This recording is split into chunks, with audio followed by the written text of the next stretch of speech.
Okay. You can hit them again, and It'll come back? Okay, Okay, but okay. yeah, but just back. Okay, sounds good. I just want to make sure we could, thanks so much.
I usually guess at it. Okay, staff, are we ready to go? Okay, commissioners, let's get moving. We've got a busy day in front of us. Kitty is here, she's on the way out. Okay, that's okay. All right, good morning. I'm going to call to order the Washoe County Board of County Commissioners meeting for January 14th, and we will start with a salute to the flag. Commissioner Jung. This is what happens. Thank you, Mr. Chair. Welcome. Everyone, please join me in the pledge. I pledge Allegiance to the flag of the United States of America and to the republic for which it stands, one nation, under God, indivisible, with liberty and justice for all. Thank you, ma'am. Madam Clerk, roll call. Certainly, Mr. Chair. Von Hartung, Chair. Here. Vice Chair Bob Lucy. Marcia Verkbigler. Here. Kitty Jung. Present. Jeannie Herman. Here. County Manager Eric Brown. Here. Assistant District Attorney Paul Liparelli. Here. I'm Nancy Parent, County Clerk. You have a quorum, Mr. Chair. Thank you, Madam Clerk. Mr. Manager, item number 3. Item number 3, Chair. Is your mic Have on? We have with us today, thank you, Holly Gatzke, Area Director for Washoe County Extension. Ms. Gatzke, welcome. Great. Do I have to hit the button? Should Or be is it on. all good? It's all good? Great. Good morning. I wanted to introduce myself for those of you that I haven't met yet. I'm the new Washoe Extension Educator and Northern Area Director for Cooperative Extension. So I want to give you a quick presentation. I know you're busy, and I'm going to get through this as fast as possible, and give you a snapshot of what happened in 2019 for Washoe County Extension activities. Is there a way I can get, oh, there we go, great. Okay, so I'm just gonna run through this actually very quickly because I believe you've got the information in front of you, but I just wanted to let you know the mission of Extension. Basically, our mission is to strengthen the social, economic, and environmental well-being of Washoe County residents. And we do that by doing educational programs in 6 areas: agriculture, economic and community development, health and nutrition, horticulture, youth, personal and family development, and natural resources.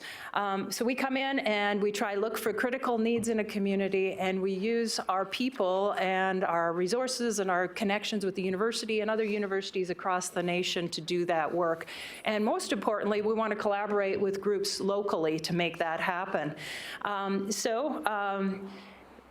I'm going to move that to the next slide and tell you that we do kind of follow logic models. This helps us to get grants and get things going. But what that simply means is we take the resources that we have and we create programming, education programming, workshops, meetings.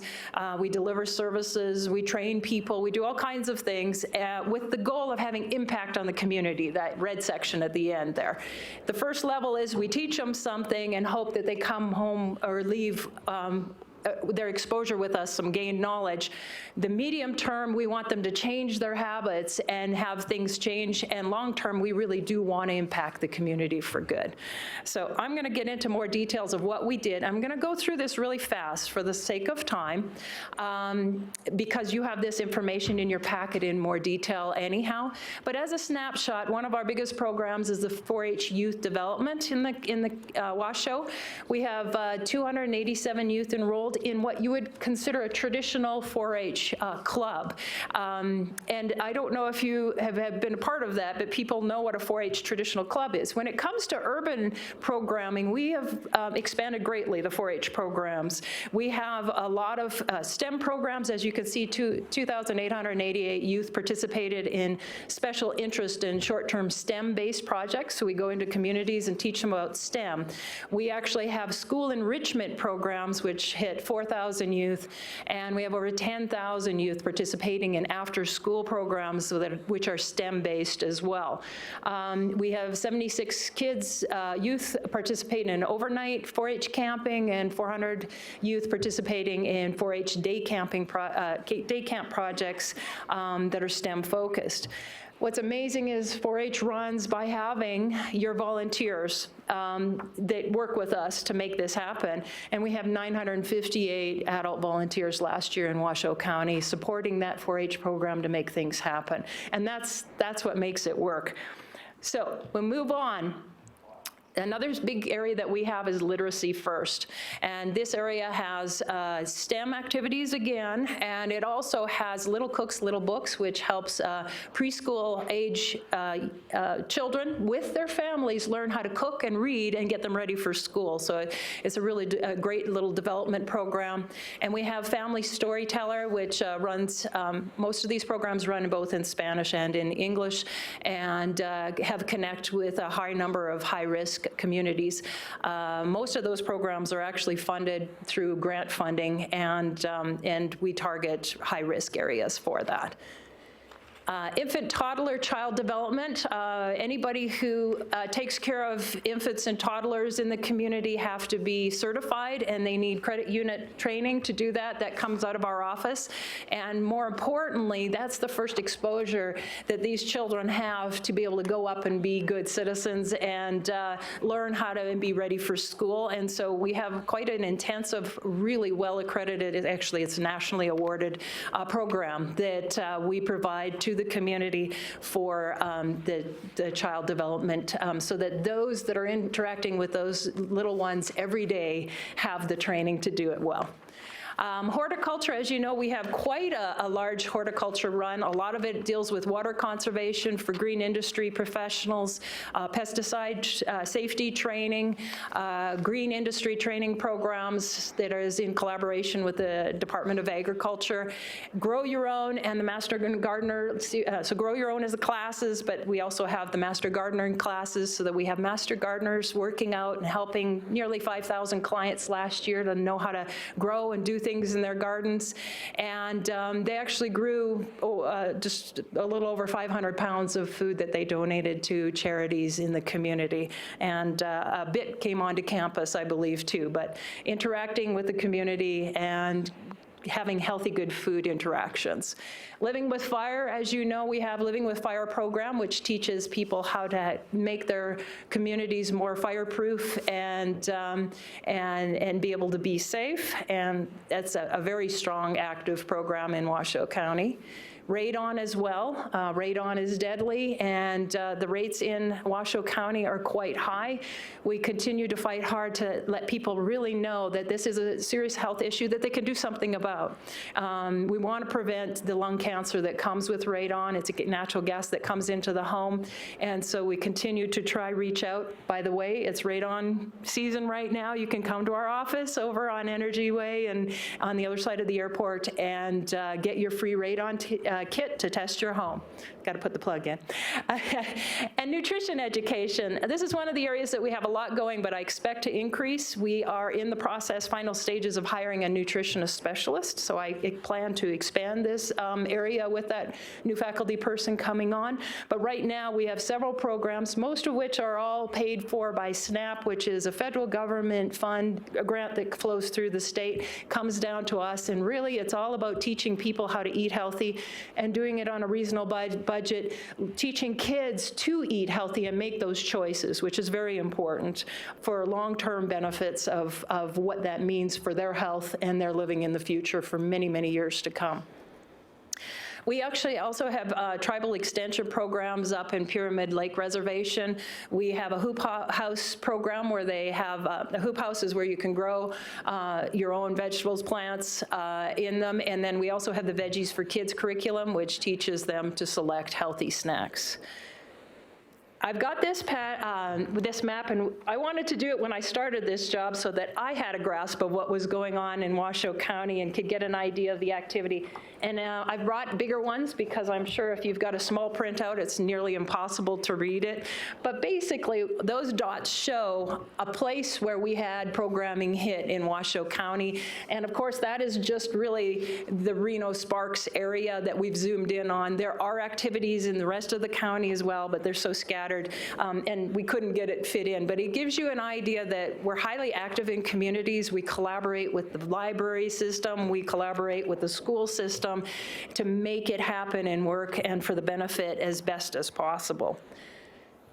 And just a quick summary, last year we had a revenue of $2.8 million. We spent $1.8, and so we do have a balance sitting there right now. Most of that reason is because we've had interim leadership in the office for about 3 years now. I'm here. I plan to be here for a bit, and I took this first year to figure out what was going on and move forward. I'm really interested and started meeting with your staff on looking at the Nevada Adult Health Services programming, seeing that potentially I would like to get really serious about that, potentially hire a person on in our office to interconnect with that program. We teach people how to have life skills, and I think in multiple areas, and I think it would be a great fit to do that. So we will continue discussions and move quite seriously on that in this new year and figure out how we can move ahead to complement the great program you guys have already started going. So that's what I've got for a presentation. Is there any questions? Thank you. Commissioners, I see no one signed in. Does anyone have any questions? Chairman. Oh, I'm sorry. If I may. Vice Chair Lucy. Thank you.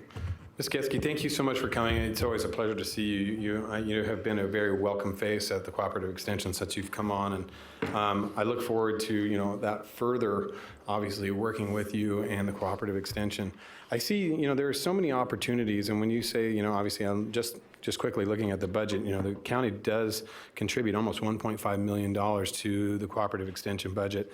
And so, with that, you and I have had some kind of offshoot conversations, but I'd like to continue to work towards what those conversations look in as we stand up our place and develop some of those programs over there for, we talk about workforce development and economic development and family development. That will be a perfect opportunity for us to work with Cooperative Extension, find a way to integrate Cooperative Extension for those individuals at our place, start with some of these families that are challenged and have not the resources available to them. Are those programs that you would be interested in kind of driving the Cooperative Extension to look further at?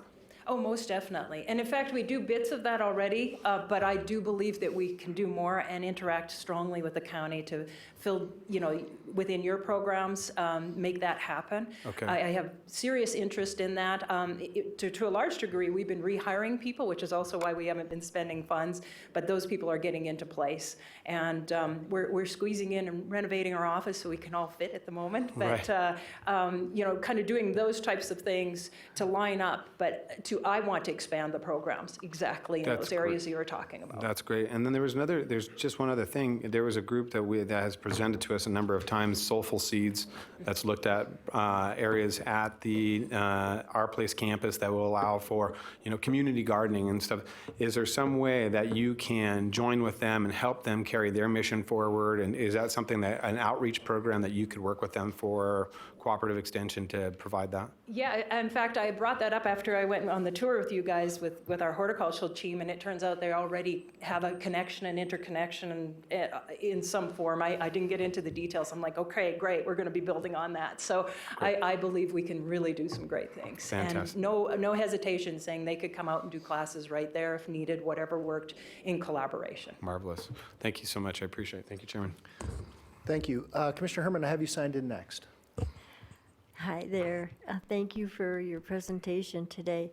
I was a 4-H leader for like 36 years, so I mostly large animals, but I always enjoyed it. I felt that was one of the most important programs that was available to children, adults, anybody. So we're just grateful you're getting back in gear here and have more funding and all that. Hopefully will keep you funded very well. So That would be it's wonderful. Excellent program. Right. A lot of people don't realize 4-H is about creating great individuals and adults. We build them as people. The projects teach them how to learn to take on and plan a project, carry it through to completion. And that's what life is about in multiple layers and ways. And if you grasp these kids young, it's amazing the life skills they gain through those programs. Those are our future commissioners and leaders of our country. Yeah, in fact, 4-Hers are more likely to become leaders in their communities than anybody else. The statistics show that we actually build leaders, correct? Yeah, thank you. Thank you, Commissioner. Commissioner Jung, I have you signed in next. Thank you, and thank you, Miss Gatzke. Correct, you got it.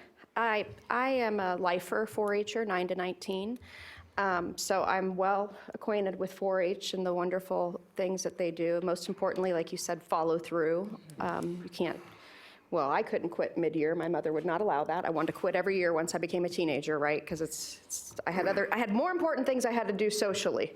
But I followed through, and my mom beat me all the way across that finish line. What I want to ask you, so I'm a partner with this. I love what 4-H does. I know 4-H has completely evolved since I was a kid. It's not as, especially when you show how small amount of people are doing it full time. It used to be much bigger in my tiny town. I mean, and granted, we didn't have much else to do. I want to ask you, you said that you're doing a needs assessment. Have you completed your needs assessment? No, in fact, I'm in the early stages in collecting what you people have done within the Washoe County and in other agencies, but then I'd like to fill in some gaps and Sure. look at things. So no, I have not yet done that, but it Okay. is on my to-do list to get done because we want to make sure that there's always more tasks that need to be done than what we have money for and people Right. and resources for. So that's part of the focusing and driving in hard on the needs of a community. Great, and I'm sure you've talked to the Healthy Communities Group, and, right, you're up on that. We're on that path, yes, definitely. Okay, good. Yes. I mean, because one thing I see, and it's not just you, it's just another example, and I don't even know if it's true in your example, but it feels like we are always polling in different ways Yes. when we're looking at addressing needs or even agreeing on what the community's needs are, and I would love to help give you input into those needs. We most know definitely, most emergent right now is the income inequality and the fact that our rents are so much higher than what our average wage is here. So if you could fill in those gaps, that's where we could really use you. And then I think the horticultural and master gardeners can perhaps become partners with us with all of our campuses, not just our place, and help with design, implementation, removal. We have a lot of plants right here in our building that give us issues sometimes. So I can, off the top of my head, give you 3 top priorities. But after you've identified and done all the analysis, I would love it if you could, you don't have to come back here, but send us a little, don't send us the whole packet of 300 papers. Nobody wants it. If you could give me an overview, and then if anybody needs to go to it, they can go to it digitally. But just to help push you in that way, because I do, as the vice chairman said, it looks like we give more than half your total Yes. operating revenue. And I'm wondering, what is your board made up of? Who do you report to? I report to Ivory Lyles, Dr. Ivory Lyles, who's the director of 4-H, who reports to the dean of the whole college. But I also, I consider that I report to you, too. I would hope so, with over 50%. So I'm wondering. It's very much a partnership. Just like the Board of Health again. We pay more than everything, but we don't have all representation.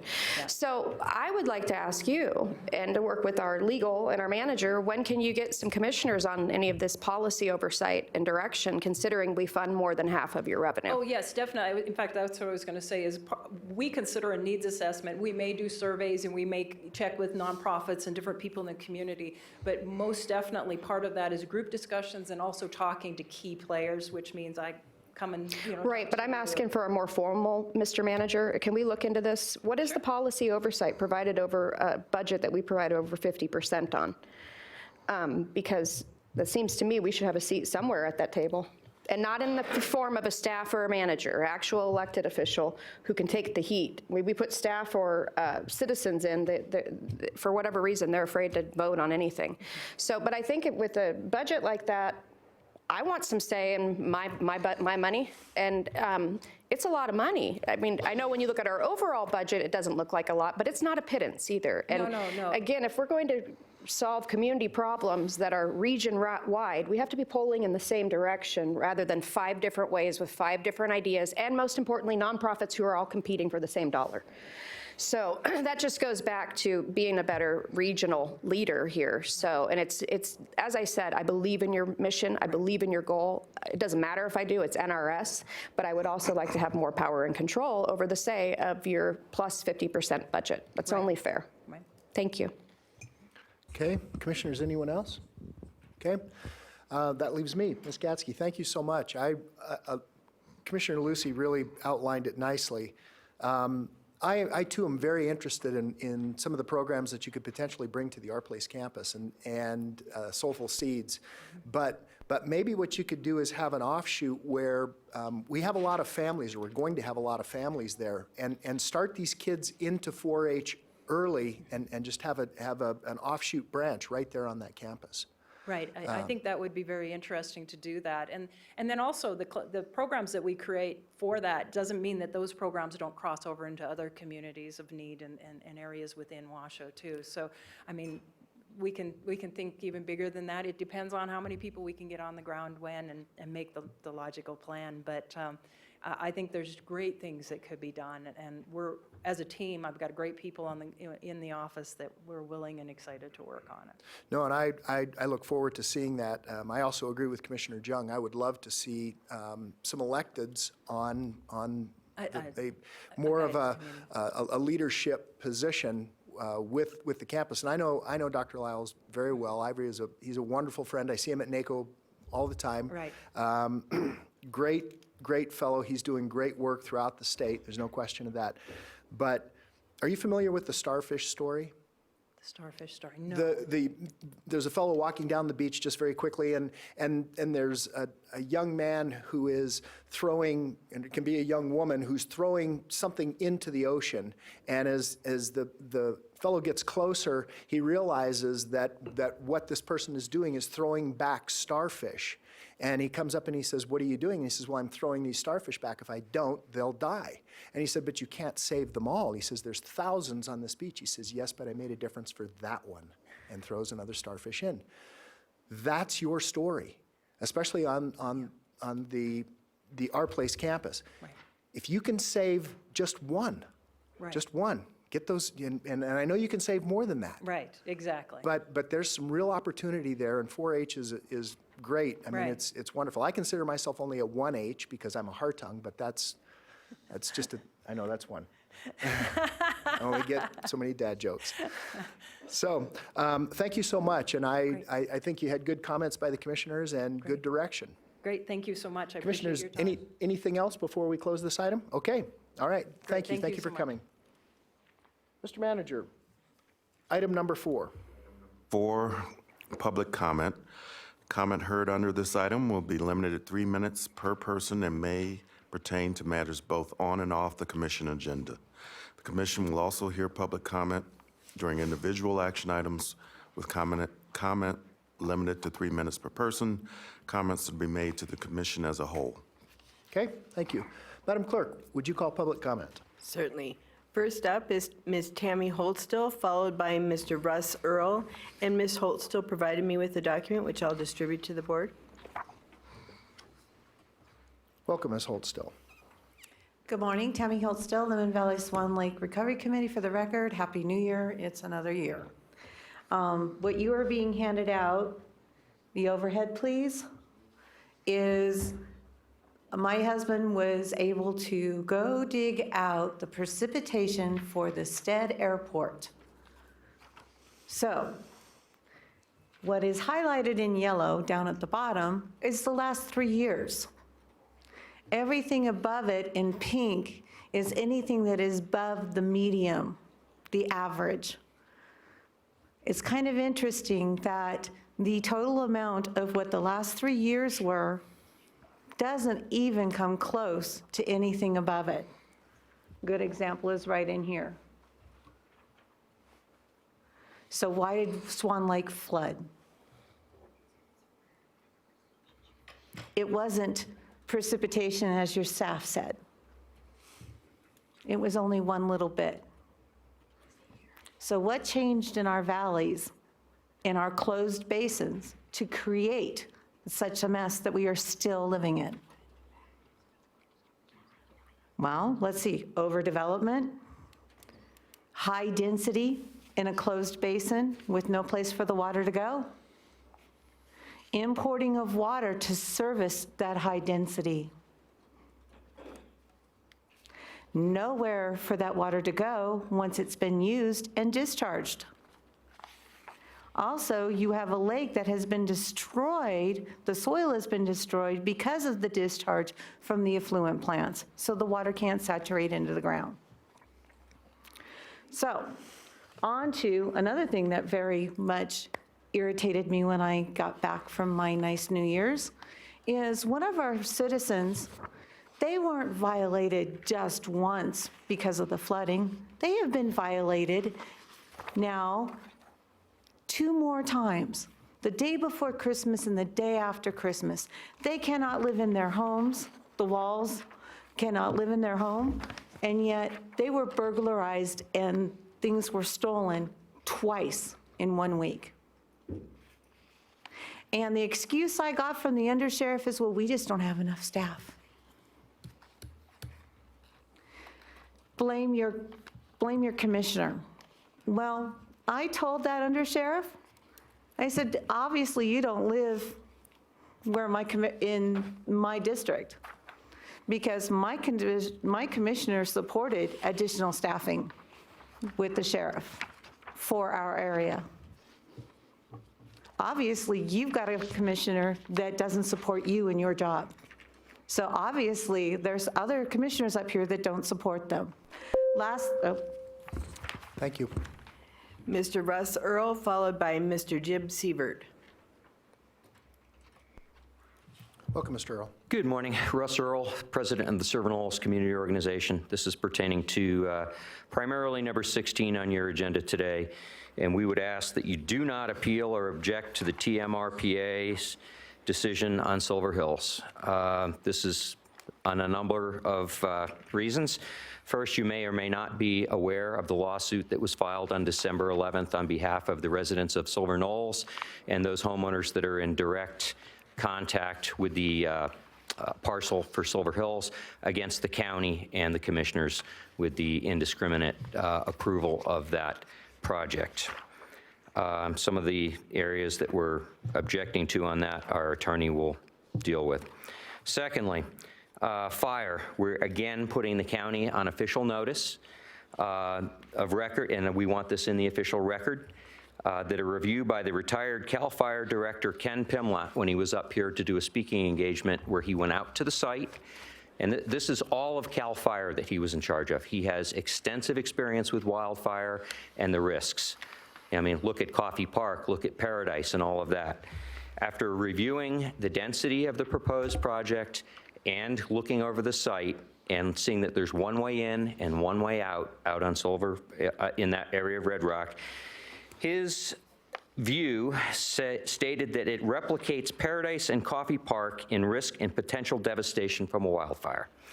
With that being said, and the county having been warned of this a number of times, but yet you folks in front of me approving that project, if in fact we do have a devastating wildfire, I will be the first one to be working with the attorneys against the county, because you have been advised that this is a potential risk for loss of life and many, many buildings. And we have a professional that I have utmost respect for, that, and no disrespect to our Truckee Meadows Fire Chief, but I think he has far more experience being in charge of all of California than our fire chief here, who has told you, oh, don't worry about it. I think that is irresponsible. I was a professional firefighter in California myself. I know what fire risks are. And we have extreme fire risks out there. We've experienced it in the last few years. And the problem with that, when we had the most recent fire, we were locked in Silver Knolls. We couldn't go north, we couldn't go south. We were stuck. Luckily, the winds changed, and we had air tanker support, and we were able to knock the fire back. We didn't lose any structures. The fire department did a good job, but there was a lot of luck involved in that. But again, I am warning the county on this. This is a severe risk, and please assess these things with your determination and do not step forward and do not appeal or object to the TMRPA's findings. Thank you very much. Thank you. Mr. Jim Sievert, followed by Mr. Michael Pitkin. And Mr. Sievert has provided me with some written comments, which I'll distribute to the board. Welcome, sir. Greetings. My name's Jim Sievert, and for the past 20 years, I've built a bicycle park, which is in the Sun Valley Regional Park. Over the last 20 years, I've worked hard, mostly alone, to build one of the best bicycle parks in the world. Yes, the world. Having produced bicycle world champions and good citizens abroad from this bicycle park, I come to you today to ask if we can go forward and explore options to help me continue building and upkeeping what is known as the biggest little bike park. I've had meetings prior with Washoe County Parks when Washoe County took the park over. In those meetings, I've always come away with little to no resolve. I've been promised a lot and received almost nothing, but I continue to maintain and build new features and challenges for all ages and levels of bicycle rider. I would like to have meetings with Washoe County and the parks where I'm not the only voice and advocate for the bike park itself, and to actually be heard as to what the needs and the hopes of the bike park are for the immediate and long-term future. I'm asking for Washoe Parks not to spend money in the wrong direction in places such as another impact study or another carelessly thought up expenditure, and to actually work with me not only to maintain and keep, but expand into the future what is one of the best places in the world to ride a bicycle. Thank you. Thank you, sir. Mr. Michael Pitkin, followed by Mr. Levi Hooper.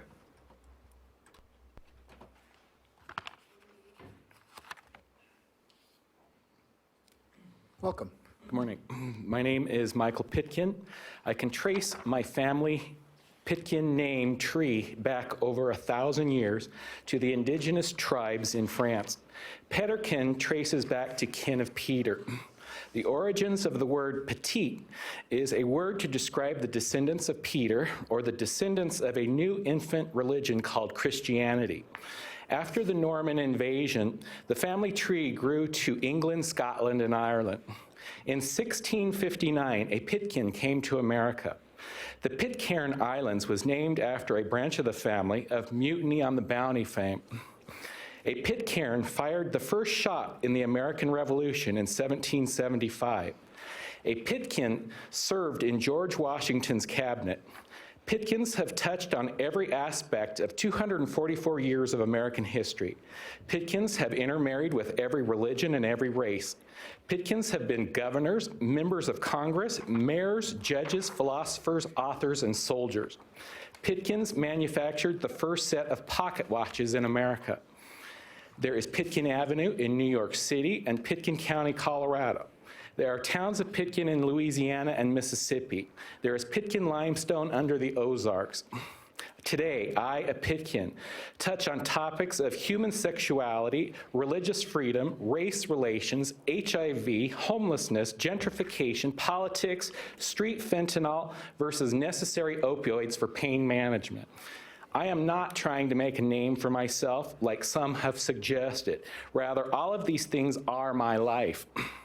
It is in my DNA to serve as well as to speak up and to defend myself. Because others here in Reno have labeled me white privileged and have attacked me, I respond. Discrimination is discrimination even when it is reverse discrimination. When you attack me, you are actually attacking yourselves. I have the right to privacy and the right to be left alone in my own home. Thank you. Thank you, sir. Mr. Levi Hooper, followed by Mr. Sam Dene.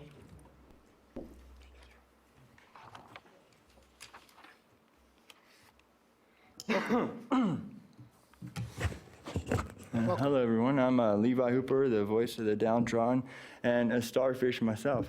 I actually have 2 starfish at my house right now. I had brought 2 homeless people into my apartment right before Christmas time.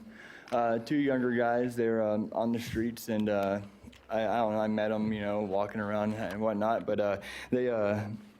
I don't know, when I talk to people like one-on-one, you know, I take a, like, you know, evaluation of who they are and whatnot, you know, so these people struck me as somebody that could be benefited from me helping them. So I, you know, let them move into my studio apartment, which is so small, you could damn near touch every wall, you know, but we're, you know, doing all right. It's been, you know, like 6 weeks now they've been living there, and I mean, it's difficult in certain ways, but I'm humbled by it and whatnot, and I like doing stuff like that for the community.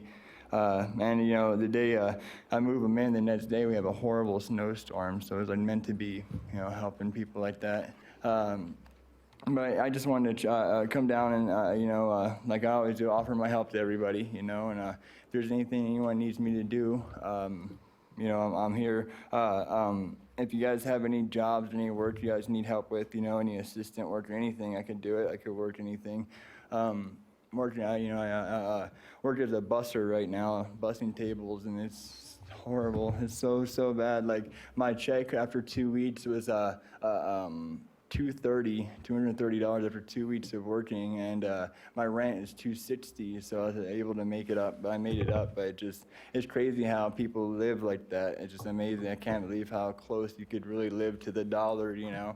But also, I mean, if you guys have any work you guys need done or anything, let me know, or anything towards the community or with the homeless side, I can help too. I went over towards the homeless shelter. I'm always in that area, and they have I don't know if you all seen it, this big tent. It's like a big circus tent, more or less, that people are sleeping in, you know, and they have heaters and stuff going. It's really amazing that they're using a circus tent like that. But it's sad in its way, but I guess it helps people. I mean, it gets you out of the cold, and it just, I don't know, it's just rough. But I'm always around. You know, sorry I hadn't been in here since, you know, before Christmas, but with these homeless guys at my house, I've been like really happy that, you know, I can help them out. One of the guys, the first 2 weeks, he got his ID and he's already has a job. Another guy started his new job last Monday, so they're both working already. I mean, it's pretty amazing, you know, a little bit of help could help a lot of people, you know. So I'm grateful in myself that I could help, you know, homeless people in my little way. But I like your starfish story too. That's pretty neat. All right, hey, God bless you all. Thank you. Thank you. Mr. Sam Dene.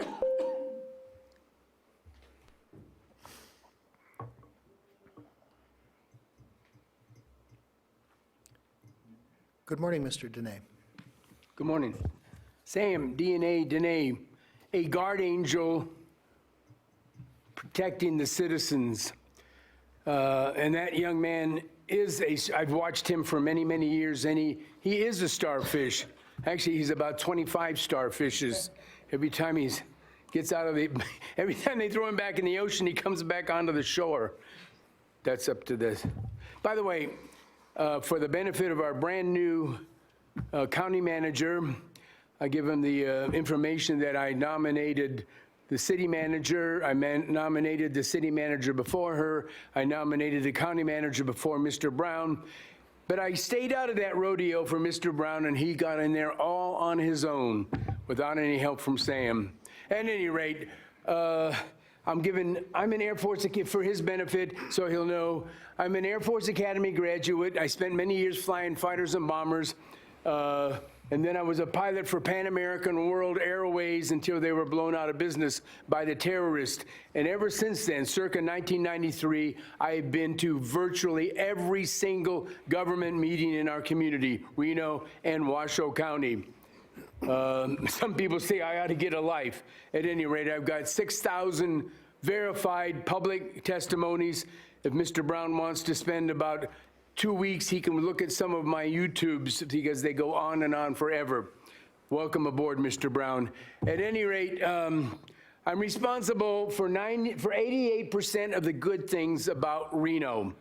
I won't even start anywhere. I'll just say, I saved Burning Man, one of the biggest operations in our community, financially speaking. I saved Burning Man single-handedly. And by the way, I appreciate it greatly when you have law enforcement over here protecting Sam against who knows what might be going, and another sheriff's deputy back there too. At any rate, I'm responsible for saving Burning Man. I'm responsible for the Gigafactory, the Tesla Gigafactory. You can ask Mike Kazimierski, the head of the Economic Devastating Authority of Western Nevada. He's the only one who came to the podium and said, yes, thank you, Sam, for bringing Tesla to Reno. I'm also responsible for saving the Air National Guard. They wanted to get fighter planes. I said, no, get cargo planes. I spent a whole year on that project, among other things. They wanted to get fighter planes. They got C-130s, thanks to me, the only person. And now the governor and the Air National Guard want to bring in an extra squadron. And I spoke on this down at the city council meeting, and I told the governor, Steve, up there, that's a good idea. Playing off of my great ideas, and you're benefiting from that. But it's the wrong venue. Downtown Reno is not the place. That new guard unit should be at Stead. Thank you. Thank you, Mr. And you're welcome, and welcome aboard. That was the end of the people signed in for public comment, Mr. Chair, but before we move on, I received a copy of an email from Anne Marie Grant, which I'll place on the record of today's meeting. Okay, thank you, Madam Clerk. All right, I will close public comment. Mr. Manager, we are on to item number 5. Item number 5, election of Chair of the Washoe County Board of Commissioners. Okay, before we open this item totally officially, I want to thank the commission for allowing me to serve as the official this last year. I appreciate the opportunity to serve, and I look forward to this next year. It's going to be a good year. We're still in an upward mode, and so it's going to be a boomer. Commissioner Burke-Bigler, you are up first. Thank you, Mr. Chair. I nominate our Vice Chairman, Commissioner Bob Lucy, to be chair for the next year. Second? Okay, so we have a motion for Commissioner Lucy to become chairman, and we have a second. Commissioners, any discussion? Seeing none, all those in favor, please signify by saying aye. Mr. Chair, who was the second? Public comment. The second was myself. Thank you. I'm sorry. Do you have any public comment, Madam Clerk? We apparently do. Mr. Sam Dene. Okay.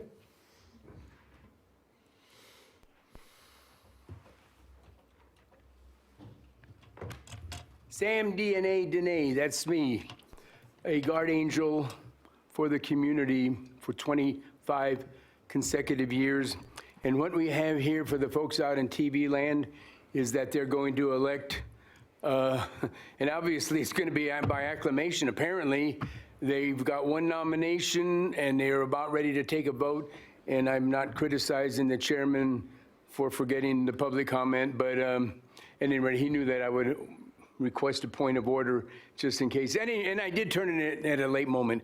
At any rate, what we have is this election, and they're going to elect out of the people. A lot of the people in this community don't understand how this works. They over in Reno, they elect a mayor all by that person individually, a mayor, and then 6 city council members. Here at the county commission, the 5 county commissioners are all elected individually as commissioners. And then once every year, these five commissioners vote on who they want to lead the commission, and he would be the commission chairperson. And so for those, I didn't understand that for quite a while. People even ask me now, who runs the county commission? And I say, well, it rotates every year or so. And so right now, at this time, it's been Mr. Hardtongue, and I have to say, he's done a pretty up and walking good job of running this operation. He understands the open meeting law. And he understands what's going on in Reno, and he seems to know everybody, and he's out there saving starfish every day, I know, at any rate. Anyway, that's inside joke from his comments a couple minutes ago. At any rate, I don't want to say which one of the, and they've got nominated Mr. Lucy, who was a previous chairman of this board, and I'm not here to say who I'm going to support on this vote, but I always have to remind the citizens out there, there is nobody on this board. There is nobody on this board who is more qualified than me, the humble Sam Dene. So, a nice smiley face, too. At any rate, considering the fact that it cannot be me because of some law down there of the state, I have watched Mr. Lucy in action as the county commissioner chairman, and he also did a pretty up and walking good job, so I support Mr. Lucy. Thank you. Madam Clerk. That's all the public comment we had. Okay. Oops, sorry. Tammy, hold still. Thank you, Tammy.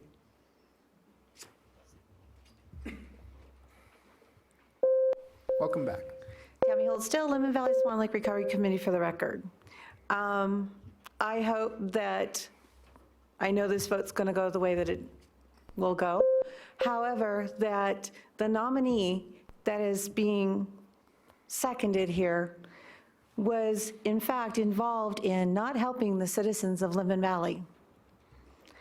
He waited until after the governor came out, after I had been before all of you for 4 weeks, 5 weeks actually, begging to help the citizens out there, and you ignored. Now you want to be back in charge again? One of the quotes that is out there on your website, it's a news clip. No, Washoe County will not rest until every citizen is back in their homes and back in their lives. I know of 4 sets of citizens that are not back in their homes and are not back in their lives. So is this the right direction to be taking for the citizens of Washoe County? It's a good question. I know that that same person came in my home without introducing himself when he was chair and bullied me to tell me that I was not going to speak at a public meeting. And I have residents who will back me up on that. See the look on his face? He just smirked. He doesn't believe he did, but he did, and there were citizens who saw it. So I don't think he's the right person to be chair. I think that there's other people out there who have not been chair or co-chairs that need to be put in and maybe see something different out of this committee for our community as a whole. Because right now, nothing's changed in the last 3 years, and it needs to change. Thank you. Anyone else, Madam Clerk? Now there is no one, thank you. Okay.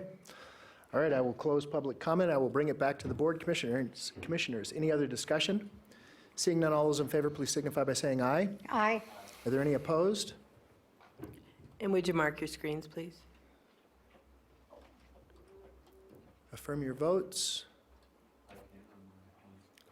Yours isn't working? I assume you're a yes? Yes. Thank you. Okay. Congratulations. Okay. The meeting is yours. She's yours to fly. Thank you, Commissioner Hartung. I appreciate the opportunity. This is an honor once again to serve as the chair of the County Commission and hope to serve the citizens of Washoe County to the best of my ability. We're on to agenda item 6. Mr. Manager. Item 6, election of vice chair of the Washoe County Board of Commissioners. Thank you, Mr. Manager. So at this time, is there do we have any nominations for a vice chair? Mr. Chairman, Commissioner Hartung. I would nominate Commissioner Burke-Bigler as vice chair. All right, and I would second that motion. Do we have any comment or discussion from any of the commissioners?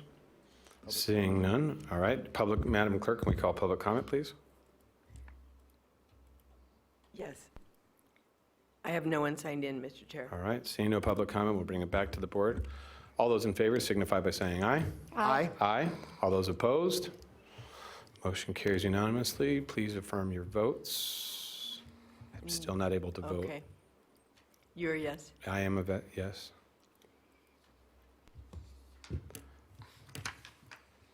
All right.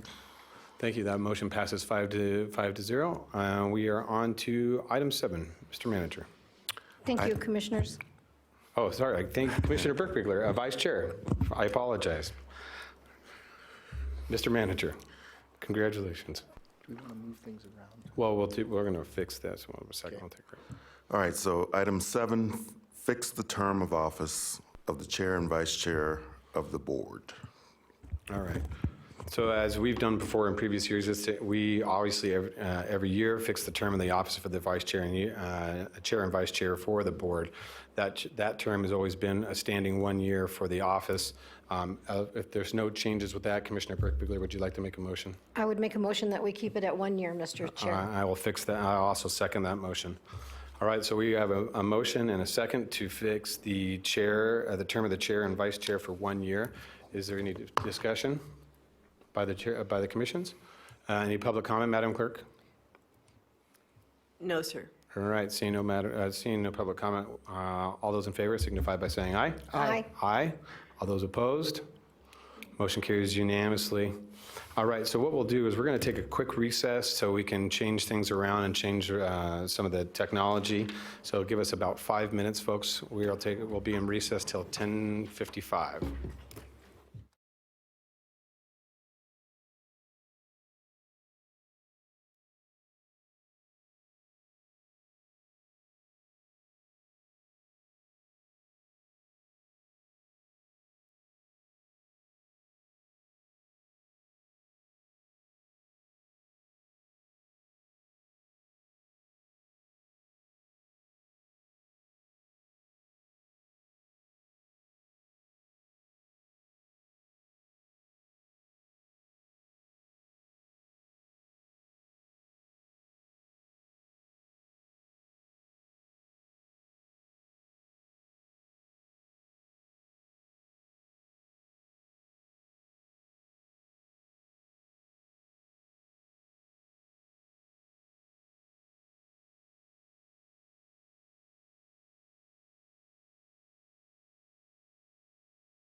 All right, that's fine. We'll just go without it for right now. We'll work on it later. All right. All right, everybody, welcome back. Sorry, we've had some technical difficulties, try to work through it, but it doesn't seem like we're going to be able to fix those this morning. So we will just move as we've always done in the past and kind of go old school fashion and go from there. So with that, I will call the meeting back to order. We are on to item 8, Mr. Manager, Commissioners and County Managers' announcements. Mr. Brown, do you have anything, sir? I have a couple items. I want to get in the habit of updating the board on past items that you've asked staff to follow up on. I have a couple of updates this morning. One has to do with the courthouse ramp cleanup. You all recall at our December 17th meeting, Mr. Escada informed us there were some issues with the cleanliness of one of the wheelchair ramps, and I just wanted to report back that we've taken a review of our resources that are dedicated to our downtown facilities. I think we figured out the problem on that particular day, and staff will continue to monitor that situation to make sure that if there are issues, in fact, we had an issue last week where during the middle of the day there was a cleanup that had to be taken care of in short order. We were able to do that. In fact, we got a favorable report back from Mr. Arascata that day on how quickly we responded. So just wanted to provide that update. In a related manner, Commissioner Lucy, I believe you asked for a follow-up with the sheriff to determine what resources the sheriff's office dedicates to homeless. I met with Sheriff Balaam, who indicated that they really don't have any dedicated resources for homeless issues. However, the good news is there are discussions going on between Reno PD and Sparks PD and the sheriff's office about pooling their resources to do a better job of coordinating their efforts here in the region. So just wanted to provide those two updates. Happy to take any questions. Great, thanks, Mr. Manager. Any questions for the manager? All right. Commissioners, I can't see anybody wishing to speak, so I'm just going to do it old school. So, Commissioner Hartung? Yes, thank you. Thank you, Mr. Chairman. I really don't have anything, but what I did want to say is I wanted to thank staff and everyone for just how tender everyone was with me this week with the passing of my mom. I just appreciate everything that commissioners did for me and staff, and I wanted to also do a shout out for the city of Reno. They sent me some flowers. Thank you so much, city of Reno. That was beyond kind. So I wanted to thank everyone, and just I'm very appreciative of the space that everyone's given me and how many people have come beside me. Thank you. Thank you, Chair. Thank you, Commissioner. Commissioner Herman? Thank you, Chair. I was at a Washoe Story Conservation District meeting yesterday, and we were going over our budget. And what they have to get by on is $5,000 from the state. That's all they get. And so that has to last for 11 months. Yeah. So I've been donating to them, but I spent all my money this year already on some things that were important. And so they are expected to look at conservation issues on plans and that sort of thing by the county. And they've been spending a lot of time and efforts and funds to accomplish that. And I really think that they should be reimbursed for some of that, because they're doing a real service that if the county had to go to the private sector to get that help, they would have to pay a lot more. So I just would like to suggest that we think about funding them a little money from the county since we use their services. Thank you. Great, thanks, Commissioner Herman. Commissioner Jones, do you have anything this morning? Commissioner Burke-Bigler? All right, I have a couple things that I'd like to bring up. Couple things that I'd like the manager to look into. Mr. Manager, you and I have already had this discussion offline, but Commissioner Burke-Bigler and I participated in the CHAB earlier this month, the Community Homeless Advisory Board meeting, which is a meeting of all the municipalities. And one of the discussions that was brought up is obviously there are still the continuing challenges of the homeless issue here in the region. And it is a regional effort. We talk about how it impacts the region from emergency shelter all the way up to supportive housing and programming for indigent people and people of need throughout the process. And so what I'd like to say is that during that meeting, it was kind of heated and there was some tension between us. But what I suggest is I'd like for the manager and staff to set some meetings going forward to discuss what future steps are as we bring our place online, how transitions look, how we start looking at how we process funding for everyone between, and how those fundings are allocated. We are going up for the RFP for the program manager or operator for the Community Assistance Center downtown, which Reno is currently the lead on, but we are a major contributor to that and fund that to a very tune of almost $2.7 million. And so I think we should have a say in how that RFP looks. And so I'd like the manager to sit down with staff and have a detailed conversation about how we go forward and process that RFP and who that operator is. Secondly, I did have an opportunity to attend a conference in Las Vegas on Friday, the Thriving Communities for Southern and Southern Nevada, that was hosted by the Department of Health and Human Services for the U.S. Department of Health and Human Services in conjunction with Clark County staff, and I was invited by Chairwoman Kirkpatrick to attend.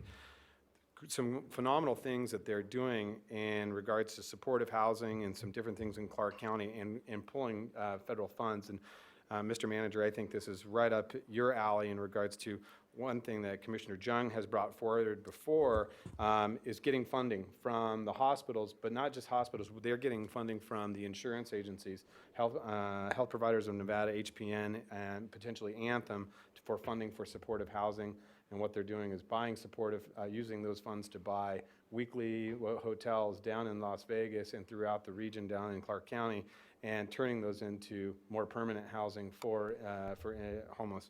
And so I'd like to see how they work through that process and see how we can, if not HPN, Anthem, and how we do it. And I no better person than you, sir, to lead that.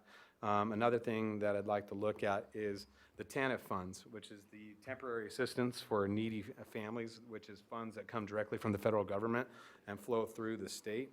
Currently, from numbers that were given to me from the director, there's $32 million that are sitting, waiting, unused dollars at the state that just needs to be changed in a scope of work to get that money transferred down to the county for supportive and needs for workforce training and different things of that nature. But scope of works can be changed, and so I'd like to see staff look into that.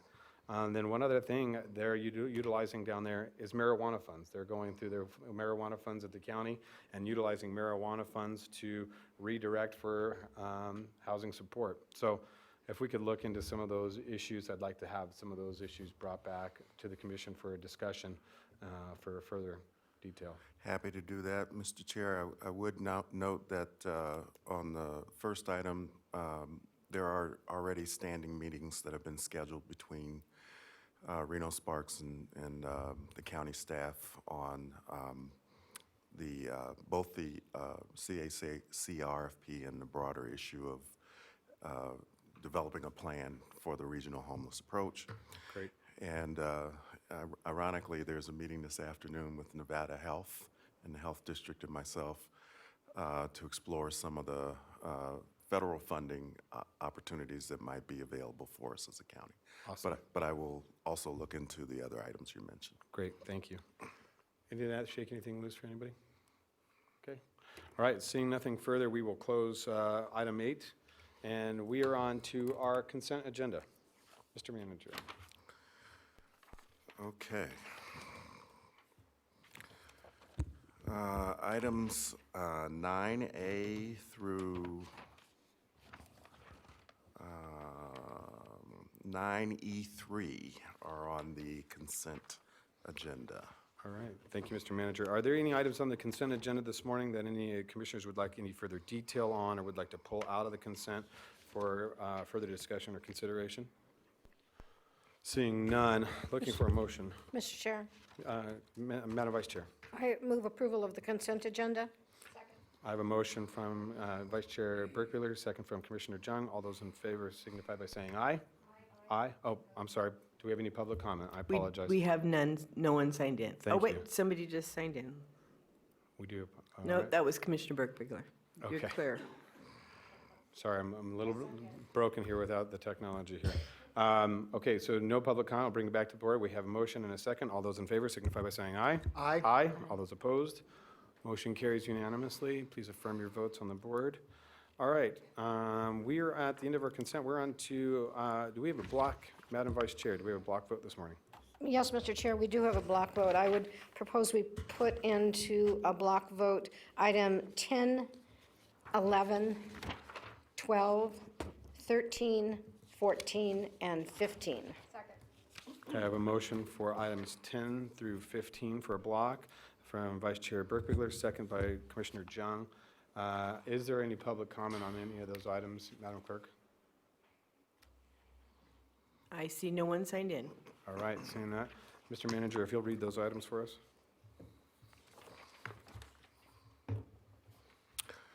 Item number 10, recommendation to approve budget amendments totaling an increase of $434,299 in both revenue and expense to the FY20 State Family Planning Grant retroactive to November 1st, 2019 through June 30th, 2021, and direct the Controller's Office to make the appropriate amendments. Health District.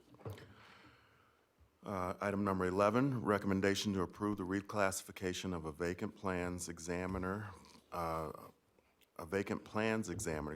pay grade LM, to a new job classification with plans examiner trainee, pay grade K, a vacant payroll technician 2, pay grade J, to account clerk 2, pay grade H, controller, and a vacant senior human services caseworker, pay grade pay grade 0, I'm having problems reading today, to human services caseworker 3, pay grade N, human services agency, as evaluated by the Job Evaluation Committee, and authorize human resources to make the necessary changes. The net annual fiscal impact is estimated at $27,784. Human resources. Item number 12, recommendation to approve the revised interlocal contract between public agencies between the State of Nevada Department of Health and Human Services Division of Child and Family Services and Washoe County through the Crossroads Program to provide a sober living environment with supportive services to use, no cost to the county, effective upon approval through October 31st, 2023, and if approved, authorize the chair to execute the contract. Human Services Agency. Item number 13, recommendation to approve additional funding, increase of $70,000, no match required, for a total of $199,077 from the Las Vegas Metropolitan Police Department on behalf of the Washoe County Sheriff's Office for reimbursement of expenses associated with internet crimes against children investigations for the retroactive grant period of July 1st, 2017 through August 31st, 2020. And if approved, direct the Controller's Office to make the necessary budget amendments. Sheriff. Item number 14, recommendation to award a bid and approve the agreement to the lowest responsible bidder for the Liquid Distribution Systems Retro Project fiberglass scope. Staff recommends Brycon Construction in the amount of $79,610 for fiberglass work for a current total project amount of $151,260. Community Services. Item number 15, recommendation to approve an agreement between Washoe County and MWH Constructors, KG Walters Construction, for CMAR pre-construction services for the South Truckee Meadows Water Reclamation 2020 Facility Expansion Project within the South Truckee Meadows Reclamation Facility Service Territory, $631,280, Community Services. Those are the items. Thank you, Mr. Manager. All right, seeing that we have a motion and a second, and seeing no public comment, we will take a vote. All those in favor signify by saying aye. Aye. Aye. All those opposed, please place your votes on the, motion carries 5-0. All right. Mr. Manager, we are on to our next item. This is item 16. Item 16 is a recommendation to provide direction to staff whether or not to object to the finding of nonconformance with the Truckee Meadows Regional Plan by the Truckee Meadows Regional Planning Commission on Regional Conformance Review Case Number CR 19-009 for Washoe County Master Plan Amendment, Case Number WMPA 17-0010, Silver Hills. If not successfully objected to or appealed, the finding of nonconformance would effectively overrule the County Commission's approval of the Silver Hills project application, which among other things would result in new master plan and regulatory zone designations for approximately 780 acres of land adjacent to the Red Rock Road. APNs are 087-309-10, 087-390-13, 086-232-31, and 086-203-05.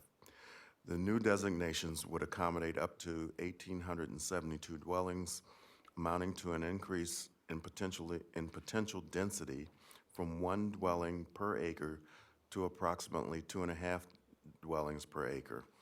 The applicant and landowner in the underlying matter is Lifestyle Homes T&D LLC. And direction to staff whether or not to appeal the decision of the Truckee Meadows Regional Planning Commission to the Truckee Meadows Regional Plan Governing Board if the TMRPC upholds the finding of nonconformance with the Truckee Meadows Regional Plan or Regional Conference Review Case Number CR 19-009 for Washoe County Master Plan Amendment Case Number WMPA to 17-0010 Silver Hills, Community Services. Thank you, Mr. Manager. All right, at this time, do we need staff presentation to the commissioners on this item? I believe Roger Pelham is here. Pelham, I'm sorry. Trevor and Mr. Lloyd is here as well. If we do need a staff presentation, if not, I'm seeing no from the commissioners at this time, Mr. Lloyd, so thank you with that. So I'll open this up for discussion. Public comment. Well, let's open public comment first. Thank you.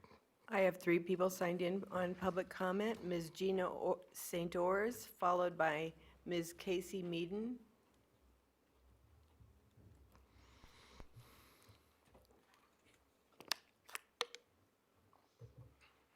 Hi, Commissioners. Good morning. Welcome. I'm Gina St. Ors, and I've been a resident of Washoe County for 28 years. And I am the California refugee that spoke a few months back, and I've seen a lot of changes in Los Angeles that have turned it into a very awful place. In fact, it's becoming one of the places that people are most leaving over the past 5 years.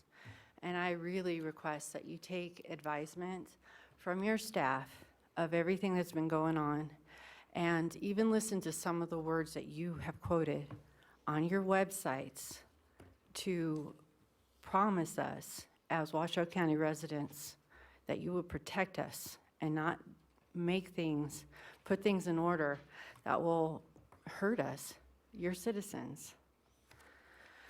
You know, I look over and I see Commissioner Herman. She says that she's familiar with the complex and ever-changing regulations and are passionate about following a strict code of ethics.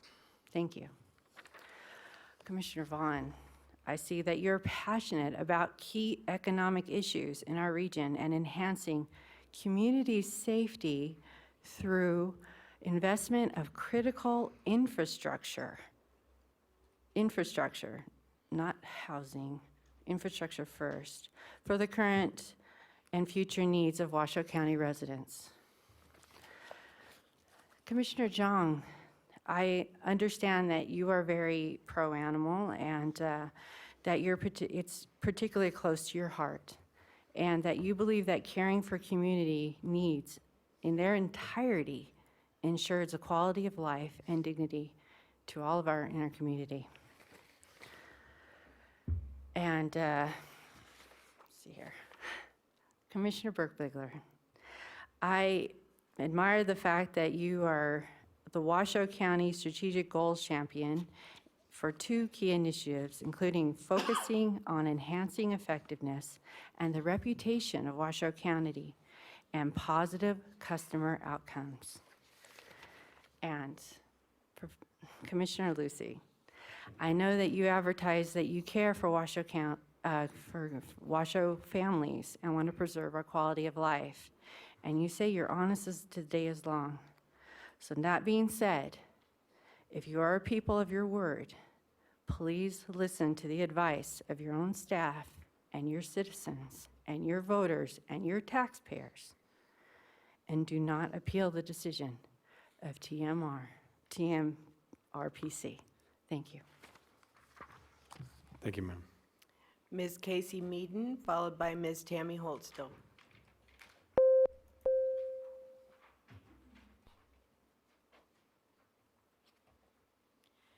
Good morning, Commissioners. My name is Casey Meaden. I live in Silver Knolls, and I'm on the board of the Silver Knolls Community Organization. Regarding the Silver Hills development, please do not appeal the decision of the TMRPC. They got it right. So did the NEVCAB and the Planning Commission. They all voted against this development as it's proposed. 1,872 homes is way too high a housing density for the proposed area. Thank you. Ms. Tammy Holtstill.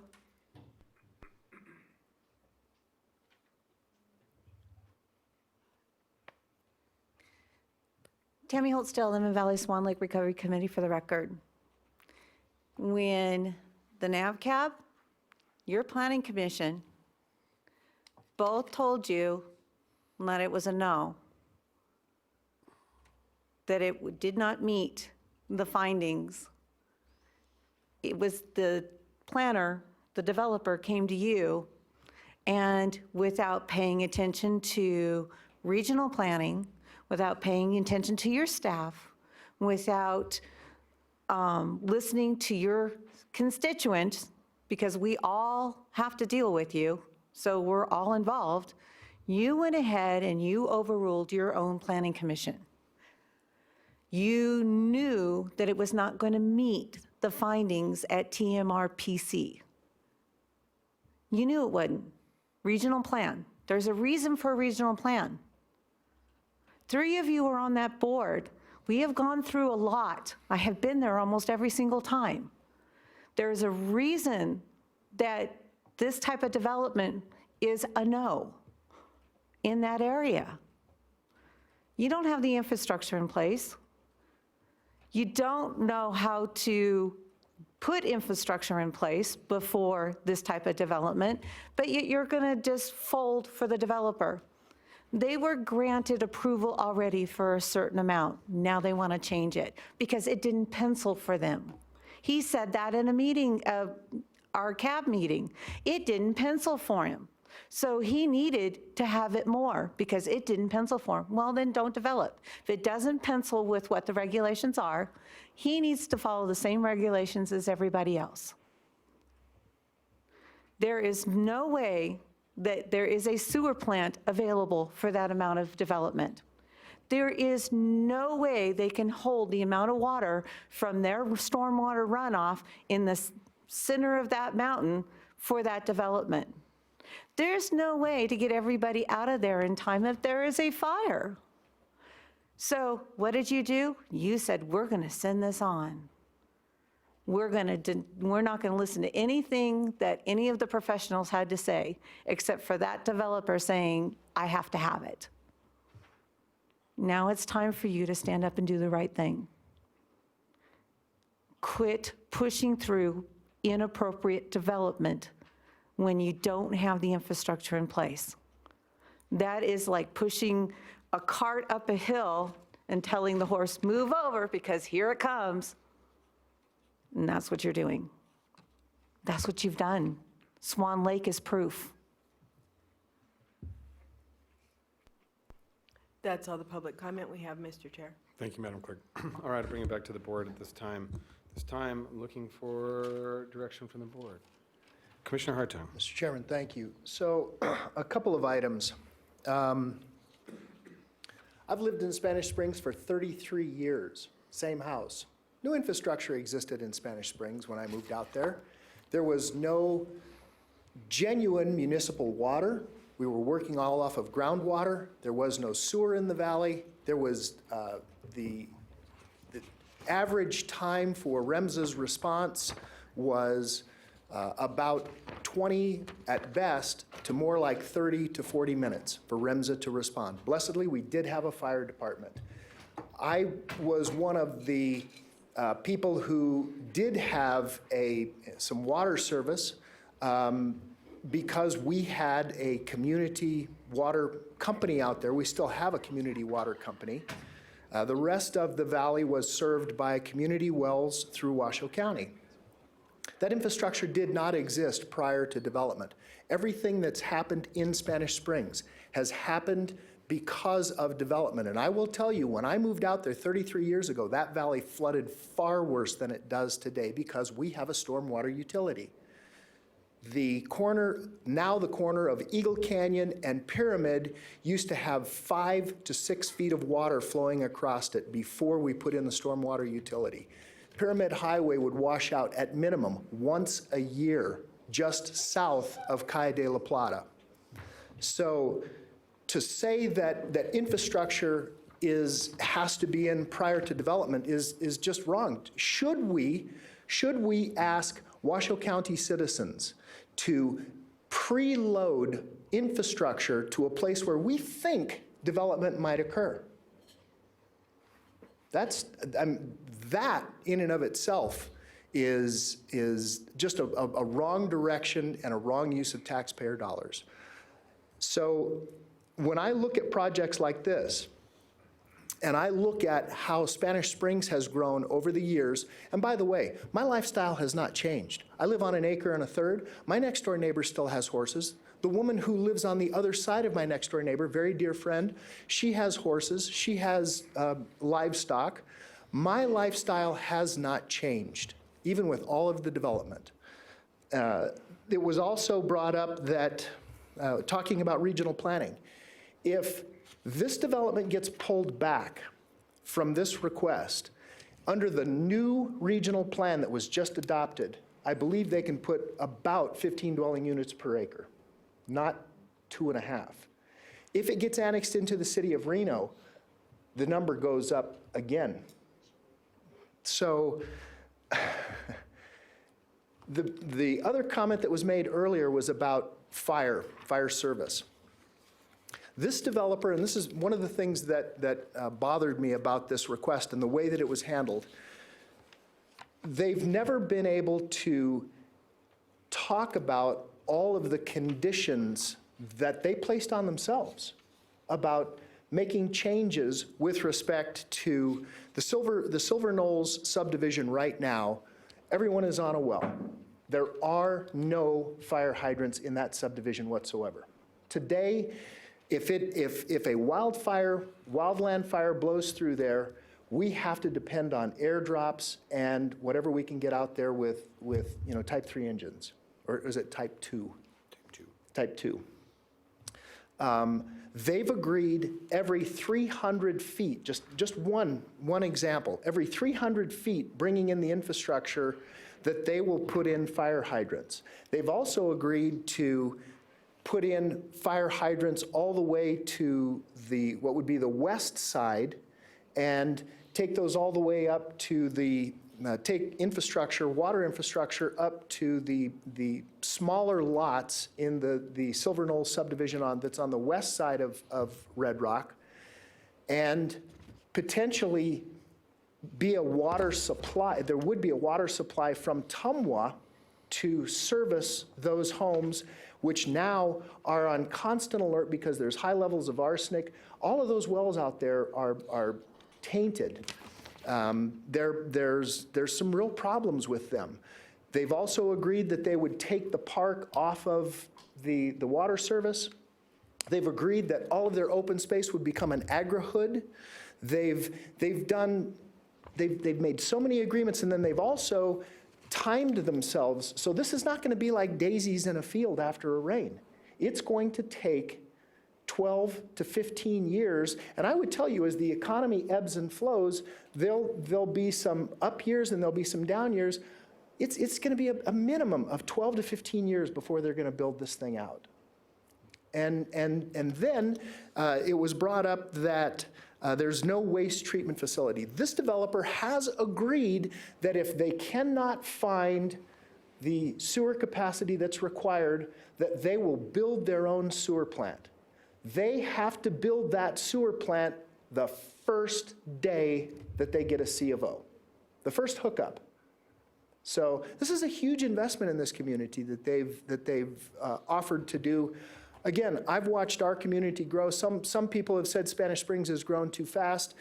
I could also be one of those complainers, but you know, we're a growing community. We are on the upswing, and we need housing. And I think that this is a reasonable request. They've offered solar fields. And by the way, this was not brought up. I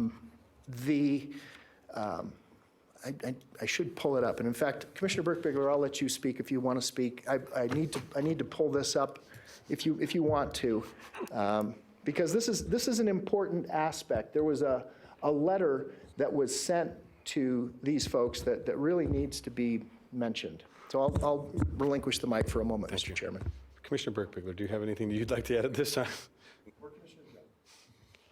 I don't really have anything additional to add. I think I can say that I agree with Commissioner Hartong, and I am somewhat frustrated that our staff has not looked at the broader picture of we need housing, we need growth.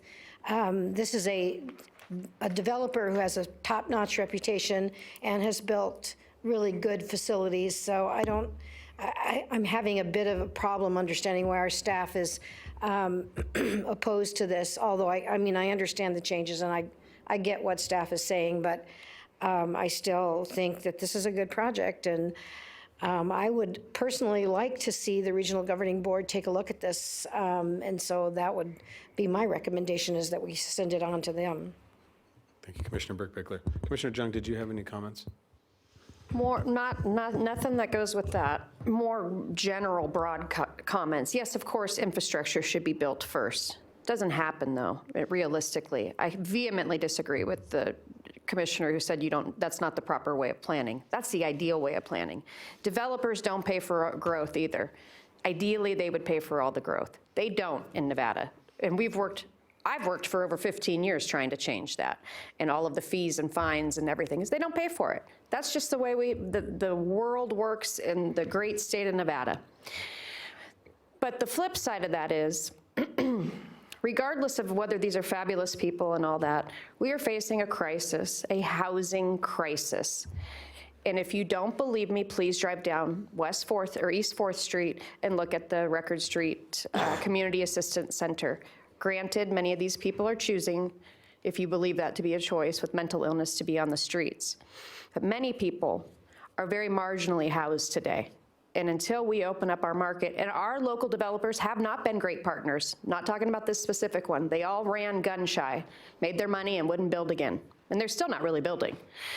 So my concern is, again, much more broadly, we have a judge who's told us how we can do land use planning. Now we have a citizen committee with no electeds on it, because you guys just love that. They're making decisions on my land use and development, my jurisdiction. The people that rejected this are not electeds, folks. They're just like you and the rest of you out there that are non-elected. They're sitting on a board as citizen advisors. I have big concerns about how much we give these boards, commissions, committees. The Planning Commission was brought up. The Planning Commission, I'm going to pull out right now and say on the record, they did not do their due diligence. They did not even evaluate this plan. They voted no, no hearing, nothing.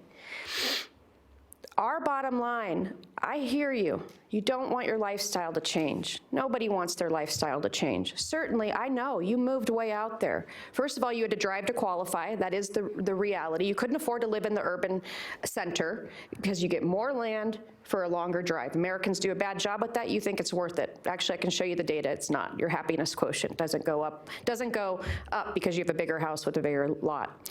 But the very bottom line for me is no longer the merits of this case. This board voted on the merits of this case. Majority is supposed to rule. It doesn't always, though. We've gone around with that, too, and had things killed by our own commissioners who were supposed to follow the majority.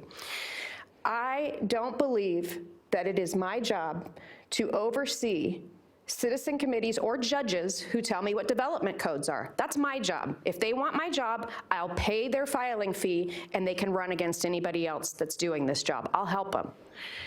So I am not interested in going at the details of this actual project. It mocks nix. It makes no sense to me. It doesn't make any difference. We've made a vote. What we need to get this region to do, who loves to waste money, get rid of all these layers of unelecteds who are telling, well, the lobbyists love it. The lobbyists make money every more meeting we go to. The lobbyists love it. That's the down chain.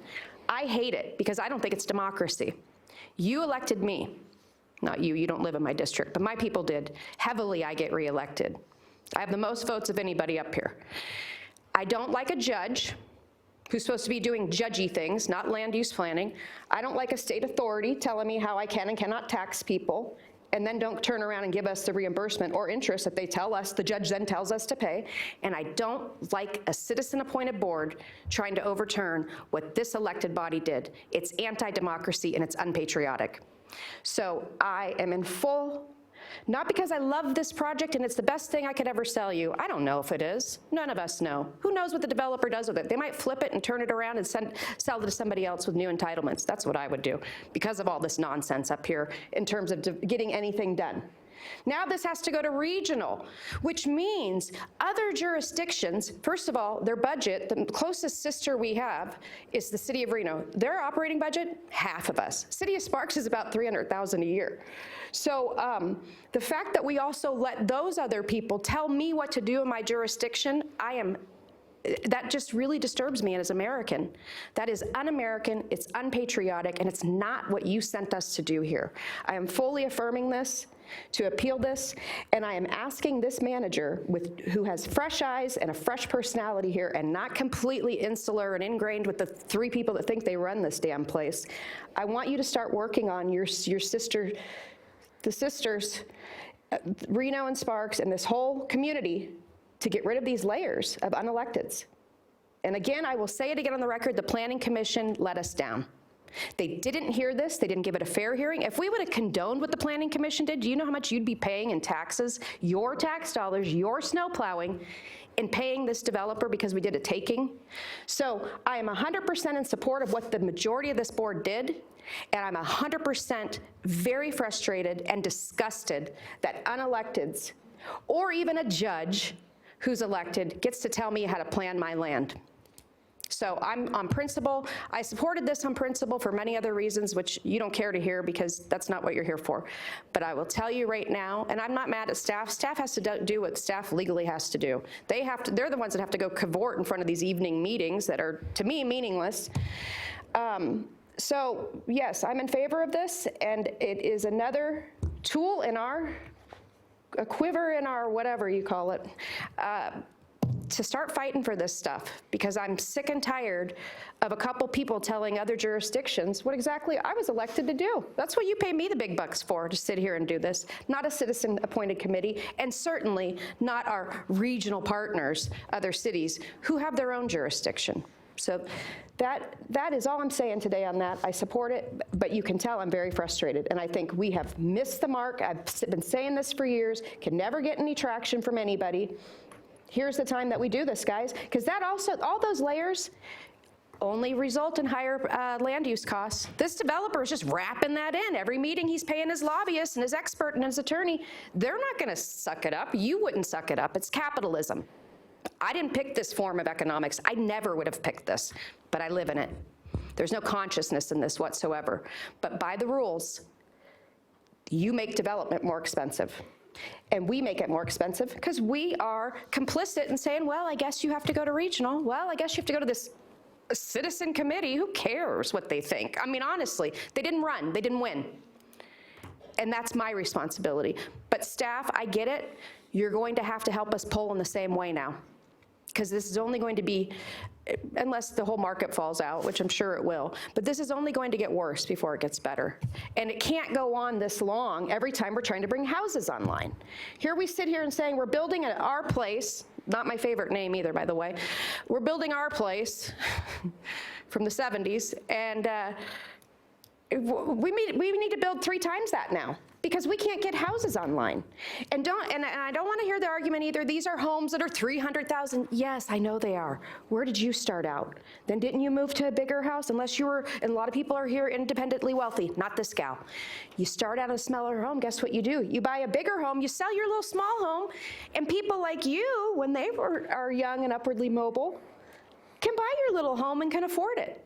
But what we're doing is really, you guys, get rid of this. Let's not vote for this. Let's put all of our budget into transitional housing, because we don't have any other opportunity. So again, it's on principle and not, I don't want to talk about the merits of this project. We voted for it, it's done. Take it to regional, and I expect my regional planners, 2 of whom, also not fair, are put by state law to be on the regional plan. That's not right, because they have the most land mass. Who cares? We all have the same amount of citizens, because that's what the census is for. But this whole commission better had do that. No more pulling the monkey in around because you didn't like a project that the majority voted on. Yeah. This is wrong, and I expect this board to stand together on that. Thank you, Commissioner. If you're as honest as the day is long. Thank you, Commissioner Jones. Appreciate that. Commissioner Hartung, you had some. I do. So I pulled it up. This is, so a couple of things. This particular project, based on the conditions that they have agreed on and that they put on themselves, the Sierra Club has given them a letter of support.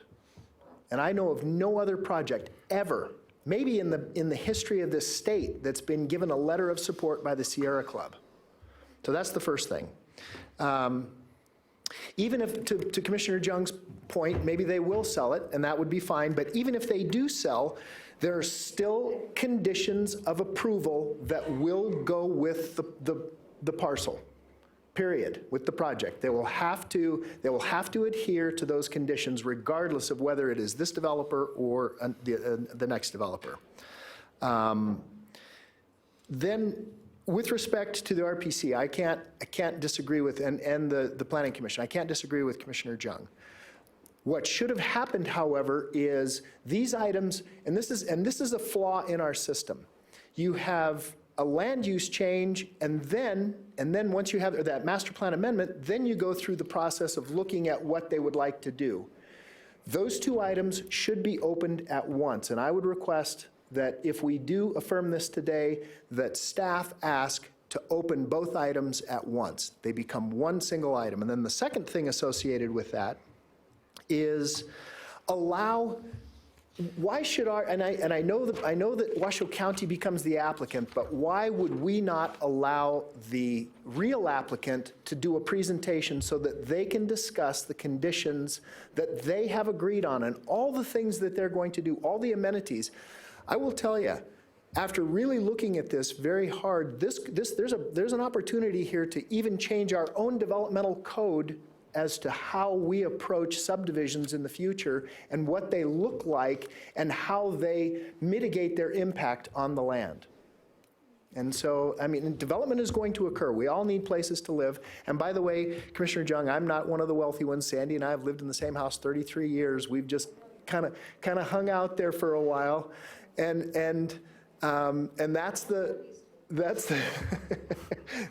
that's the reality of it. I love my area, and I do feel good about living in Spanish Springs. I have loved living out there forever. So I think that there's some opportunity for some really good growth and some good things to happen in the North Valleys. And by the way, one last thing. Years and years ago, this commission, not us, but this county commission turned down an offer by a developer to build an entire stormwater utility in Spanish Springs that was much needed, and that they were going to do that in exchange for an entitlement. They were turned down. Within 5 years, the regime had changed on this board and it switched to new commissioners. They had their entitlement to build all the houses, and we in Spanish Springs, and you're correct, Commissioner Jung, we had to pay for that stormwater utility, and we still pay for it today. These guys have offered to do the beginnings of a stormwater utility in that neighborhood, and when they start controlling, and they will have to control, the conditions to control stormwater 1.5 times on stormwater. Where else has that occurred in Washoe County, where they have to retain 1.5 times the water that comes off their property? So I'm fully in support. Thank you. Thank you, Mr. Chairman. Commissioner Burke-Bigler. Mr. Chair, I just want to add that I think Commissioner Jung is right on. I totally support everything she said with regard to having other entities tell this commission what to do. We are elected to represent the interests of the constituents in Washoe County, and if we are doing something they don't want us to do, they can unelect us. But to take this to people who aren't elected, who are simply appointed, and let them make the decisions on behalf of this elected body is a mistake, and I totally 100% support what Commissioner Jung said. Thank you, Commissioner Burke. Commissioner Hermland, do you have any comments on this? No. Okay. I'm going to share. Can I jump in really quick there, Commissioner? One of the things that I'd like to point out is that Commissioner Jung is absolutely right. I agree with her 100% in regards to the Planning Commission and the Regional Governing Planning Commission. For years, this has been a challenge. It's a level of bureaucracy that just is ridiculous in my sense. And when I came on this board the first time in the legislative session, I tried to run a bill very ineffectively, and to change this without any avail. Last legislative session, this entire board supported a bill that we sent down there that got defeated, and it's ridiculous that we can't get some kind of traction, that this board has had some discussion about the Regional Governing Board and how those layers of government that are just ridiculous when you can't bring projects online in less than 2 years or 24 months plus because of the layers of governance that do nothing with the projects that are around and through this region. We should be able to work collectively together as it pertains to infrastructure, but to have unelecteds and other bodies decide what happens within our unincorporated area is just improper and wrong. So those are my comments. I'm in support of this and continue to be in support of this. Commissioner Hartung, this is your last. I'll give you one more chance. Thank you. By the way, I recognize that the Regional Planning Commission denied this, but the regional staff did recommend approval. So it's a little disingenuous for people to stand up and say, you didn't go along with their recommendation when regional staff recommended approval of this project. And then the last thing, Mr. Chairman, and I'll get off my box, this developer wants not only all of the effluent that is generated by their project, they want more than that. They want as much effluent as they can possibly get to support the agricultural component of this project. So I think that this is a new direction. We've got some really great opportunities, and I look forward to seeing this break ground. Thank you, sir. All right, so we've had a plethora of conversation this morning, so at this point I'm looking for a motion for further movement. So Well, second with discussion, Mr. Chairman. I have a motion from Commissioner Jung to uphold the Well, Commissioner Jung, Yeah, no, continuing forward with the appeal, is that correct? Can, Not uphold the nonconformance? yeah. Okay. Excuse me, for the record, the clerk needs that on audio. I Okay. know I noticed there's some language in the staff report that might be helpful. Okay, Do you want me to make the motion? all right. Okay, so it's a motion to appeal. Mr. Chairman, I would ask the mover that we allow our staff to allow the applicant to make the presentation at regional planning and regional governing board. All right. So I have a motion from Commissioner Jung, a second from Commissioner Hartung. Mr. Lipparelli. Mr. Chairman, you have a procedural process here. The key word is object. You have to object to the decision of the Regional Planning Commission. And then your staff has positioned you to be able to anticipate that Regional Planning Commission is going to dispense with your objection, and then the next step would be an appeal to the Regional Planning Governing Board. So if you want to send this case forward in the most aggressive posture to defend your earlier actions, what you're going to do is object to regional planning, and if regional planning does not yield, then you're going to authorize an appeal to the Regional Planning Governing Board. That's what your motion. That's my motion, Madam Clerk. Thank you very much for the clarification. All right, as we understand it, the Commissioner Jung has affirmed her motion. Commissioner Hartung, do you have, as a seconder, do you agree with that? I do agree with that, but I just want to make sure that the motioner agrees that we will allow the applicant to do the presentation with staff. I am not on the Regional Planning Board, so I don't know. You're there by law. You have to be there, so I'm hoping that you'll make sure that happens. That's the Regional Planning Commission, Commissioner. and Oh, I'm not sorry, on with the Citizen Board, yeah. But they're going to just tell us to go to Regional I'm not on the Planning. Regional Planning Commission, but I would ask staff to allow the applicant to also make the presentation, and I would also ask staff to ask that board to open both items at once. Okay, and I think Commissioner Jung affirmed that. Is that correct, Commissioner Jung? Okay, so I have a motion from Commissioner Jung, a second from Commissioner Hartung. All those in favor signify by saying aye. Aye. All those opposed? Nay? Okay, motion carries 4 to 1, with Commissioner Herman being the opposition. All right, moving on.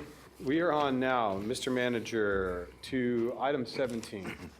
Item 17, recommendation for discussion and possible action in regards to the appointment and/or reappointment of commissioners to boards and commissions, alteration of terms of service on boards and commissions where legally permissible, and such other actions as the Board of Commissioners may desire to take in regards to those administrative matters.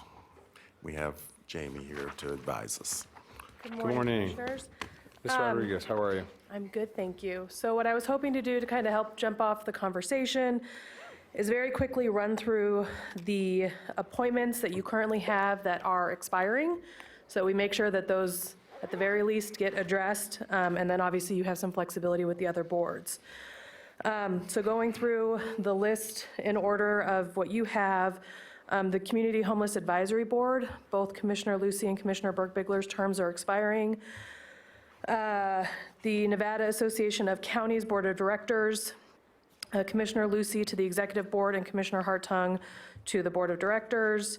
The Nevada Tahoe Conservation District Board of Supervisors, Commissioner Burke-Bigler, as well as her alternate Dwayne Smith. Regional Transportation Commission, Commissioner Lucy's term is expiring.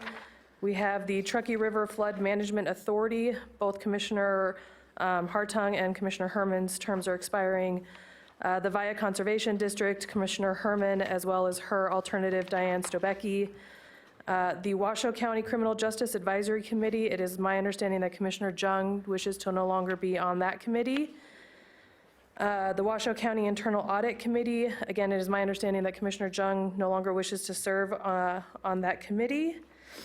We then have the Washoe County School District Oversight Panel. Both Commissioner Lucy and Commissioner Herman's terms are expiring.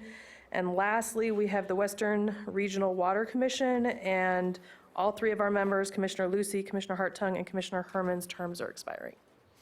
All right, thank you, Ms. Rodriguez. So what I'll do is I'll take it back to the board, and we'll kind of go through this line item by line item for the ones that Ms. Rodriguez has pointed out. So let's start with the Community Homeless Advisory Board. Currently, Commissioner Burke-Bigler and myself serve on those boards. I wish to retain that position. So do I. And Commissioner Burke-Bigler does as well. Is there any changes on that board? Okay, we'll keep that as the same and reaffirm on that. And then, let's see, on Nevada Association of Counties Board, currently I serve as on the executive board. Commissioner Hartung serves as a primary. I have gone elected to vice president, so I would be the primary, and then Commissioner Hartung would go to the executive board. Is that correct on that position? I don't believe you have to change That position which seats. board, which Okay, appointment you have to NACO.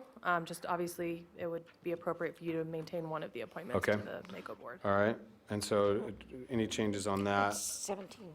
I'd like to do that and keep that the same way as we've done. Okay. So what are you doing with, I'm still on the NACO? I'm still on the first board.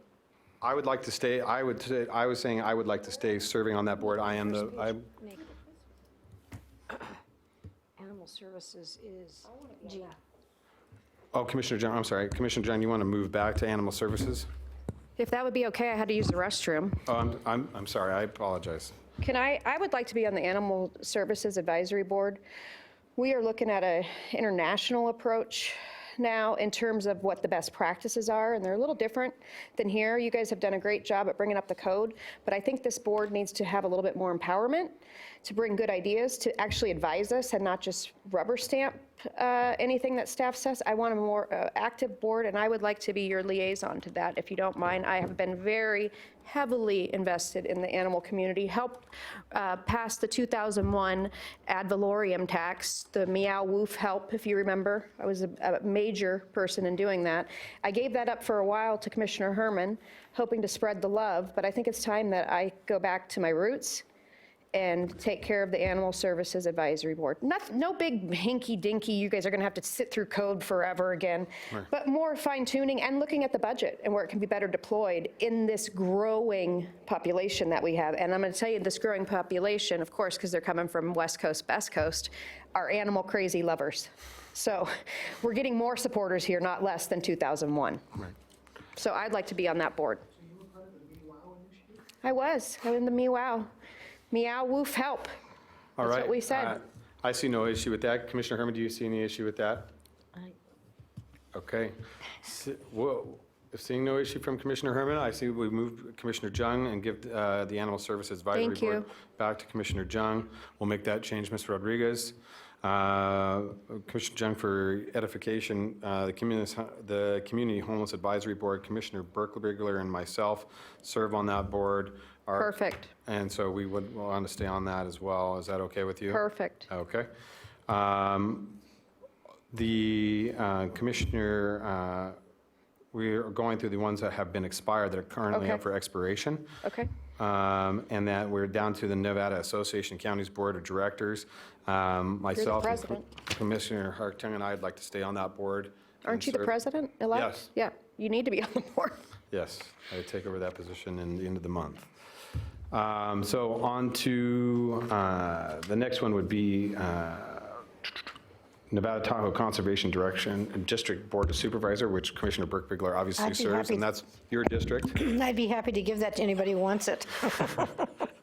Nope, no takers. And then can I just confirm, Commissioner, that you do still want Dwayne Smith as your alternate? Yes, Okay, please. thank you. All right, and then we are on to Regional Transportation Commission. Currently, my term and Commissioner just my term is up. I expire this year. I have finalized my term as a my chair at that board at the end of next year, at the January 21. So I'd like to stay on that and continue to serve as chair on that board. But at that time, it's a discussion for this board.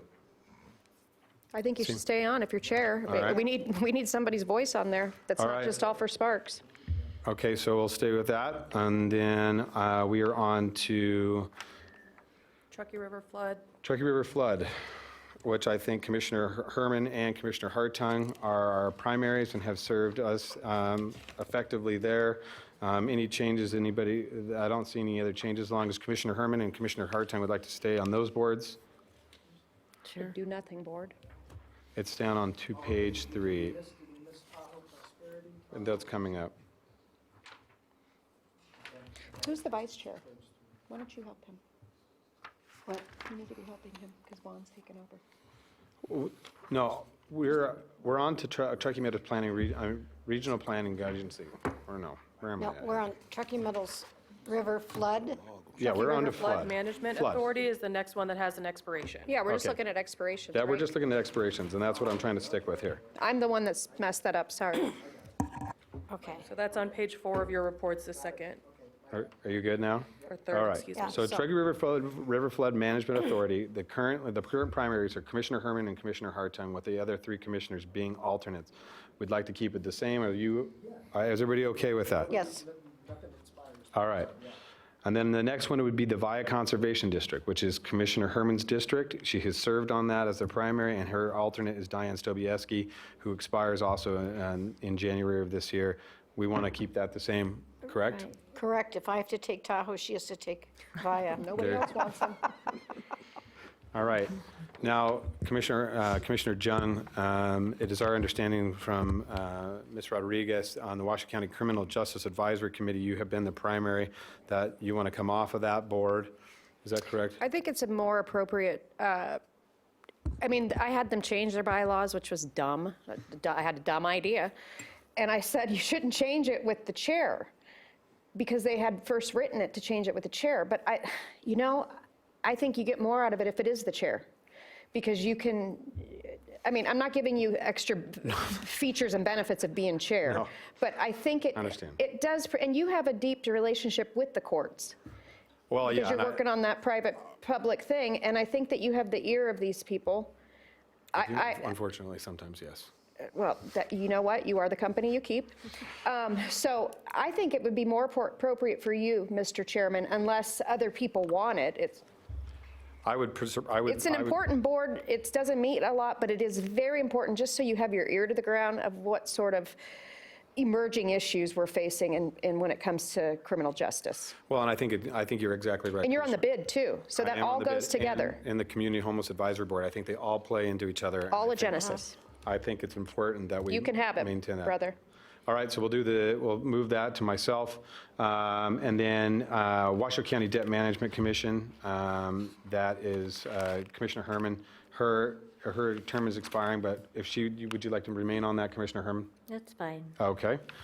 And then Washoe County Internal Audit Committee, it's under our understanding that Commissioner Jung would like to come off of that board. Commissioner Herman, you've been serving as the alternate on that board. Would you like to become the primary on that board? All right. All right.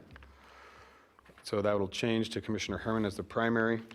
Washoe County Investment Committee has been Commissioner Hartung and myself. It's always been the chair and vice chair that have served on that. Do we want to change that, or we would like to keep that the same? Chair and vice chair. That's fine. All right. Or you can Commissioner keep it if you want. Burke-Bigler. I'm happy to serve on that as well. You like that, go on it. 'Cause Okay. Commissioner Hartung does apply it. Yeah. He does, and he does work Stay- well with it. You stay on it, I think He it's lived in fine. Europe, so I think that we want him on the investment committee. Who's on fire today? I don't know why. There's something wrong. I don't know what it. All right. Good today, though. And then the very last one we're on is to the Washoe County School District Capital Funding Protection Committee. Both Commissioner Herman and I serve on that, but our terms are expiring on that, and I'd like to continue to serve on that. And Commissioner Herman, would you like to continue to serve on that? All right, unless there's anybody else who'd like to serve on those? All right. If she doesn't want it, I'll do it. All right, and I think that pretty much, So there's one more. We have Western Regional Water Commission, which is currently Commissioners Lucy, Hartung, and Herman. Those also expired this month. Chairman, let me Commissioner just, Hartung. so it actually technically is Commissioner Herman and myself, or no, excuse me, it's Commissioner Lucy and myself. Commissioner Herman is appointed by TUMWA. So that has nothing to Fair, do with sorry. us. She's appointed by TUMWA. Correct. So that's the, I'm sorry, I just wanted Right. to make that clear, that we have no ability to make any changes For with Commissioner respect to Herman. that. Yes. correct. So it would be just myself. And I'm the chair of Western Regional Water. Yeah. So let's just reaffirm it. Okay. So with those changes that I think you've got those changes, Ms. Rodriguez? So I just have one question for Washoe County Internal Audit Committee. We've moved Commissioner Herman, to the primary. Do you want to appoint an alternate? Because she was the alternate, so there is an open alternate position if you want to appoint an alternate. You don't have to. Do we need an, I think that if we're going to put an alternate, let's put Commissioner Hartung on it. all right. Merry Christmas. Commissioner Hartung is the alternate. Okay. And, excuse me, Mr. Chair, I have a question. Yes. I heard the board listing as Washoe County District Capital Funding Protection Committee as Correct. one that was expiring, but Right. I don't see it on this list as expiring. Well- I see the District Oversight Panel for the school. So, Madam Clerk, both of those members serve, they're a symbiotic board. Okay. So they were served together, so they kind of work in conjunction. So whatever member is expiring, so yes, our membership is expiring from the Washoe County District Oversight Panel, but we also, and that has converted to the Capital Funding Protection Committee. And did we leave it the same? Yes. Thank you. All right. Ms. Rodriguez, any other questions you have by chance? Does that I'm clarify? happy to read through the changes that I caught if there's No, I think no we've other all got changes that you them. guys are looking for. Is there any questions by any of the commissioners on that, any of the changes, anything? Seeing none, looking for a So motion. just What? to make sure that the record was clear, we were going to have me run through them very quickly for the clerk as Sure. well. So if you give me just a quick moment here. So we are appointing Commissioner Jung to the Animal Services Advisory Board. We are reappointing Commissioners Burke-Bigler and Lucy to the Community Homeless Advisory Board. We are reappointing Commissioner Lucy to the Executive Board for the Nevada Association of Counties and reappointing Commissioner Hartung to the Nevada Association of County Board of Directors. We are reappointing Commissioner Burke-Bigler and Dwayne Smith for her alternate to the Nevada Tahoe Conservation District Board of Supervisors. We are reappointing Commissioner Lucy to the Regional Transportation Commission. We are reappointing Commissioners Hartung and Herman to the Truckee River Flood Management Authority, making Commissioners Burke-Bigler, Lucy, and Jung alternates. We are reappointing Commissioner Herman and her alternate Diana Stobecki to the Via Conservation District. We are appointing Commissioner Lucy to the Washoe County Criminal Justice Advisory Committee. We are reappointing Commissioner Herman to the Washoe County Debt Management Commission. We are appointing Commissioner Herman to the Washoe County Internal Audit Committee and Commissioner Hartung as the alternate to that committee. We are reappointing Commissioners Lucy and Hartung to the Washoe County Investment Committee. We are reappointing Commissioners Lucy and Herman to the Washoe County School District Oversight Panel. And we are reappointing Commissioners Lucy and Hartung to the Western Regional Water Commission. That sounds correct. Thank you very much. My good. notes agree with that. All right. Seeing no other changes, looking for a motion to affirm the changes as presented. So moved. I have a motion from Commissioner Hartung, second from Commissioner Jung. All those in favor? Is there any public comment, Madam Clerk? No, sir. Seeing no public comment, let's bring it back to the board. All those in favor signify by saying aye. Aye. Aye. All those opposed? Oh, Please my- affirm your votes. Motion carries unanimously. All right.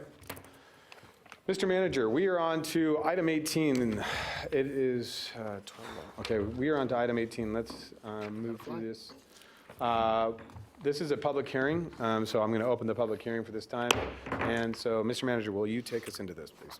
All right, public hearing appeal of the Washoe County Board of Adjustments approval of special use permit case number WSUP 19-0018 Foothill Storage to approve a special use permit to allow for the storage of operable vehicles on a .9 acre site at 1525 Geiger grade for the property and business owner, Mark and Melanie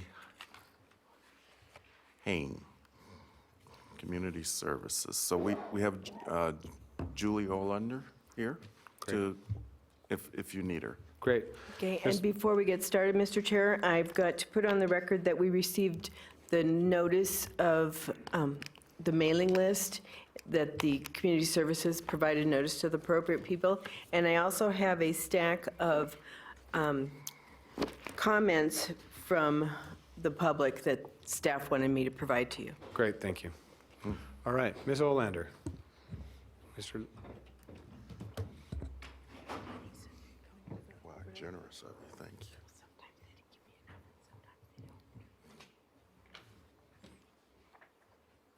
you. All right. All right, Ms. Olander, there you go. Good afternoon. Away we go. Julie Orlando with Planning and Building. So this is an appeal for a special use permit for storage for the foothills storage. And the reason it was a special use permit is that you need a special use permit to store operable vehicles. The Board of Adjustment did approve this, the special use permit on October 3rd. However, the applicants are appealing some of the conditions of approval concerning the access to the property off of King Lane and also the paving of the parking lot area. Here is an overhead showing you the property. One is labeled project site. The other one is also owned by the property owner. That property to the right went through a special use permit in 2007, which provided that access to that site from King Lane, which is to the south, and then the exit was off of Geiger. Ms. Olander, Commissioner Hartung has a quick question.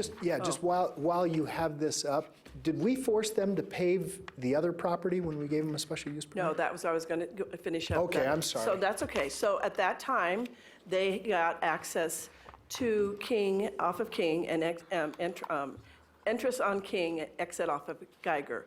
And also, they were not required to pave where the stored vehicles were parked.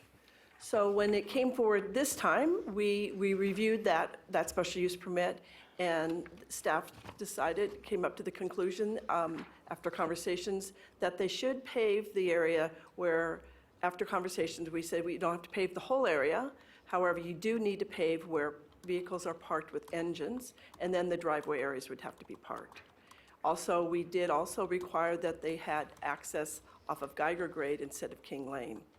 However, we have met with the applicants, and we have gone through these conditions, and I believe they're in your staff report, but these are sort of the conditions of the King Lane. So the access from Geiger and King Lane, that Geiger would be the main entrance and King would be the secondary. Staff has agreed with the applicant that we will not require that.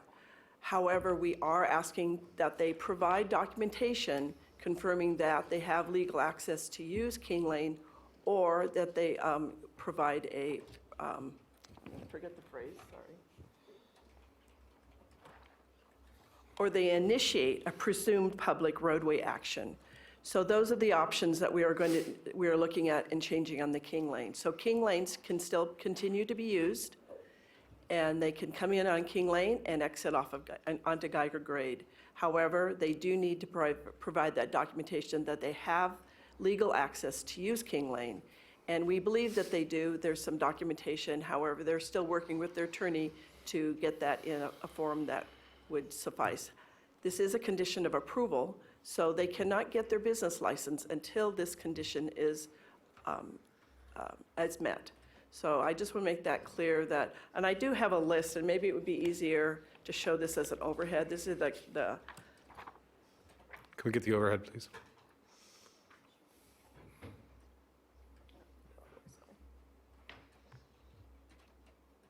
So as your staff report shows, there's primarily 5 conditions that we addressed. Like I said, that 2 of them, or 3 of them concern the access to the property, and then... My eyes are... I know, it's a little blurry, isn't it? I don't know if that's going to work. I'm gonna have to go get some new Yeah, glasses. no. Oh, that's better. Oh. Yeah. There we go. Oh, right, okay, well, I won't move it again. Okay, let's see. So if you look at your staff report, it shows you have, and the items 1 are the planning items and 2 are engineering's. So we are asking to remove that first one that says that they will access off of Geiger Grade and King Lane will be gated. Then the next one has to do with the paving area, where instead of paving, the applicant is a paving contractor, so they have they have pavers, and so they would like to use the pavers, and that wasn't agreeable with us. So we're asking that we just change that to install concrete pavers. To the one that was about the parking management, we're not proposing to change that. Then we go to 2C, which is about the getting confirmation, and I wrote that in a bolder print down below. It says provide documentation confirming legal access to King Lane or initiate presumed public roadway action. And then 2K, which is again basically reiterating what is about the access onto the property from Geiger or King Lane. We just remove that. So 2K and 2D would be removed. So again, the property would be able to be accessed from King Lane, and then the exit would be on Geiger Grade. The parking lot would be paved only with pavers, only on the driveway areas, the roadway areas, and where vehicles are parked with engines. So they have trailers there, and the thought is there, if they have engines, there could be some leakage. So we want to have some kind of surface underneath those vehicles. All right, Ms. Olander, is that it? That's it. Thank If you. you have any questions, let me know. All right. And the applicant is here and willing to chat and explain any other things if you need that. Great. And also Dwayne Smith is here if you need any explanation on the engineering comments. Great. Ms. Olander, can I get a copy of what you placed on the overhead, please? And so, Ms. Olander, I have some discussion, so you can hand that to the clerk in a minute. I do have a question for you. You know, so as you pointed out in your presentation, you know, so the applicant is in agreement with these conditions since you've met with him? Yes, we met with them yesterday afternoon and we went through these conditions and they were in agreement. Okay, great. You know, and these areas out here, as this is off of Geiger Grade in District 2, there's so many legacy issues with these private roadways, specifically off of Toll Road, that forever, you know, ownership has been just challenged out there. And as you go through and look at these conditions and the challenges we've had to find legal capability and easements and whatnot through that area, it's been a complete challenge. And this has been, the applicant has had a current business there on this parcel for many, many years and has been a good business owner.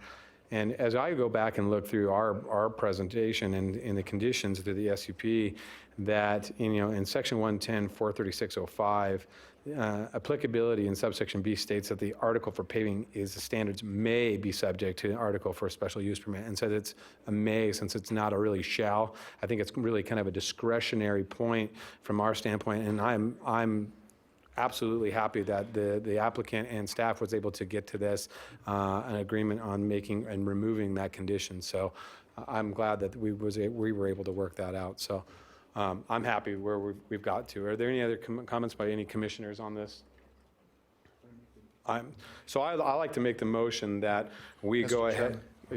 I'm sorry, I don't know if the technology is working or not, if you got. It's not. I can't. You have to wave to me down there. Mr. Chairman, this is one of those moments when you're acting like judges, the quasi-judicial role that you're in. This is coming to you as an appeal.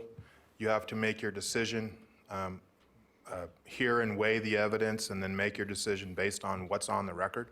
So you have Ms. Olander's introduction, but the appellant needs to affirm for you that they're supportive of the sort of the compromise that was reached in the in-between time.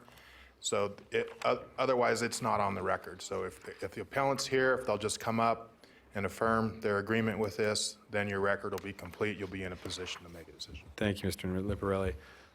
Sir, would you like to come up really quickly and just affirm that you're okay with what the staff has brought forward today? And we do have someone signed in for public comment, Mr. Chair, when you're ready. Thank you. We'll get right to that in just a second here. Oh, okay. My Hi. name is Melanie Hain. And I'm Mark Hain. Yeah, and we agree with the, we met yesterday and we worked everything out and we agree with the conditions. Well, Mr. and Mrs. Hain, thank you so much for coming up and appreciate that. So if you're in agreement, it looks like they're in agreement with the application and where we are with the process. Thank you for coming on forward. So you can sit, thanks. Madam Clerk, do you want to call public comment, please? Certainly, Mr. Chair. Mr. Bruce Bacon?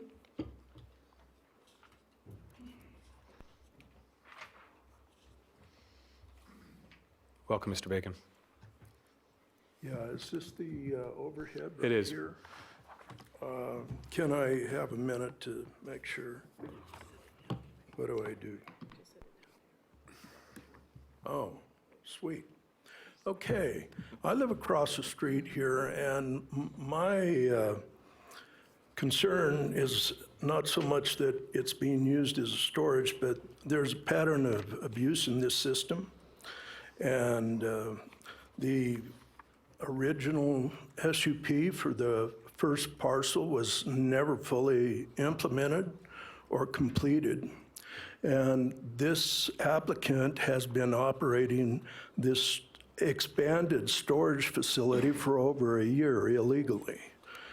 That was only with the complaint to the zoning enforcement officer that he was forced to get a building permit, and his pattern of abuse is demonstrated by the fact that he told Julie, the planner, in the September 16th, 2016 special use permit, he wasn't aware that he needed a special use permit, although he had already gone through the process 10 years prior. And as I have to reiterate, as you can see, I've got at least 5 on this page and 5 on the next page. I believe you have this in your package. I don't know if it's ever been examined, but it's real difficult to approve a new special use permit when he hasn't even complied with the first. I have been severely damaged by the fact that he has destroyed V-ditches that I was required by means of a road maintenance agreement right here to maintain. First thing Mr. Hain did, came in, filled in my V-ditches, expressed ignorance of the ability to put in a culvert so that I wouldn't get drainage. I get all the drainage off this property right into mine. And it's destroyed V-ditches, culverts, and I am the continued recipient of his reluctance to comply with even the simplest Washoe County standards, especially with regard to drainage. So I think you really need to look at this and make sure that these conditions are complied, because he's running huge RVs in there right now. So that's about it. I've got my 3-minute say, so do your job. And Mr. Bacon, if I, over here to your left, if you could give me what you just presented on the overhead for the record. This already. I don't know that I've got it in my record, so Thank you, Mr. Bacon. thank you. All right, seeing no further public comment, and we've heard from the applicant, and we've taken discussion from the commission, at this time, I would make the motion that we move to appeal and reverse the decision of the Board of Adjustment for a special use permit case WSUP 19-0018 Foothill Storage, removing the conditions 1D, G, and H, and 2E and K, and approval is based on the board's ability to make all 4 findings required by WCC section 110804.25 findings. So I'll make the motion. Excuse me, Julie Olander, Planning and Building. I just want to make clear that you're not, the Board of Adjustment approved this special use permit, so you're So we're, affirming what so the the BOA staff report is did, correct. but however, you are amending the conditions. Okay. So I will amend my motion. Thank you, Ms. Olander. So we are a little bit stylized different, obviously, than what's going on in our staff report. So I move that we approve or affirm the planning, or Board of Adjustments special use permit for this case number, but amending the conditions. Is that correct, Ms. Olander? Is that acceptable? Okay. Mr. Liparel, I'm looking at you. That's correct, Mr. Chairman, and I assume that the changes that you've made in your motion were consistent with the materials that Ms. Olander projected up on the screen and walked you through. Is that right? That's correct. Yes, that's what I would recommend, those conditions that I showed on the screen and entered in to public record, that those are the conditions we move forward with. Okay. All right. That's my motion. I have a second by Commissioner Vice Chair Burke-Bigler. All those in favor signify by saying aye. Aye. Aye. All those opposed? Motion carries unanimously. Thank you, Ms. Olander. All right, we are on to, this is another public hearing. This is public hearing for item 19. Mr. Manager. Item 19, possible approval of master plan amendment case number WMPA 19-0005, Continuum of Care Facilities in Spanish Springs Area Plan, which amends Table C3 of the Spanish Springs Area Plan, a component of the Washoe County Master Plan, by adding the Continuum of Care Facilities seniors use type to that table. The result is to allow that use in the neighborhood, commercial, and medium-density suburban regulatory zones with the approval of a special use permit by the Board of Adjustment. The Continuum of Care Facilities seniors use type is a commercial use type that involves the provision of housing, activities, and health services by establishments in order to allow older individuals to age in place. Associated facilities may include independent living, assisted living, nursing care, and hospice care, as well as accessory housing for staff and medical facilities and services for residents. And, if approved, authorize the chair to sign a resolution to this effect. Final approval is subject to a finding of conformance with the Truckee Meadows Regional Plan. Community Services. Thank you, Mr. Manager. And Commissioner Ms. Hurd. Excuse me, before we get started, I just want to put on the record that we received proof of notice from Community Services Great. of this hearing. Thank you. Thank you, Madam Clerk. All right, Commissioner Hartung, this is your district. What would you like to do, sir? Well, I've been watching this request since its basically its conception, and I could not agree more. And it's really interesting that this actually came forward during a time when my own parents have been part of this continuum of care process, and I've had an opportunity to see firsthand how much the system is actually lacking in terms of the availability of housing for an aging population. I served on the Citizens Advisory Board when this original area was approved, and when Cascade of the Sierra came out and actually built their facility, and then we had anticipated that there would have been a 55-bed hospital, which was an agreement that we had with Renown at the time. They have since backed out. And then there was going to be a whole neighborhood commercial complex of medical facilities, which would have been wonderful, but sadly, all of those plans have since changed. This request has come forward. I've looked at it very carefully. Even though it seems like it's an increase in density, the type of density that's occurring is a very mild use because of the age restrictions and how it will eventually apply to Cascade of the Sierra.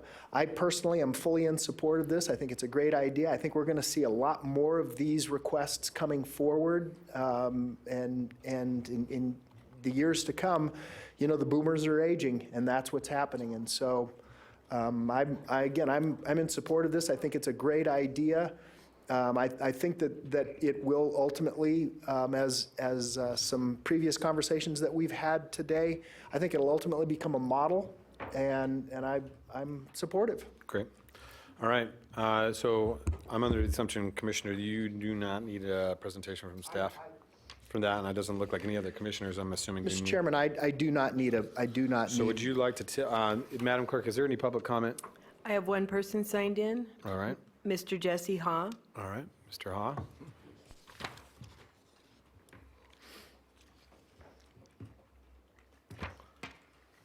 Good morning, sir, welcome. Happy New Year, Commissioners. For the record, Jesse Hall with Taco Properties and Spanish Springs Associates, and I wouldn't have filled that out if I'd known you were going to be moving to discuss or vote. I just want to say we're here fully supportive of staff's recommendation for approval. If you have any questions, I'm available. Thank you very much. Thank you, Mr. Ha. All right, any further public comment, Madam Clerk? Nope, that was it. Great, thank you. Mr. Chairman. Bring it back to the board. Commissioner Hartung. Thank you. I move to approve Master Plan Amendment Case Number WMPA 19-0005, Continuum of Care Facilities in the Spanish Springs Area Plan, which amends Table C3 of the Spanish Springs Area Plan, a component of the Washoe County Master Plan, by adding the Continuum of Care Facilities senior use type to that table. The result is to allow that use in neighborhood commercial, or NC, and medium-density suburban, or MDS, regulatory zones with the approval of a special use permit by the Board of Adjustment. The Continuum of Care Facilities senior use type is a commercial use type that involves the provision of housing, activities, and health services by establishments in order to allow older individuals to age in place. Associated facilities may include independent living, assisted living, nursing care, and hospice care, as well as accessory housing for staff and medical facilities and services for residents. Okay, I have a motion from Commissioner Hartung, second by Vice Chair Burke Bigler. I'm looking for I'll take the vote. All those in favor signify by saying aye. Aye. Aye. All those opposed? Motion carries unanimously. Thank you, Commissioners. I appreciate it. Please affirm your votes. All right, there we go. All right. It is 12:30. We have three more public hearings before we have our time certain. Let's just push through. Okay. Okay, all right. All right, so we're on to our public hearing 20. Mr. Manager. Public hearing pursuant to NRS 244.284 to allow for any objections regarding the conveyance of APN 038-401-02, known as the Verdi Historic Schoolhouse.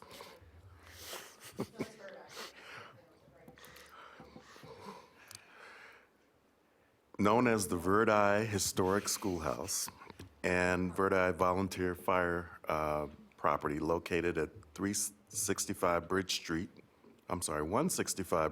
in consideration of an offer by the History Preservation Society, Inc., a Nevada nonprofit corporation, in the amount of $2.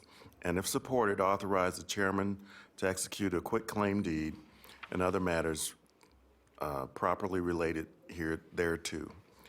Community services. Thank you, Mr. Manager. All right, we have Mr. Solero up here, Assistant County Manager Solero, to give us a brief presentation on this or answer questions if the commission needs. Commissioner Herman, this is your district. Do you have any questions or discussions you'd like to have on this? I just wanted to, yeah, I'm on. To make sure that the fire department was solid there and that there was going to be any problem with that. Yeah, for the record, Dave Solero, Assistant County Manager. I have been in conversations with the fire district for use of the apparatus bay, and we do have a lease agreement teed up ready for your Board of Fire Commission meeting next week to execute that lease agreement. So everybody seems to be in good shape and good standing with that item. Thank you. Great. You're welcome. All right, thank you, Mr. Solero. Madam Clerk, do we have public comment? I have no one signed in. All right, seeing no public comment, we'll bring it back to the board. At this time, looking for a motion. So moved. I have a motion and a second. All those in favor, I'm sorry, Commissioner Jung. Thank you, community activists and staff for facilitating a very vital part of the history of this community. And please keep working on it from your perspective, because I know you know other people in other areas. And Mr. Solaro, as I said before, I'd like you to start identifying, or whomever you think could identify more of these partnerships that we can offload historical buildings, but then will be preserved to maintain a character of your community that you are losing very quickly thanks to the city of Reno. So thank you. All right. Thank you, Commissioner Jung. So all those in favor signify by saying aye. Aye. Aye. All those opposed? Motion carries unanimously with Commissioner Burke-Bigler being absent. All right. Please affirm your votes. Everybody's good. We are on to item 21. Mr. Chairman, before we open item 21, can I ask Mr. Liparelli a question? Sure. Mr. Liparelli, these are both TUMWA issues. They're both easements. Is it possible for the chair to open both items at once? 20 and 21. Beat me to the punch. Maybe just this once. Maybe just. I think he's feeling a little generous being on his way out. Yeah, All right. Mr. Chairman, that'd be fine. Okay. Just open both items and make sure your motion reflects Great. approval or denial. All right, so what we'll do is we're going to open items, since items 21 and 22 are both public hearings that are pursuant to NRS 277050 in consideration for TUMWA easements. What we'll do is we'll open both items at the same time. And Mr. Manager, will you open both items and read those into the record for us? I can do that. Thank you, sir. Public hearing pursuant to NRS 277.050 to consider any objections to the resolution of intent to execute an easement agreement and easement deed between Washoe County and TUMWA for a water facilities easement totaling 967 square feet and temporary construction easement totaling 2,585 square feet on APNs 152-051-22 and 150-121-25, part of the Arrow Creek open space at the negotiated value of $967. Possible approval of said easement agreement and easement deed, and if approved, authorize the chair to execute the agreement and deed to that effect. Community Services. Item 22 is the public hearing pursuant to NRS 277.050 to consider any objections to the resolution of intent to execute an easement agreement and easement deed between Washoe County and TUMWA for a water facilities easement totaling 3,734 square feet and a temporary construction easement totaling 8,206 square feet on APN 152-430-18, part of Arrow Creek open space at the estimated value of $3,734. Possible approval of said easement and easement deed, and if approved, authorize the chair to execute the agreement and deed to that effect. Community Services. All right, thank you, Mr. Manager. All right, any discussion by any of the commissioners on this or presentation needed? Seeing none. All right, Madam Clerk, is there any public comment on either 21 or 22? No, sir. All right, seeing no public comment signed in on either item of that. At this time, looking for a motion. Mr. Chairman. Commissioner Hartung. Thank you. I move to approve both items 21 and 22 as listed in the staff reports. Okay, do I have a second? I have a second. Motion by Commissioner Hartung, second by Vice Chair Burke-Bigler. All those in favor signify by saying aye. Yes. Aye. Aye. Please place your votes and affirm your votes on the screen.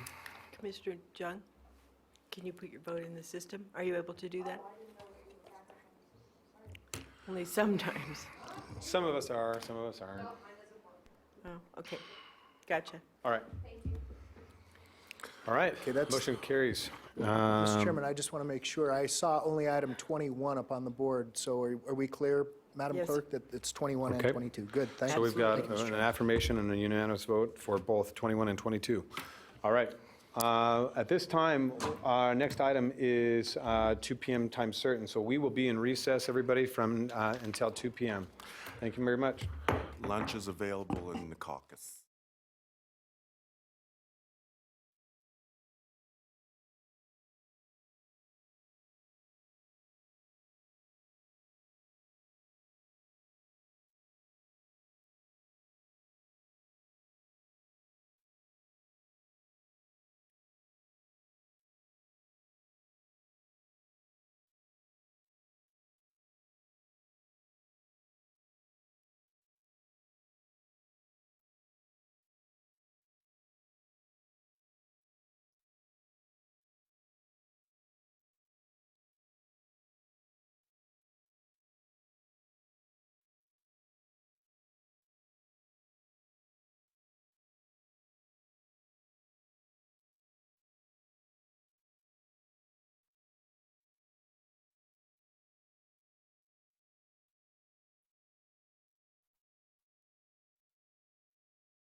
Thank you.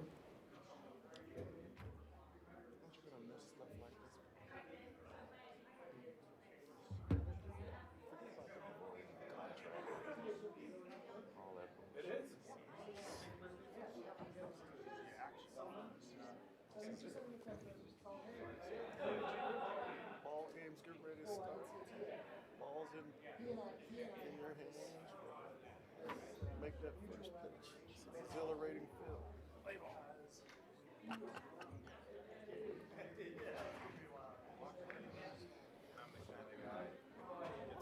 It's a one final, but I'll give you something to do. Okay.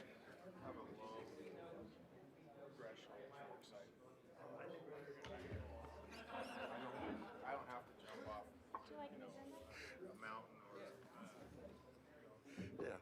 dive into a, Yeah. You don't have to do the loop-de-loop roller coaster to get your job. So.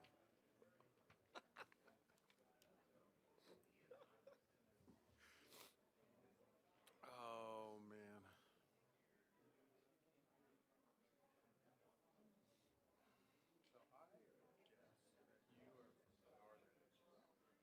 No. No. No. You're mistaken. I'm from southeastern Virginia, right down on the Chesapeake Bay near North Carolina. The reason you're saying that is because of my dialect, right? Well, it's so heavily military down there.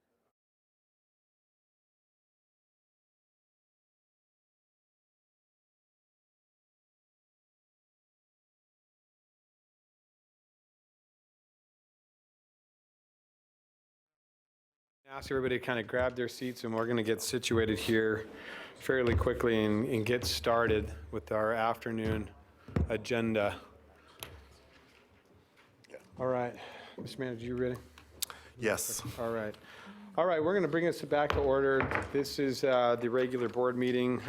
This is our 2 p.m. time certain item on the agenda for today for our Board of County Commission meeting. And I want to thank everybody for coming and being here. Before we get started, I'd like to make sure that if you're here today to either be a supporter for a candidate or you're a candidate yourself, please remind for the edification or for the respect to all the applicants that are going to be presenting today.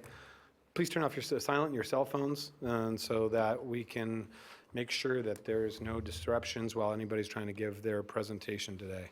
So I want to thank you for that in advance. So with all that being said, Mr. Manager, will you please read item 22 and take us into the item, sir? It'd be item 23, I believe, Mr. Chair. It is 23. I apologize. I'm looking at my wrong agenda. Just wanted to make sure I was paying attention. I wrong notes here. I got a wrong agenda in Okay. front of me. So item 23, appointment of a person to the declared vacancy of the Incline Village General Improvement District Board of Trustees pursuant to NRS 318.090 from among the following candidates: Michael Hess, Tony Lilios, D. Alexandra Profant, Sarah Schmitz, Joseph Schultz, Bruce Simonian, Michaela Tonking, and Frank L. Wright. And the clerk shall send notification of the appointment to the Washoe County Registrar of Voters, the chair of the Incline Village General Improvement District Board of Trustees, and the Nevada Secretary of State Manager's Office. Great. Thank you, Mr. Manager. I appreciate that presentation. As we all know, we're here today to take some interviews from potential candidates and appointments for the Incline Village General Improvement District vacant seat.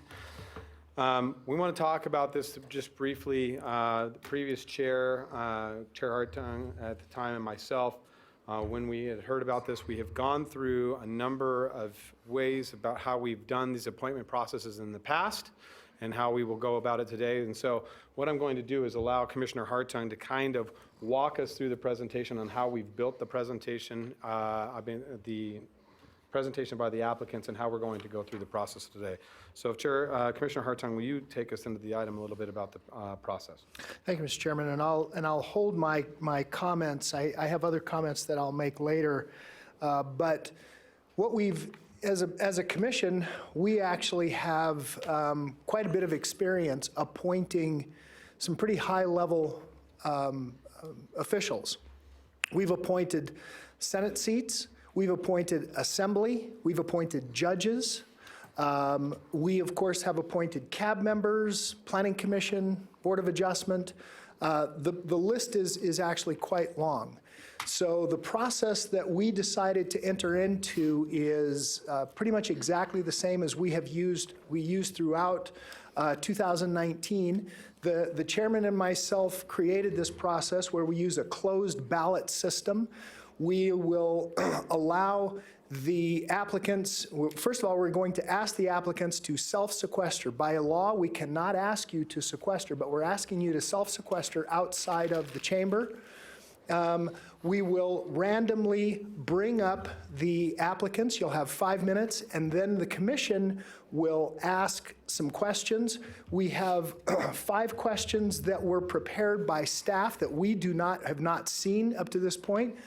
The commissioners are not required to ask any of those questions. They can ask questions on their own.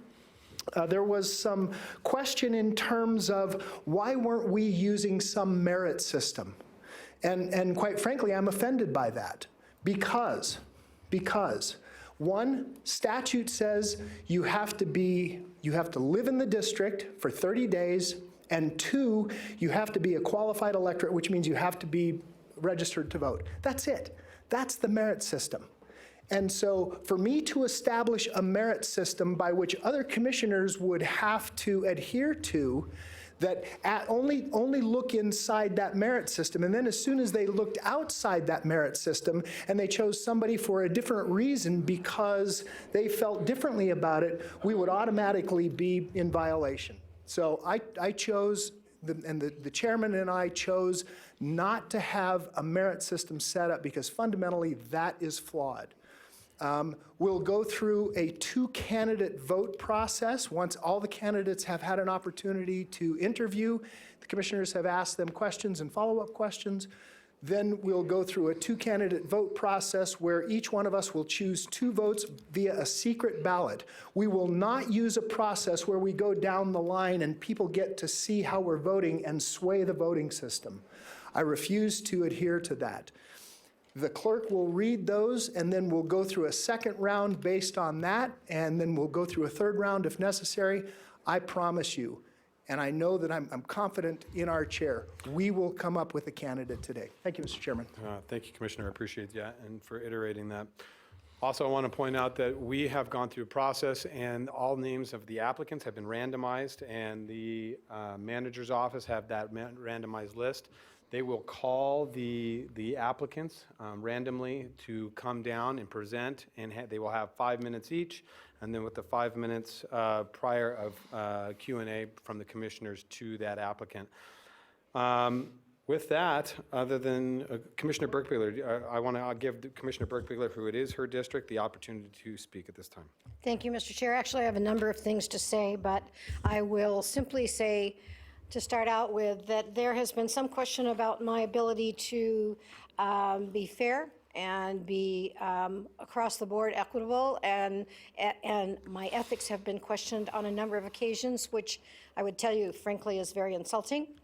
But what I'm going to tell you is, at the request of my district attorney, I'm declaring that, yes, I have been very supportive of Sarah Schmitz.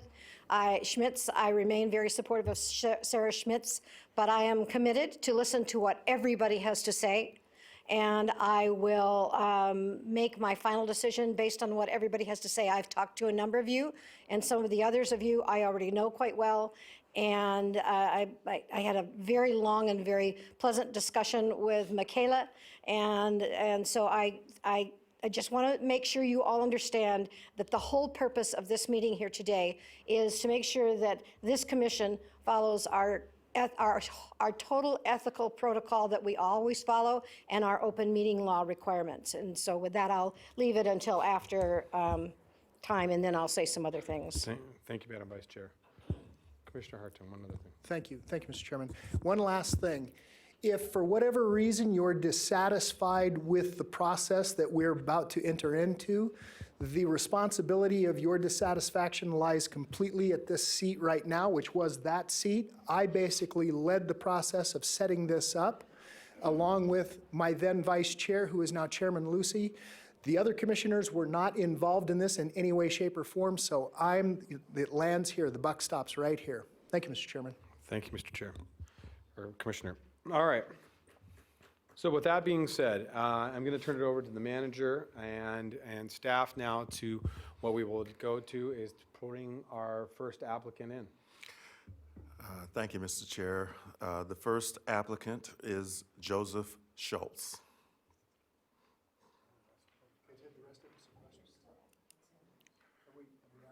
Oh, we still have applicants in here, actually. So if we're going to start with Mr. Schultz, so what we'll do is we'll ask the other applicants that have not been selected for that first setting, if you can meet with Fidel in the back of the room, and he will direct you to a room for temporarily for sequestration. Mr. Schultz, welcome, and we're going to get started here in just a second. We'll let everybody exit the room, and then we'll get started with you, sir.